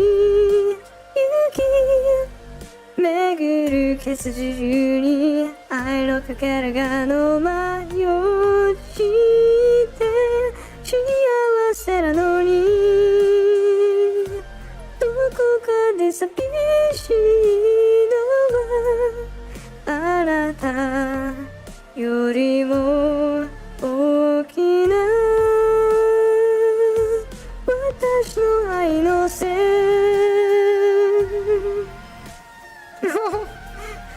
Welcome in, Olaf.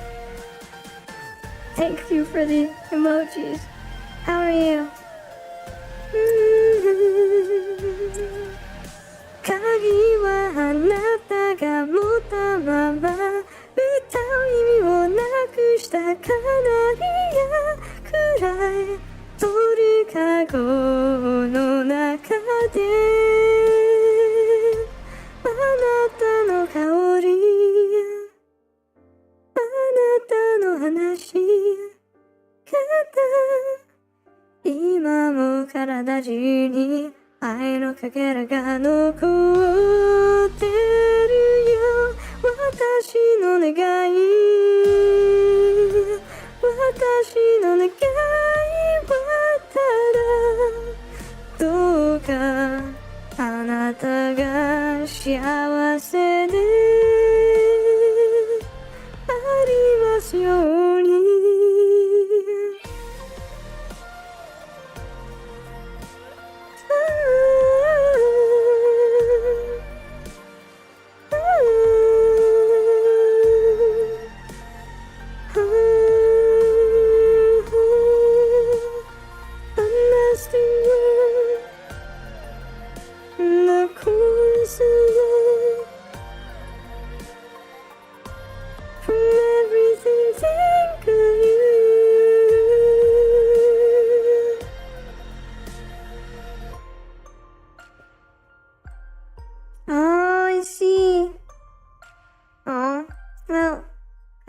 the best of luck with all of that.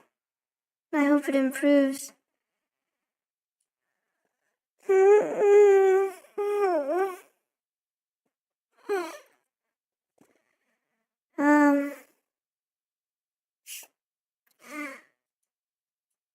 I really do need to learn those other Belle songs, but I could just repeat the one that I really know yet again.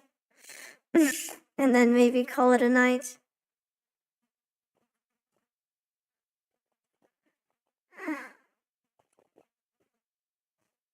Oh, I see.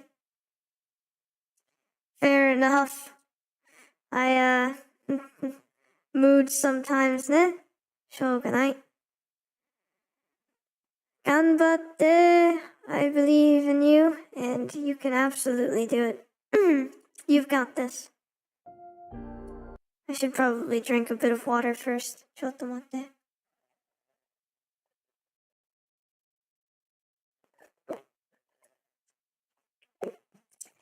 Okay.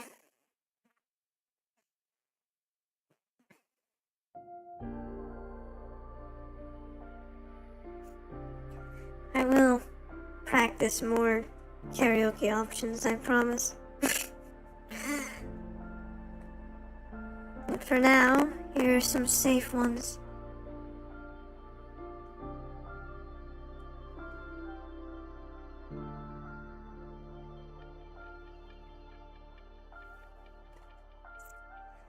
Kirameki no hana yume no seki sekai wa utsukushii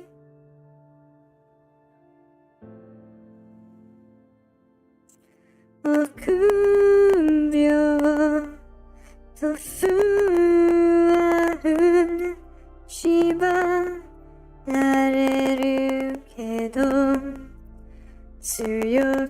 優しくなれたなら Oh no, it's popping! Ay, ay, ay. Let me fix it first! How dare you intrude mic issues! ちょっと待って。ay, ay, ay.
Ba ba ba ba ba.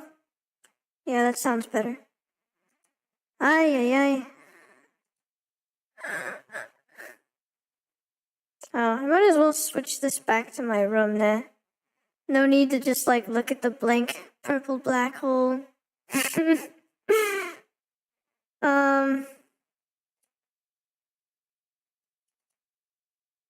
Let's do the dusk version because why not?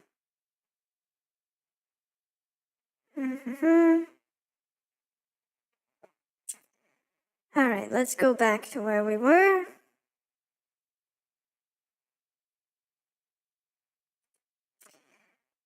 Ay, ay, ay. Uh-oh. What is my computer doing? What?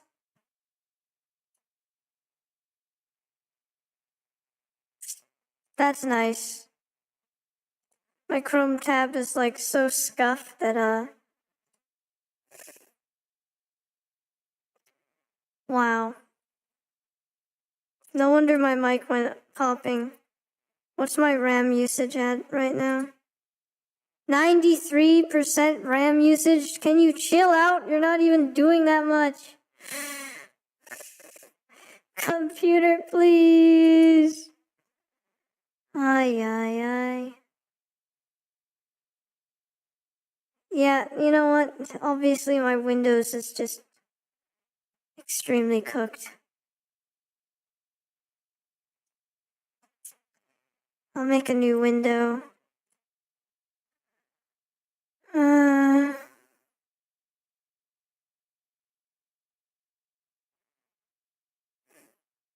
This thing can't even let me have one thing. It just has to scuff me right at the end.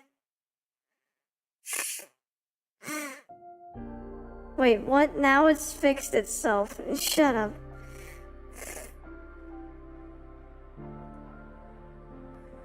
Well, I'm not complaining, I guess. Oh.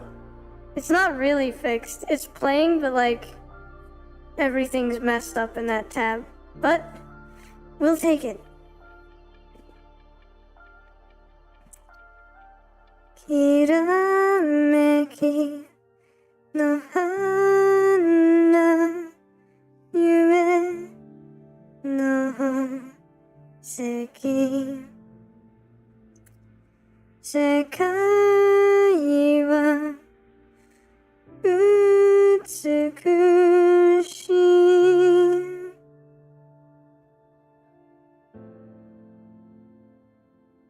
Okubyo tofu wa shiba rare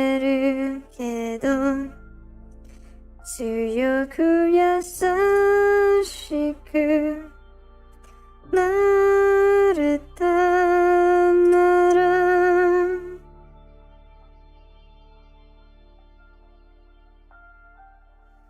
あの空は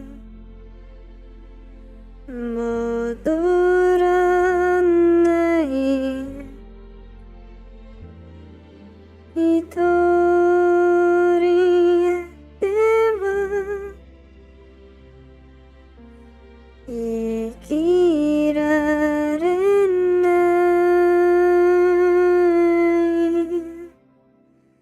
会いたいもう一度胸の奥震えてるここにいるよ届いて離れ離れ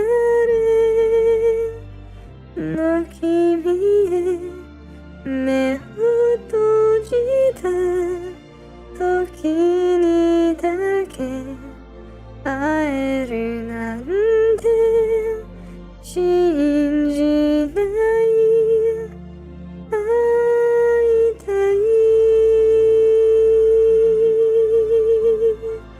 離れ離れの君へ Oh, no worries. I'm probably going to head right off or right into someone right after this song anyway. Thank you. I'm glad that it was a pleasure to have you here.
Okay, let's see if I can actually fix my thing enough to raid into someone. I think so. Okay, who's actually still awake in the first place? Chotomatte.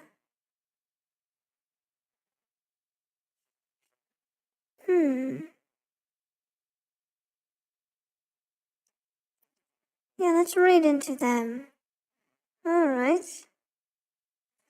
Thank you so much, everybody, for being here. Today was incredible, honestly. It was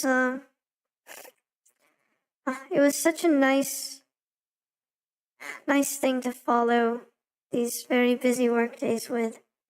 It really means so much. Thank you all. Magnetoplasma dynamic love to all of you. And, please, well, let's raid into Stingray VT. Let me type it. Thank you for being here. Let me make sure I spell this correctly.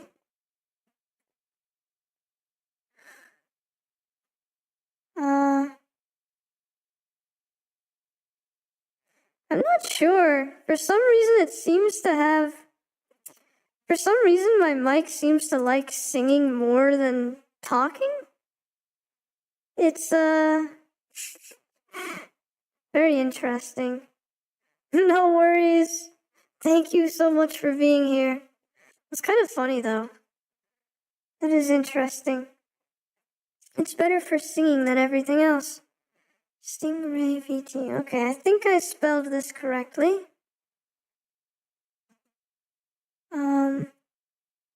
Yes. Yay, let's go. Thank you again.